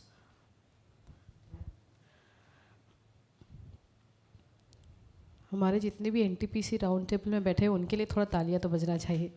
So he is ready to join with us. And for this topic and to make you all know more about in this topic. We'd like to request to Keshav Kumar Garu, over to you. Let us join with him. Thank you, ma'am, and good afternoon all. I am Keshav Kumar from NCIPC. So for this session, while many knowledgeable speakers before me have covered most of the things, I'll be focusing on some topics primarily pertaining to the power sector CII identification, and along with that some other topics also which may be helpful to you. So moving further, just to give a brief introduction of NCIPC, it has already been covered before, but just to rehash that, it has been set up under Section 70A of IT Act 2000 and notified in 2014. It has been nominated as a nodal agency for cyber security for CII. Now CII stands for Critical Information Infrastructure. What is it actually means? Critical information infrastructure basically means any information infrastructure or computer resources, incapacitation of which would have debilitating impact on national safety, national economy, public health, and public safety. This has been covered, but just to refresh this, I have mentioned it. Now moving further, power sector comprises of utilities pertaining to generations, distribution, transmission. Belonging to power sector, the audience is much more aware of it than me, so I won't be dwelling it any further. However, what I would like to mention is that how to declare a CII. Any power utility would have multiple systems. Declaring all of them as a CII is not logical, it's not rational, it's not practical. So the most logical approach dictates that the key business or the critical business processes are identified by the utility themselves in consultation with NCIIPC. Now the critical information infrastructure or the computer resources associated with those critical business processes automatically forms the part of CII, subject to the fact that if rendered unworking, non-functional, that is decapacitation of it, would have debilitating impact on national health, national safety, national security, national economy. So this is the rationale behind declaring an information infrastructure as a CII. So before going to another slide, what I would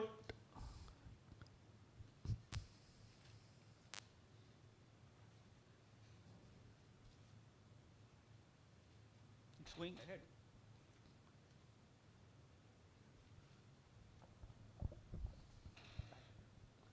Yeah. Thank you. So once a entity or a computer resource, I would say, has been declared as CII, the concerned entity forwards their network architecture, their IP details, and their post notification documents to NCIPC. NCIPC vets them, reviews them, gives their comments, and based on the information that has been provided to us, NCIPC provides tailored advisories based on the infrastructure that the utility has, and the advisories are particularly tailored for them, so they can act upon them. Apart from that, NCIPC also carries out the risk assessment activities for the utilities. In past, we have been carrying out. We are due to carry out one shortly as well. Apart from that, we also carried out VA for the public-facing infrastructure, and even that report is shared with the entities. So there are multiple activities we are NCIPC is associated with. So once an entity is declared as a CII, there is a lot of exchange of information between the utilities and NCIPC. So just to give a broad idea, this is in any way, this just shows how the information flows. We have tried to make it more broad.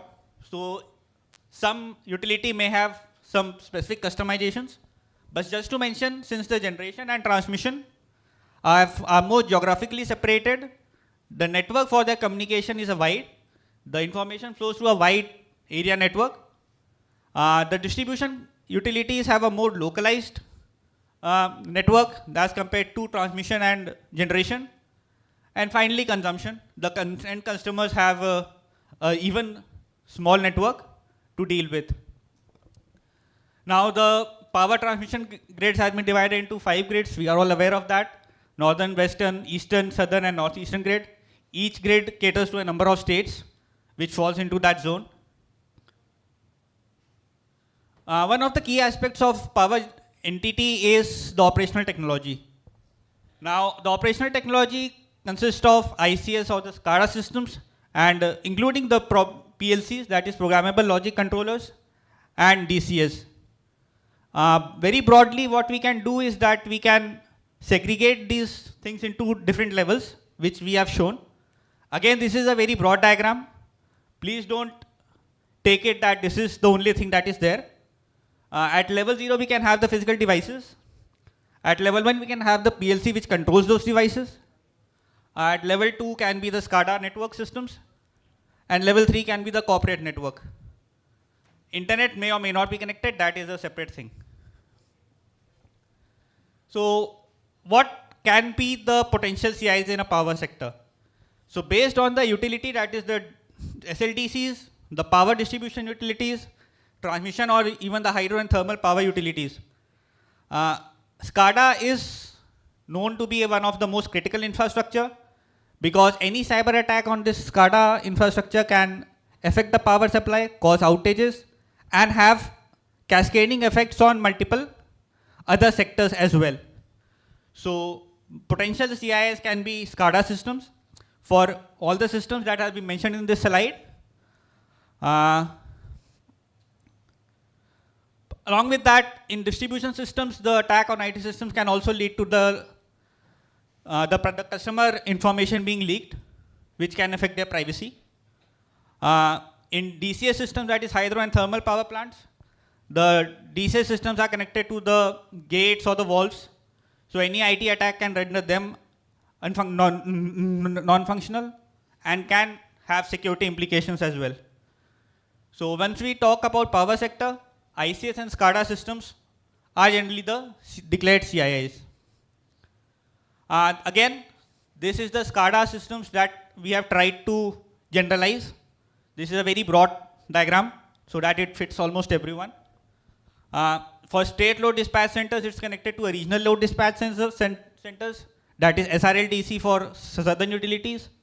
They are in turn connected to NLDCs, a national load dispatch center. And for power distribution, as I mentioned, they have a number of RTUs, which through communication link are connected to the SCADA network. And through firewall, it can be connected to the corporate LAN as well. Again, like I've mentioned, this is just a broad diagram that once we go for a CII identification, what sort of network we are generally looking at. Again, this is for the transmission area, transmission and generations. For transmission, again, number of RTUs or IoTs are connected to through communication link to a SCADA network and through firewall to the office LAN. For generation systems, like I mentioned, there are additional third-party systems as well, which comprise of their SCADA network. Now, moving on to the smart grid architecture, it's a word that has been going on for a while. Here, different devices are integrated together. For using the digital technology or the two-way communication, the existing grid systems can be interconnected, which would increase the efficiency and reliability of the grid. However, it has multiple elements connected together like AMI, that is advanced metering information, GIS, giving the geospatial data over the metering information, then connected to the SCADA system, the outage management systems, the FPIs, all through the communication network. They are interconnected. So while it helps in the efficiency, increases the reliability, it also opens up a huge attack surface for the attacker. Moreover, any attack on one particular section has a cascading effect on others as well.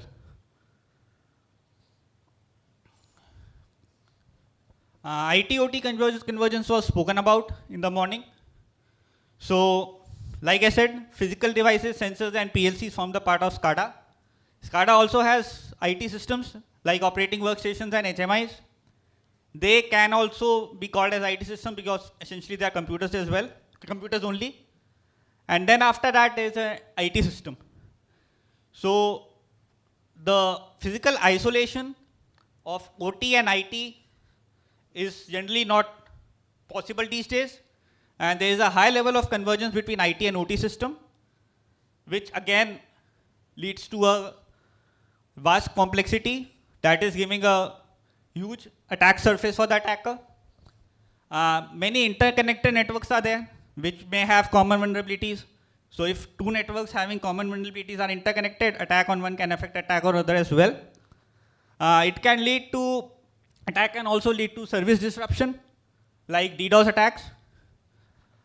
Then modification of data can compromise the integrity of the system. Then increase of number of access points and pathways offers a number of pathways for attacker to exploit. And there is a perspective for the attacker to endanger the confidentiality of data and breach the customer privacy. So when we are dealing with cybersecurity, a major objective for any cybersecurity is to ensure that the grid is available, the power is available, the integrity of the grid is not compromised, as in sense the data is accurate and reliable, and it has not been modified. Also, the confidentiality is important to ensure that the data has not been leaked, and including the customer's data has not been leaked.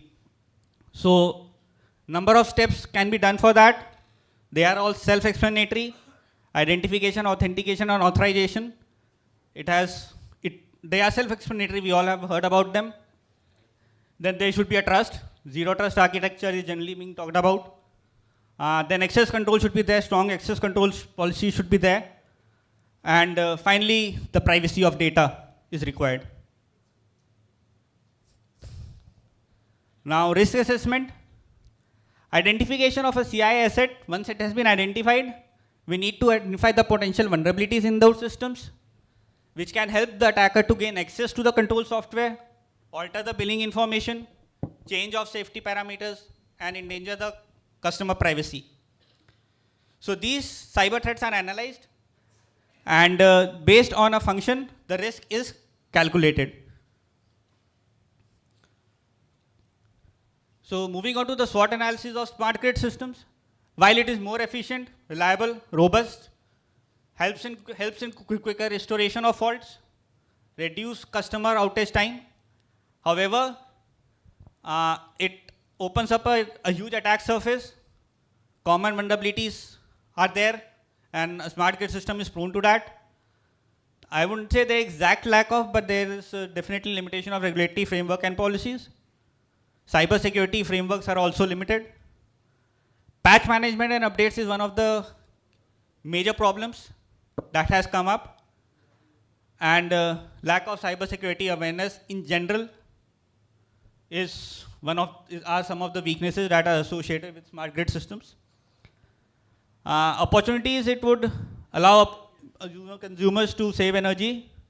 Okay, there is a spelling mistake, it is consumers. And reduced outage times, lower power cost, and then provides a better situation awareness. However, there are threats associated with that. That is, the smart meter can be remotely connected or disconnected. Then the meter data can be tampered with. DDoS attack can be launched through the communication gateways. Then man-in-the-middle attack can steal customer data. And remote disconnect commands can be sent through data collection units, which can affect the overall working. So for this, the periodic IS audit is required, both internal and third-party audits. The frequency has already been discussed with, so I'm not going to go in details of that. The audit finding and recommendations have to be properly documented, and the compliance of the findings or closure of the findings to be done. Information security policy needs to be prepared by every utility according to their business processes, and that information security policy also needs to be complied with very strictly.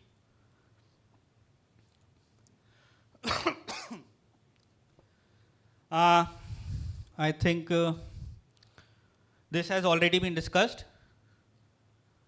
Detect breaches and okay, now I'll be covering about the certification schemes for cyber security management systems. NCIPC has launched conformity assessment framework, and this has been basically launched to address the CSE's 3 pillars, that is process, people, and technology. Now, thing is that to assist in CSE, NCIPC has taken initiative to design conformity assessment scheme that I've already mentioned. So it basically deals with certification of cyber security management systems, inspection schemes for information technology and information control systems, personal certification for cyber security professionals, accreditation schemes for certification consultancy organizations, and training bodies. So basically it has 3 levels. First level is sector agnostic controls. I won't be going through the details itself because they are all available on the open site, and also due to lack of time it's not possible for us to discuss every controls. However, just to briefly mention, level 1 includes the controls specified in 27122. 7 requirements are for establishing, implementing, and maintaining, improving ISMS is there. 93 number of security controls. Organization controls are 37, people controls 8, 14 physical controls, and 34 technology controls. Apart from that, there are 5 additional controls that are listed, which pertains to governance, intranet security, cyber security management plan, artificial intelligence. Level 2 builds upon on level 1. However, it is more it is also applicable, it includes the control which are applicable to power sector entities, like applicable requirements from IEC 62443 series of standards are integrated in level 2. The controls mandated in level 2 shall be implemented in both IT as well as ICS environment of the utility. So it basically contains 11 security clauses and total of 34. 18 additional requirements are there, and 9 enhanced requirements are also there. So STC level 2 is focused on process control systems used by energy utilities and energy suppliers. I would again request and recommend to kindly go through that on NCIPC website. It has more detailed information, and it would really be helpful. Like I said, there are 3 levels. So level 3 basically includes the system requirements implemented in ICS specific to power sector. It includes IEC 62443 standards, and it includes a guide to operational technology security and NIST 800 also. It specifies the cyber security requirements for control systems and determines the cyber security controls necessary. First clause pertains to the CSMS program for ICS. Second are the CSMS policies and procedures tailored for these control systems. Third is to review and improve and maintain the CSMS. So these controls are there.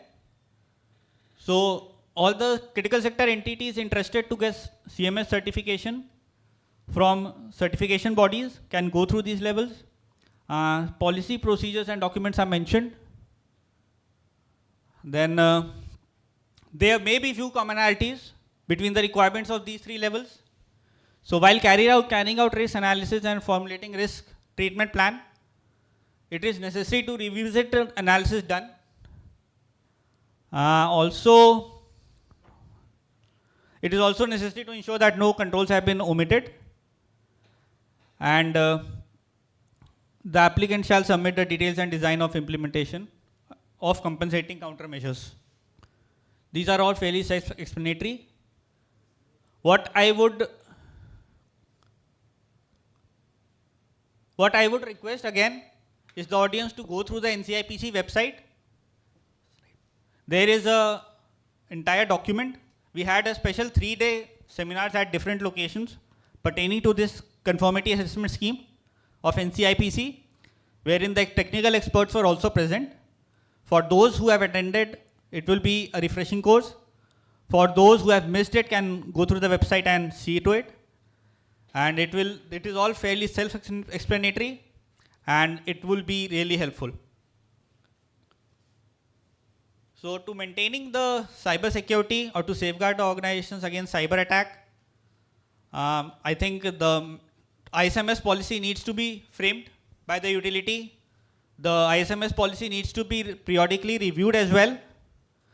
The access control and authorization should be strictly rule-based. The CCMP or the cyber crisis management plan should be framed. Periodic VTR assessment and CS and cyber security audits should be carried out. SOC and SIEM should be implemented for situational awareness. Regular mock drills should be carried out, and based on the learnings of those mock drills, the CCMP documents needs to be updated. Also, regular security awareness programs for different levels of manpower in the utility needs to be carried out. And above all, the first point is the CISO of the organization. He needs to be empowered to take all these actions. He needs to be reporting to MD and chairman just for cyber security requirements. So I was told to keep it short, I tried. So that's it from my side. What I have tried to cover is what all things are looked into while declaring the CIA, and any further details, I am available.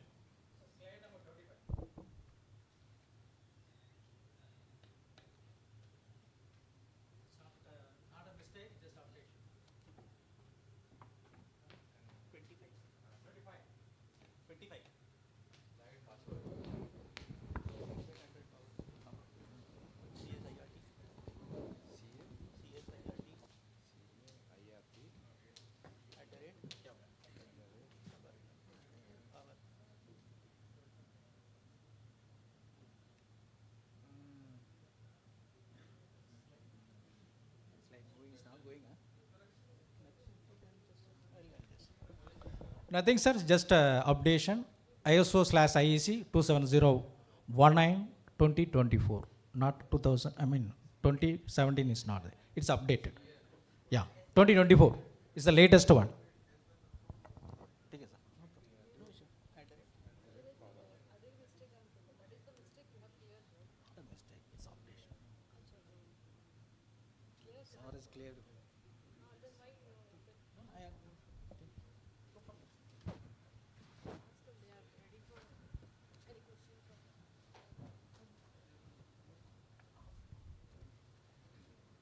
Hello.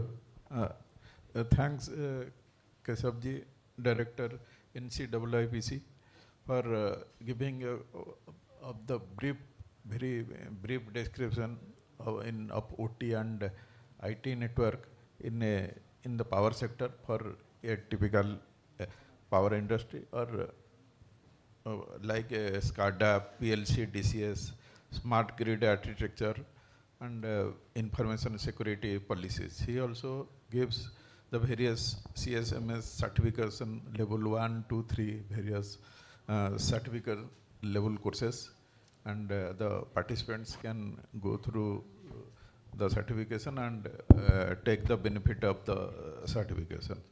He also gives the various audits due to the coming IT and OT convergence age, and also the SWOT analysis of this cyber security. And we have to take all advantage of this presentations what he has given to us. Thank you.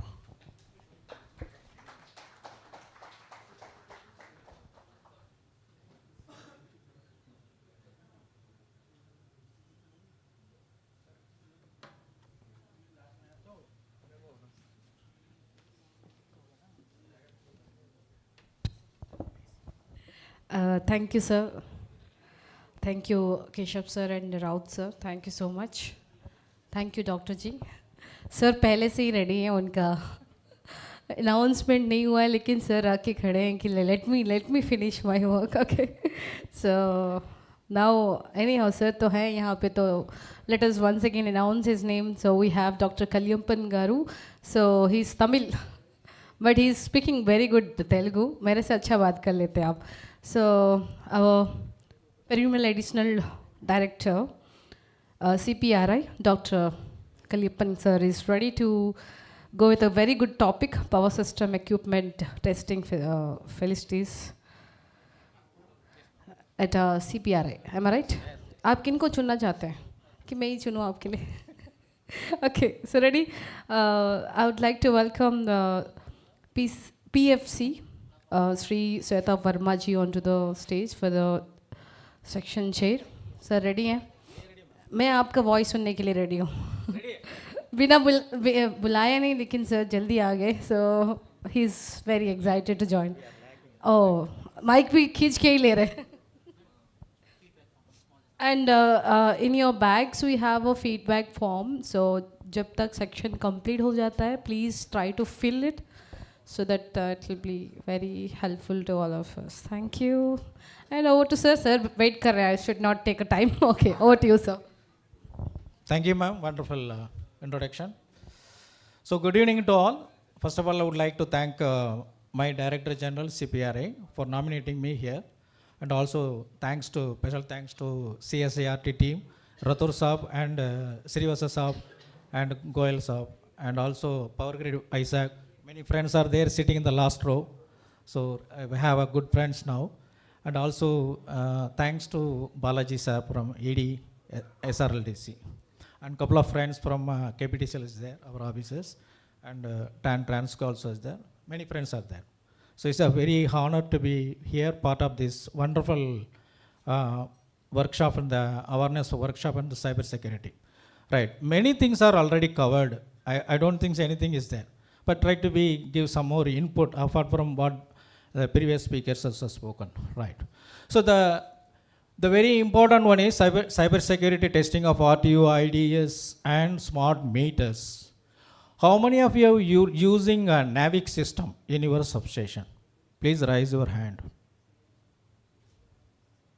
How many of you using NAVIC system in your own substation? No one? Okay, how many of you are using GPS system 1 pulse per second, iRigby, PTP? Who is using PTP? Precision time protocol, which is of microseconds. Timestamping is very, very important. I think some of the speakers are excellently told that time synchronize is very, very important role in order to analyze the events. Okay, and RTU, IDs, and smart meters, we should have a audit trial lock. Should have a lock system. Otherwise, don't buy any RTU, IED, and smart meters. Right. Coming back to cyber security.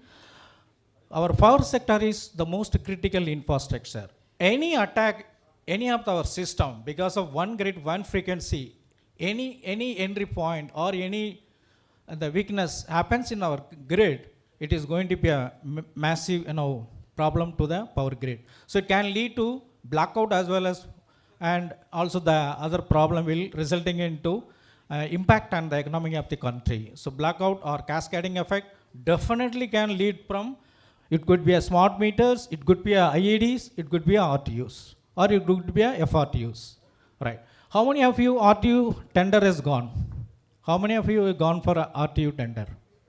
How many of you have gone for tender for IEDs? And cyber security point of view, what are the spec your spec? That is most important. Smart meters. Are you getting meters from India or outside? Then if you are getting component level and a chip level, then there will be a major problem for the country. So we need to be very careful while procuring the equipment inside the country, only from assembled, getting the equipment from the outside, component from the outside and assembling it, or getting directly from the outside the country, we need to evaluate. Don't put it, without evaluation, don't put it in the field condition, right?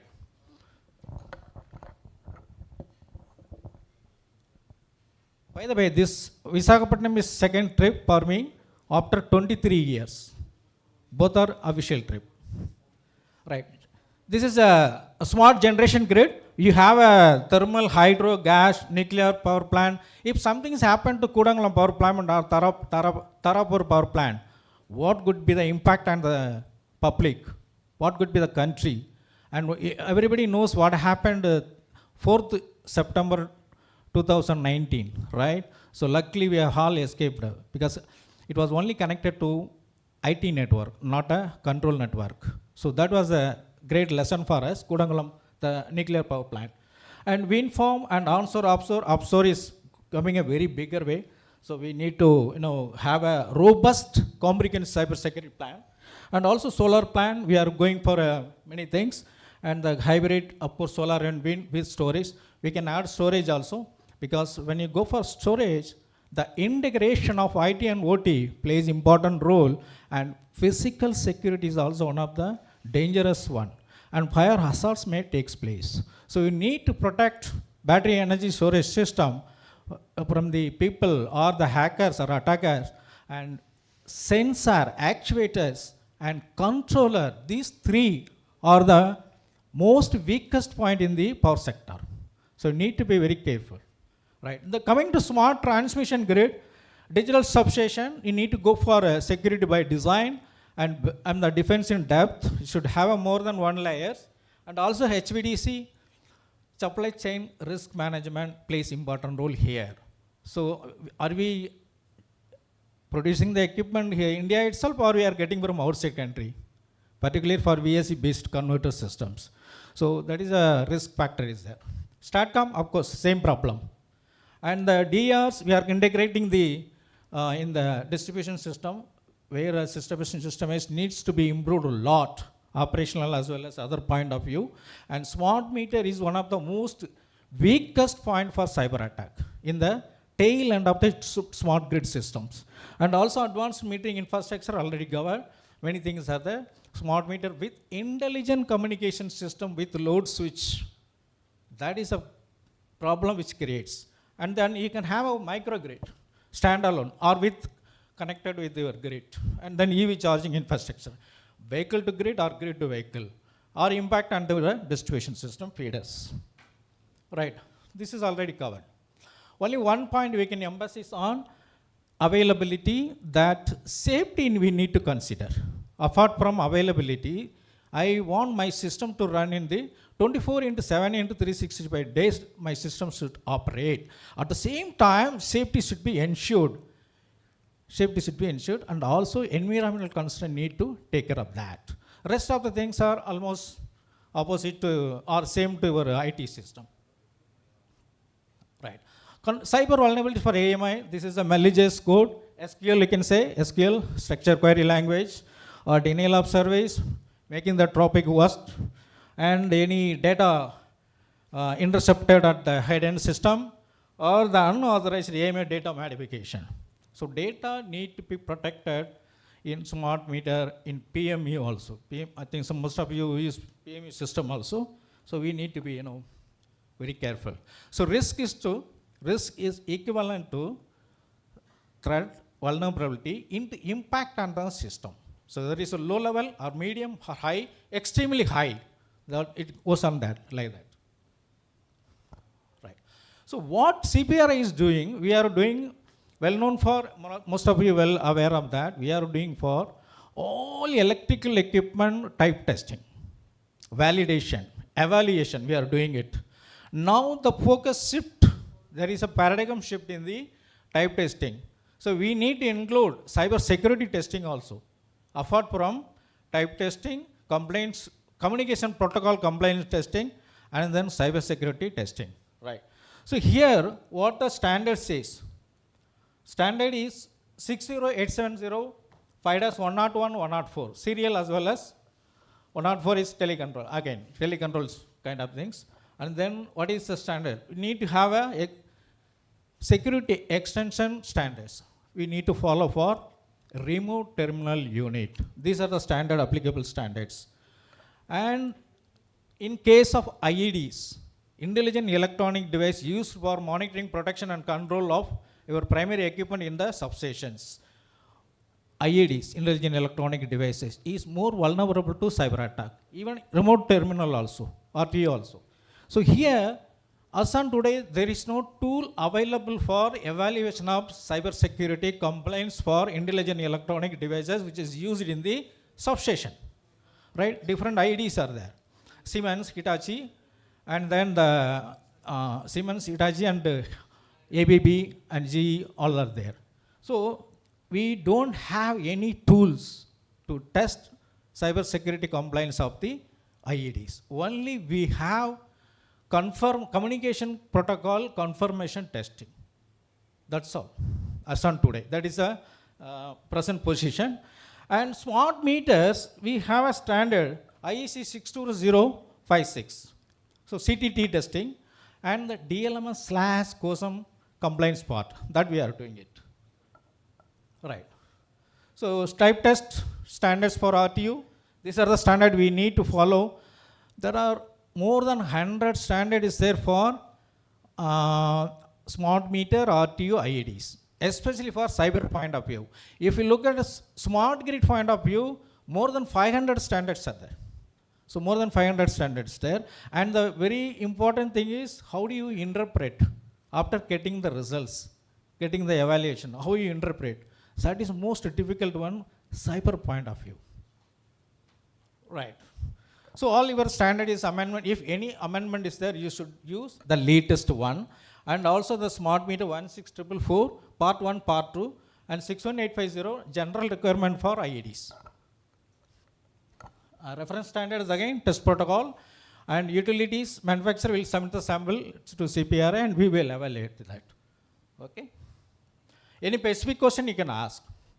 Right. So protocol conform testing is carried out based on the standard 104 and 101, and then per RTU and FRTUs. And this is again implemented as a security extension also, and the latest standard 60870-5-7. So that is the latest standard for the security extension. And this is a standard for the extension, and implemented security testing are carried out based on the IEC 62351, 3, 5, 6, 7, 8, 9, 10, 11, 12, 13, 14. That's the last standard. That is up to that, it is published. And we have to refer 100 series, 62351 100 series 1 and 3, mainly for test procedure for cyber security compliance. So here you can see that is based on the DCP-IP protocol. DCP-IP protocol, you know, all 7 OSI layers. What are the attacks can take place? Many attacks can take place in each layer. And this is 104 is communication protocol, and 604 is mainly for the conformance subject communication protocol conformance testing. We are doing it. And communication protocol for device, again the same, 104 and 101, and 3 and 5. 3 and 5 we are following it. So it's very difficult to interpret 62351, 60870-5-5-7. So we need to, well familiar with standards. Yeah. So the testing procedure for testing RTU for security conformance point of view, DCP-IP, this is mainly for serial communication, RS 230 to 485, and then this is 101, 104. So you have to do activated and deactivated. Both the way you have to conduct. So then that's how that will be done as per this standards. So step 1, step 2, and step 3. So reading one standard one time will not able to understand. We may have to read at least 3 or 4, 5 times. Then only we'll understand. So this is 3 sweeping attack certificates, that is X-509, man in the middle attack, interchange between two networks or 2 systems or 2 devices, and then eavesdropping for the transport layer security. Up to 1.2 we are doing it. 1.3 we don't have a tool presently. Up to 1.2 we are doing it for encryption. I think morning someone was asking about how do you take the system to remotely? You have to take the system remotely through VPN, right? But at the same time must ensure strong encryption. Nobody should be decrypted. So that must ensure that. And of course, sir was telling about critical, non-critical, we have to consider. Right. Then 3 and 5, you have to consider additional requirement in the identification service provided by the standards. Right. So this is some of the standard which test procedure gives. More than 500 test cases or 200 test cases, it gives, you have to follow all. and you have to go through the text and check whether it's correct or not correct, whether true or false or positive or negative. All those things we need to check that to comply the test procedure for the standards of your RTU as well as the IEC, IEDs and smart meters. And also it depends on your BICs and PICSIT. All these things will come into the picture of your test procedure. Right, this is extracted from the standards. The similar way, same PICSIT is there.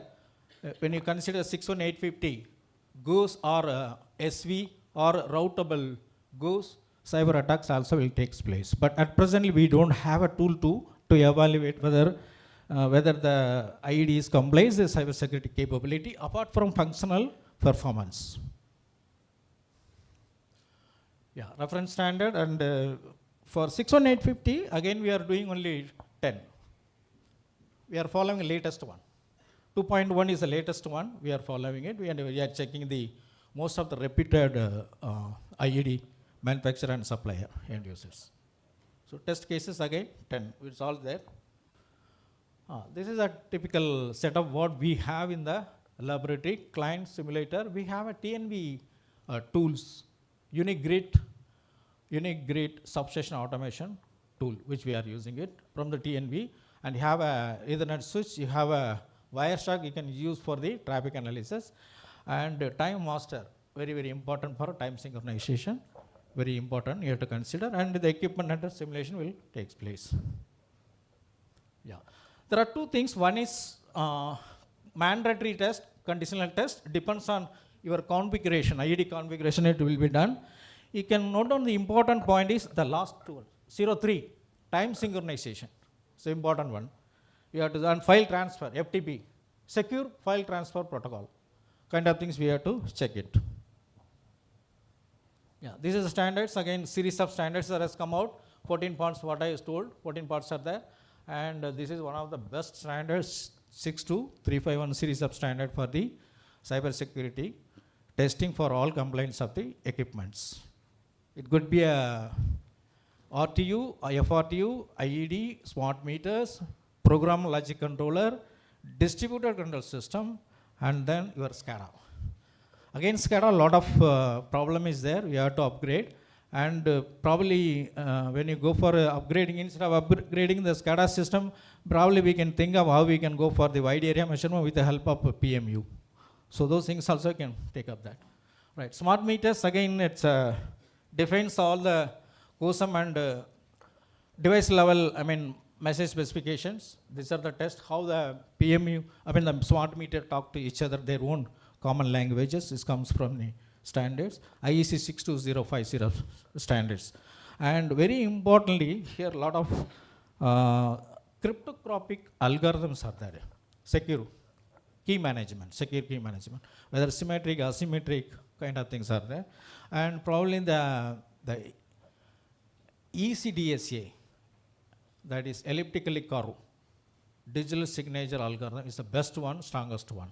So we need to use along with the smart meters. Yeah, testing criteria, again supply from trusted, we follow the CA guideline 2021 December, and supply from other than trusted vendors. So these are the 5% of the supply we have to consider. And then after scrutiny of this, again utility will have asked to submit the product to the laboratory for communication protocol as well as cyber security conformance testing. This is another condition, 10% of the supply lot, all that will come. Yes.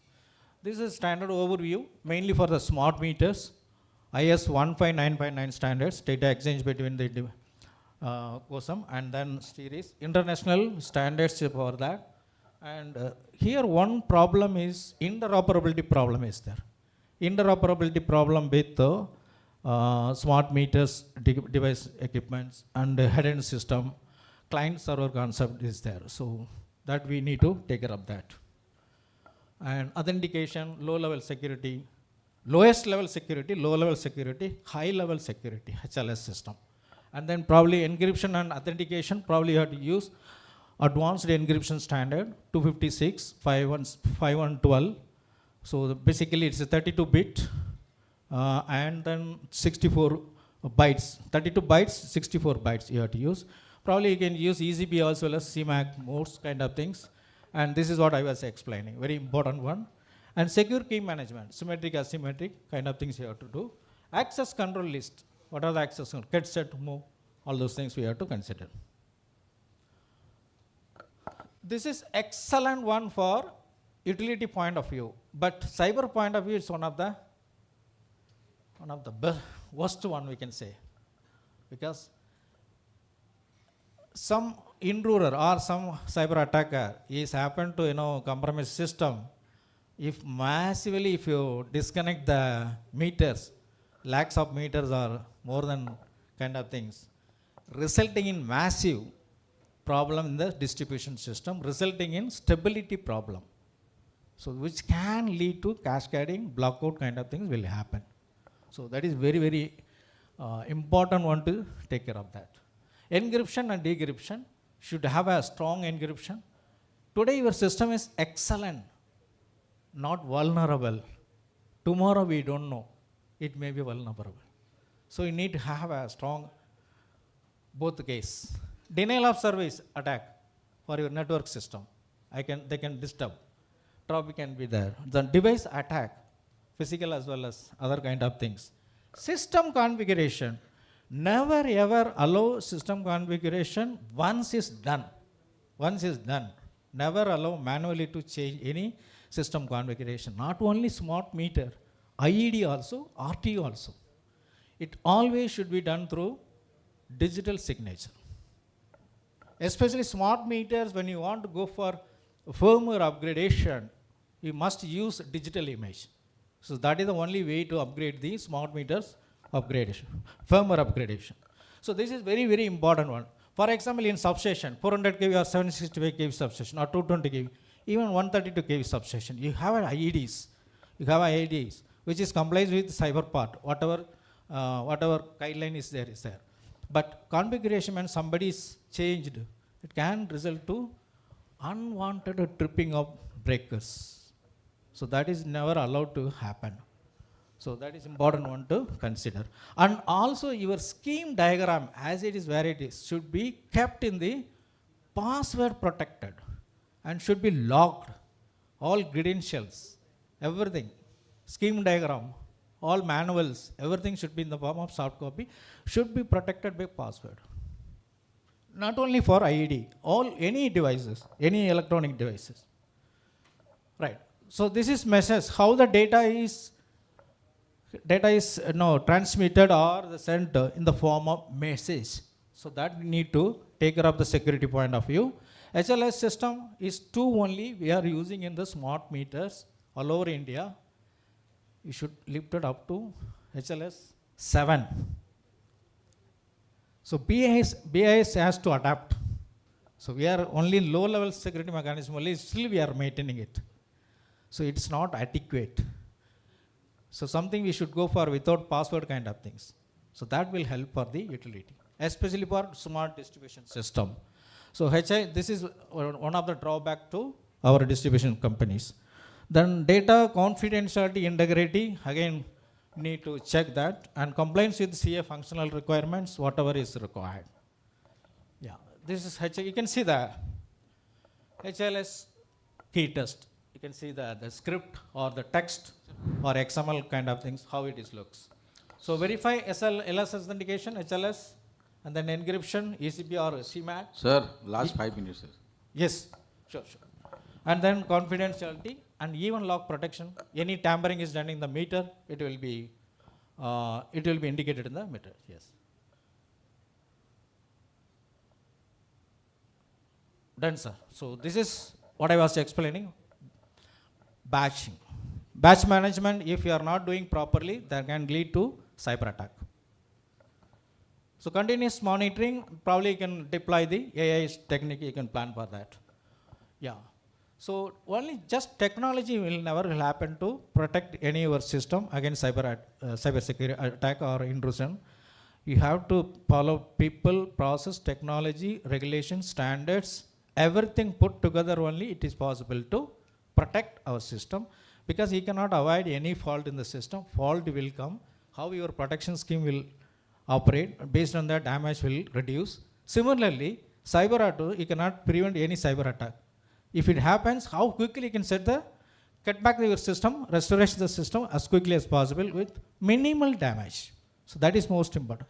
That is what incident response, they are doing excellent, CSIRT. Incident response, how quickly you can act, something has happened. That is most important. Yes, you should have a plan. Vertical communication, horizontal communication, all CISO, IT, OT, and then EMD, all together should work. Right. So these are all again independent, dependent on that. So all the levels are interdependent, interconnected systems. So no system will work isolated. So therefore, defense in depth is most important one to consider for best practice of cybersecurity. Thank you for the opportunity.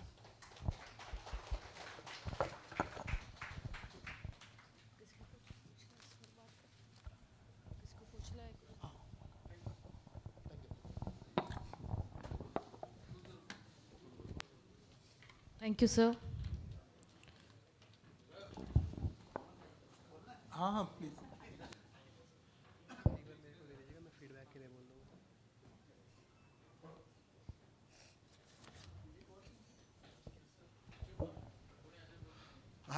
Thank you, sir. We actually frequently interacted with the CPRI for so many things. One committee is also under that we are discussing about how to implement the cyber security in the smart meters. Although we at present, since there is a that of the time, I would also like to say something, because at present our generation and transmission are adequately protected at the present extent. But the distribution is one of the most vulnerable point at that time, because we have so many IEDs. So in the distribution sector, it is better we have to delve not only from the individual point of view, but we have to take an integrated view how to protect our whole distribution system. Just Israel has done it. Because the Israel has accepting the approach, they protect their all integrated distribution system. No vulnerable point should be kept open for the attack.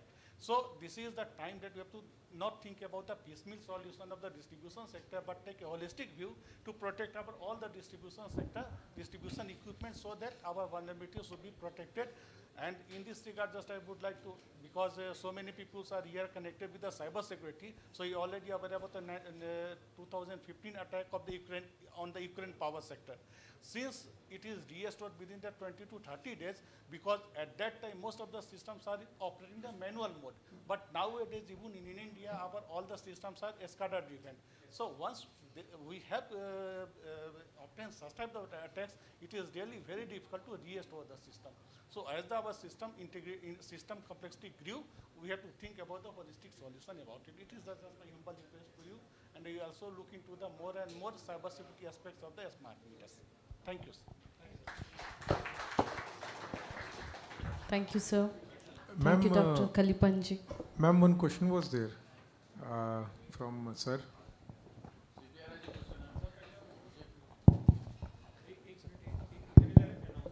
I would request you all to kindly fill the feedback form that has been provided in your kit.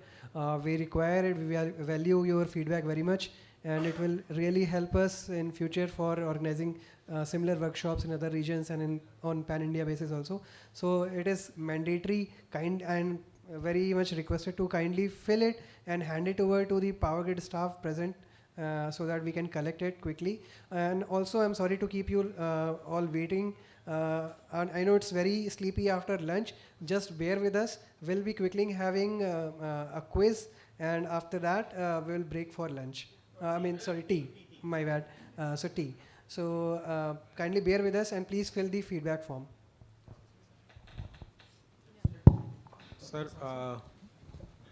Sir, what is the status of 61850 this security conformance testing? No tools are available globally. But the standard is out 2 and 6 are there, na? 61852 part 2 and part 6 have been. Standards are there. And only tools is not there for cyber security point of view. So, but sir, DNV has, or I heard TUFSUD is also already having the tool. No, sir, no. Okay. Actually, CPR is working with CDAC. One of the project we are planning to take up the developing the tools for the 61850, especially for cybersecurity compliance. That we have already initiated. Project is under approval stage. With Hyderabad, CDAC Hyderabad. Yes, sir. And sir, 4-2 testing are you conducting or planning to do? 62443. Yeah, Mr. Shivkumar is working on that. Okay. Yes. And sir, finally for inverters, are we doing something? Inverter, I mean, you want to do for the compliance of inverter or cyber security compliance, sir? Both, type as well as cyber. I mean, as per 1457.3, right. we are planning, sir. Okay. Okay, shortly we may come out with. And sir, with regards to smart meters, are we actually, I went through 15959, so are we storing the successful logging logs also? Yes, sir. Whatever as per IS standard, we are storing it, sir. Yes. Thank you, sir. You are storing it. Thank you, sir. Thank you for that. Good. Thank you, sir. Kalipan, sir, thank you so much. Thank you. Okay, so now it's, as sir said, it's a time for quiz. So before we start, once again, the same announcement. We have the feedback form, so please, आप सब fill कर रहे हैं तो चलिए maybe quiz का कुछ arrangement थोड़ा quick कर लेता हूँ क्योंकि we have very less time. So आप थोड़ा feedback जो finish कर रहे हैं उसका finish कर लीजिए. Let me get the questions for the quiz so that we can start the quiz. And we have so many surprises, gift hampers. iPhone में ऐसा तो कुछ नहीं है. कुछ special है आप सबके लिए. So I'll be coming back with the questions. So please take your time for the feedback.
Feedback में जो भी लिख रहे होंगे ना प्लीज़ नेक्स्ट टाइम जो है कौन सी होटल में करना है वो भी लिख दीजिएगा. Someone is offer the Novotel also. Next time, after 2-3 months, we will also organize the same type of workshop. Not like this one, not exactly like, but some the ED Simadri Sahab offered the workshop to be conducted in the this one Novotel. So you can put the your your recommendation in that. नहीं वो northern region है. Lucknow is for the नदर reason. चलिए अगर आपका feedback का जो form है फिल हो गया अपना काम हो गया तो will start the quiz. So are you all ready all the round tables. Round table में जो भी आंसर बोलेंगे उनको ही गिफ्ट मिलेगा. ऐसा नहीं है कि राउंड टेबल सारे को गिफ्ट मिलेगा. वो नोवोटेल में जब होगा तब वैसे कर लेंगे सर. सारे राउंड टेबल्स को गिफ्ट कर लेंगे. वो हमारे सर ही स्पॉन्सर रहेंगे Rathore sir. Let us start the first question. I request everyone to look at the screen, LED screen. I have very less knowledge in these questions. I have a sir to help me. Yes. So let us go with the first question. I think we have. I request everyone. ये trial था तो जो answer बोलेंगे please raise your hand so that sir will look. Sir, we will take from first table. Sir, please. Please put your hands together for the clap. Can I have one? अच्छा so हमारे NTPC team I think so सारे एक बार round table जोरदार तालियां हो जाए. एक ही gift हर घर में जाएगा. So very good. So first answer by all the team. Very good. And let us go with the next question. अभी जो पहले हाथ उठाएंगे then we'll Sir, see. please raise your hands only. Okay. हाँ, ready. Sir, please answer मत बताइए. मुझे पता है आपको answer सब पता है. Okay. Next question and here we go.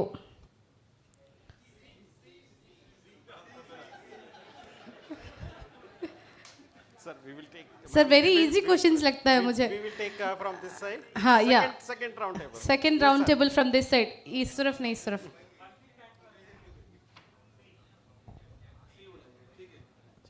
अच्छा, ये करेक्ट आंसर है सर. प्लीज 1 करोड़ आप जीत रहे हो. बाद में, अभी के लिए गिफ्ट ले लीजिए please. Okay, third, let us give एक एक टेबल के लिए एक एक क्वेश्चन हो जाए सर. Why not. ये हो गया, 2 टेबल हो गया. अभी we are going with the third table. एक ही चांस मिलेगा अगर रॉन्ग बोलते. सो प्लीज बाकी सारे टेबल के जितने भी सर्स हैं थोड़ा प्लीज काम रहिए. Let them answer. Now the question for the third table and the question please. Yes, please. If you have third table. Third table.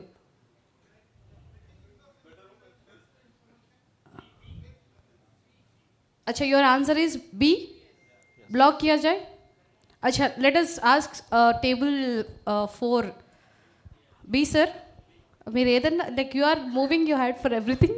अच्छा, and the correct answer by table 3. So let us congrats them and we have a gift for you sir. And now the question for table 4, like this side. So your question, here it is.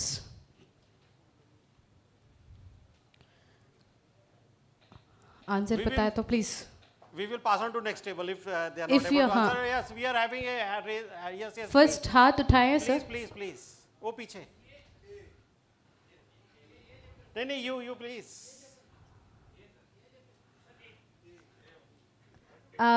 Fourth table से पहले हमारे sir जो पूरे tip top Varun की जैसे लिख रहे हैं. So we have a answer from sir. Mister Shravan ji के लिए जोरदार तालियां हो जाए. सॉरी, द फोर्थ टेबल आपको फिर चांस आएगा. बहुत सारे क्वेश्चंस हैं. No worries. ओके, थोड़ा जल्दी बोलने के लिए ट्राई कीजिए. We have just seconds of time. Okay, now we are going with moving with this table, 6th table this side. Back to the third table. Okay, the question is here. जो भी answer बोलना चाहते हैं थोड़ा हाथ उठाइए. Again with Shravan sir, please wait. आपको already gift मिल चुका है. आप हाथ उठाइए, बट आंसर मत बताइए. Anyone faster. Okay, come on. Option B. अच्छा, Yes, please.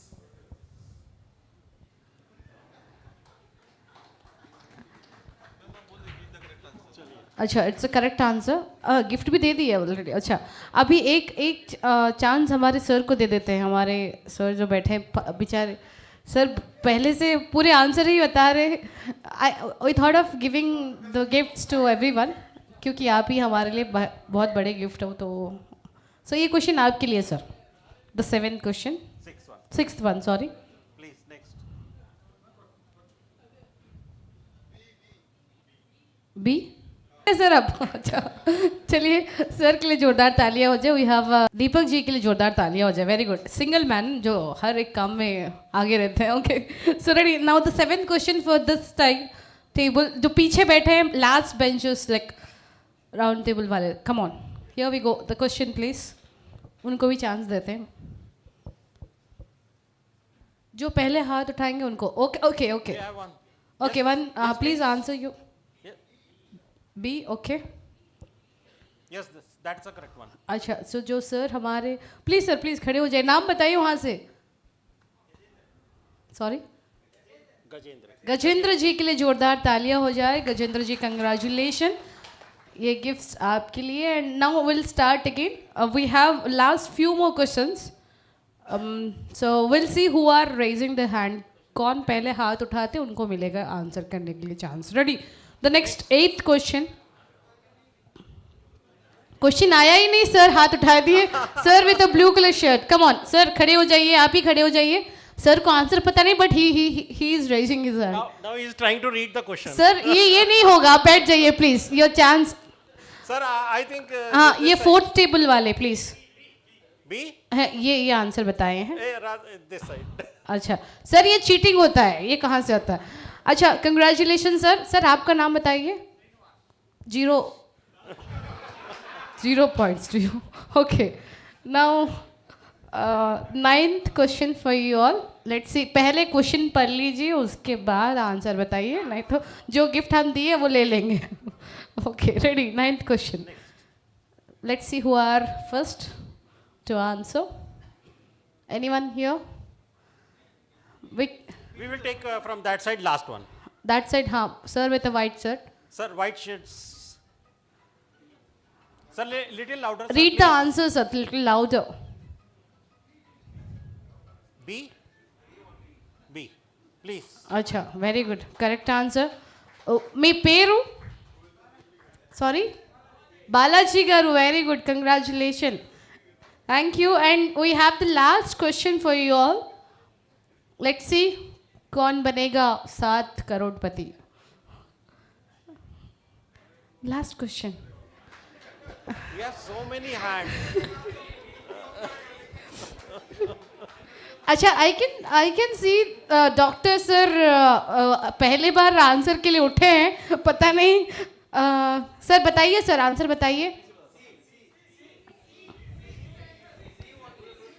डॉक्टर सर बहुत अच्छे से डांस करते हुए आंसर बता रहे हैं, तो सर का.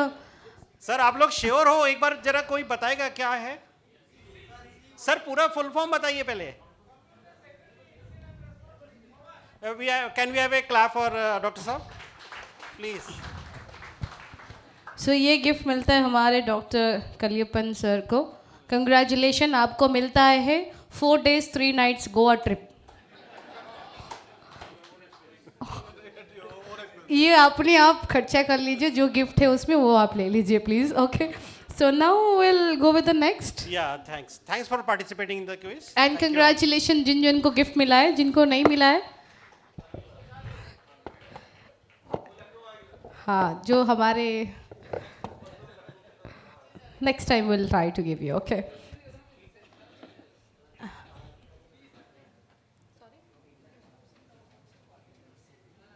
Yeah, and once again, this announcement, everyone have the feedback forms, right? Can you please show me? है कि नहीं? सब फिल कर लीजिए. कोई नहीं दिखा रहे, मतलब किसी को इंटरेस्ट, बस सुन लिए, हो गया, ख़त्म. यहाँ से अच्छा दे दिए भी. अच्छा, वेरी गुड. सो प्लीज़ आपका फीडबैक हमारे लिए बहुत इंपॉर्टेंट है, जो भी हमारे इवेंट कंडक्ट करने हैं ऑर्गेनाइजर्स के लिए. So please fill the feedbacks. अगर किसी के पास नहीं है तो प्लीज़ हमारे sir Manohar sir very good name. Manohar sir మీ దగ్గరికి వస్తారు, ఆయనతో కాంటాక్ట్ అవ్వండి. ఆయన చాలా చక్కగా కోఆర్డినేట్ చేస్తున్నారు. సో ప్లీజ్ जो भी स्टिल फीडबैक का जो फॉर्म नहीं है उनसे कांटेक्ट कीजिए. He have the papers. And up next we have any other questions?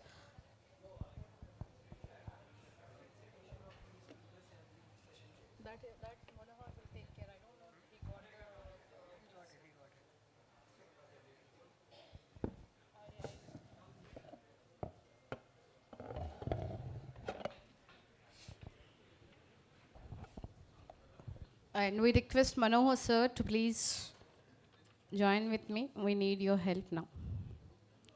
We need your presence here.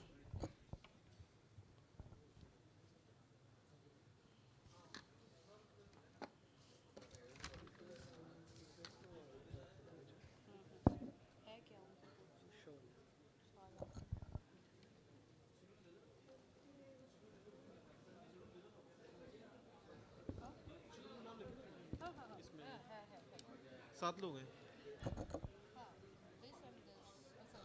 This one, this one, this one, this one. हाँ, on speaker.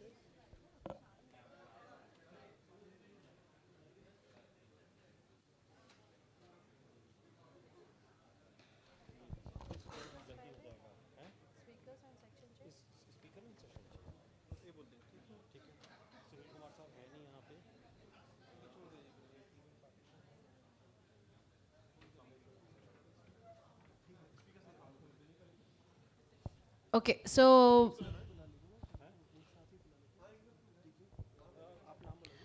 आज का जो हमारे इस वंडरफुल वर्कशॉप में जो वंडरफुल प्रेजेंटेशंस दिए हैं, let me call all the sirs on the stage for thanking note. So I would like to call first a very calm person and very helpful person, Pratik sir. उनके लिए जोरदार तालियां हो जाए if you got good information from him. And next I'd like to request Ashish Goyal ji and Tanuj Yadav ji, Neeraj Sharma ji, and I would like to call V.V. Rao Garu,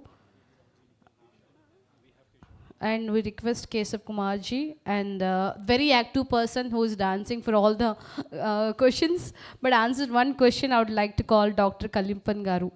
So please, आइन को ఒకసారి గట్టిగా उनके लिए जो भी उनके team है एक बार जोरदार तालियां हो जाए उनके लिए. So let me welcome all the sirs and let me thank them for a very good एक सब्जेक्ट के बारे में इतना टाइम लेके एक्सप्लेन करना, it's very hard, but they have answered all the questions and given a wonderful presentation. So I would like to thank everyone. So please sir. And let me call section chairs, guest Rajesh Chaudhary Garu and Sri S. Rao Garu, Raut sir, T.Y. Patel sir, and Kameshwar Singh ji.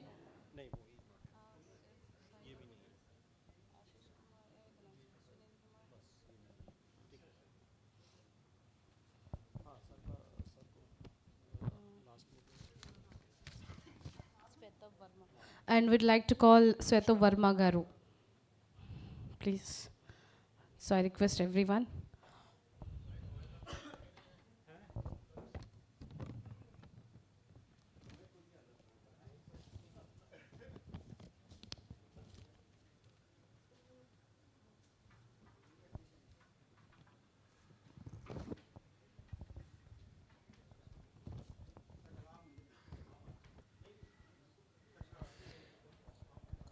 So Ashish, we have Sri Ashish Lohiya ji, who is felicitating all the sirs who have given a wonderful presentation. So please let us thank once again. थोड़ा जोरदार तालियां बजना चाहिए सबके लिए. Come on. And up next we have Ashish Goyal ji.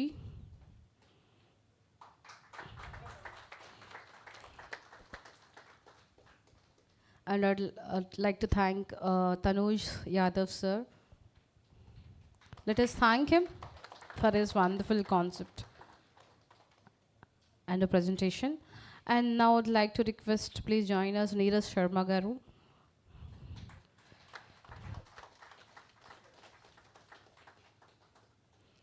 And I would like to call up next V.V. Rao Garu. Acha. I would like to call up next Keshav Kumar Garu.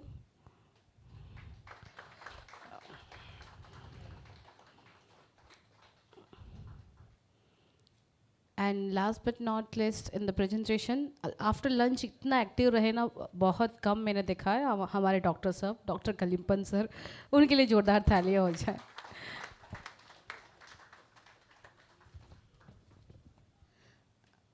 And now I'd like to request chair, like section chairs. I would like to call T.Y. Patel sir. Thank you so much for being a part of this presentation. And Rajesh Chaudhary Garu. Sorry.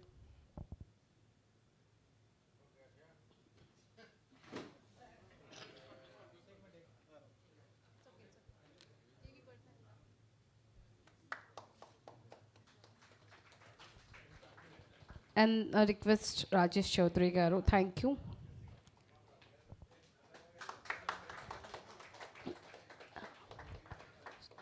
Sri S. Raut sir.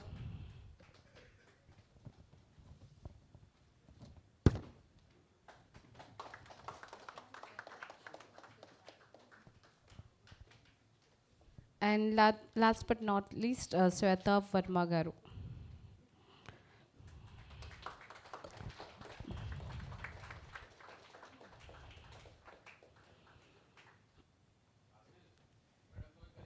नहीं आशीष sir मुझे और एक event देने के लिए offer किए हैं, बस वो काफ़ी है. Okay. It's okay, sir. No, he's giving me 10 more events, so I'll be happy for this. Okay, so let us once again thank all our sirs who has given us a very good message and presentation. So please, everyone, we had a very great. And let me welcome sir. आप सुबह मैंने जब आपको देखा था आप बहुत अच्छे स्माइल किए थे, आपके स्माइल में हम फिदा हो गए. तो एक बार उसी स्माइल से प्लीज़ सबके साथ एक ग्रुप फोटो हो जाए.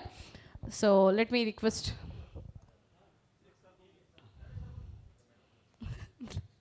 सर उन्होंने बात दे दी कि मुझे बाकी 10 इवेंट वही दे रहे हैं. इवेंट से ज़्यादा सवाल. And to a very active person, let me request Rathore sir to please. And Ashish sir, let us take a join for a group picture.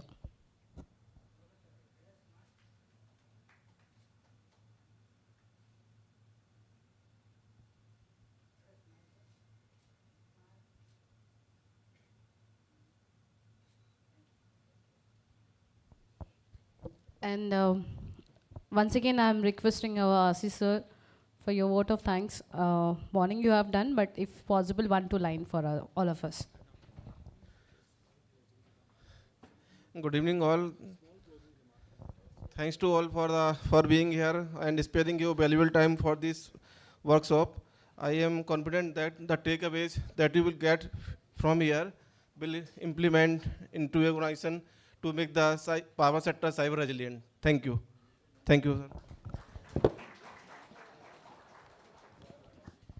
चलिए जैसे हमने शुरुआत किए हैं वैसे एंड अप करेंगे. हमारे आशीष सर तो बड़े खूब से बताएं, लेकिन I would like to wind up this event with our very legendary person. I would like to call Shri LK Rathore sir on to the stage to give us a closing note and bless everyone and wind up this event. Thank you.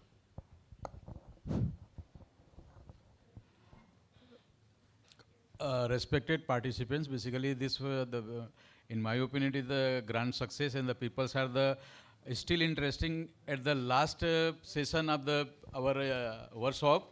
So I really thanks to the one and all. At least you take up with the 10 to 25%, then it will be the better for us. But if any suggestions are there, so please, it is a welcome for us. We from the CSAT Power team, if anyone having any problem related to the cyber security, either the incidents or the forensic related, or the any policy clarification, we are always be ready, and our SOC is the 24/7 working. The helpline is already working, so you are always welcome when you you are facing any type of cyber related issues.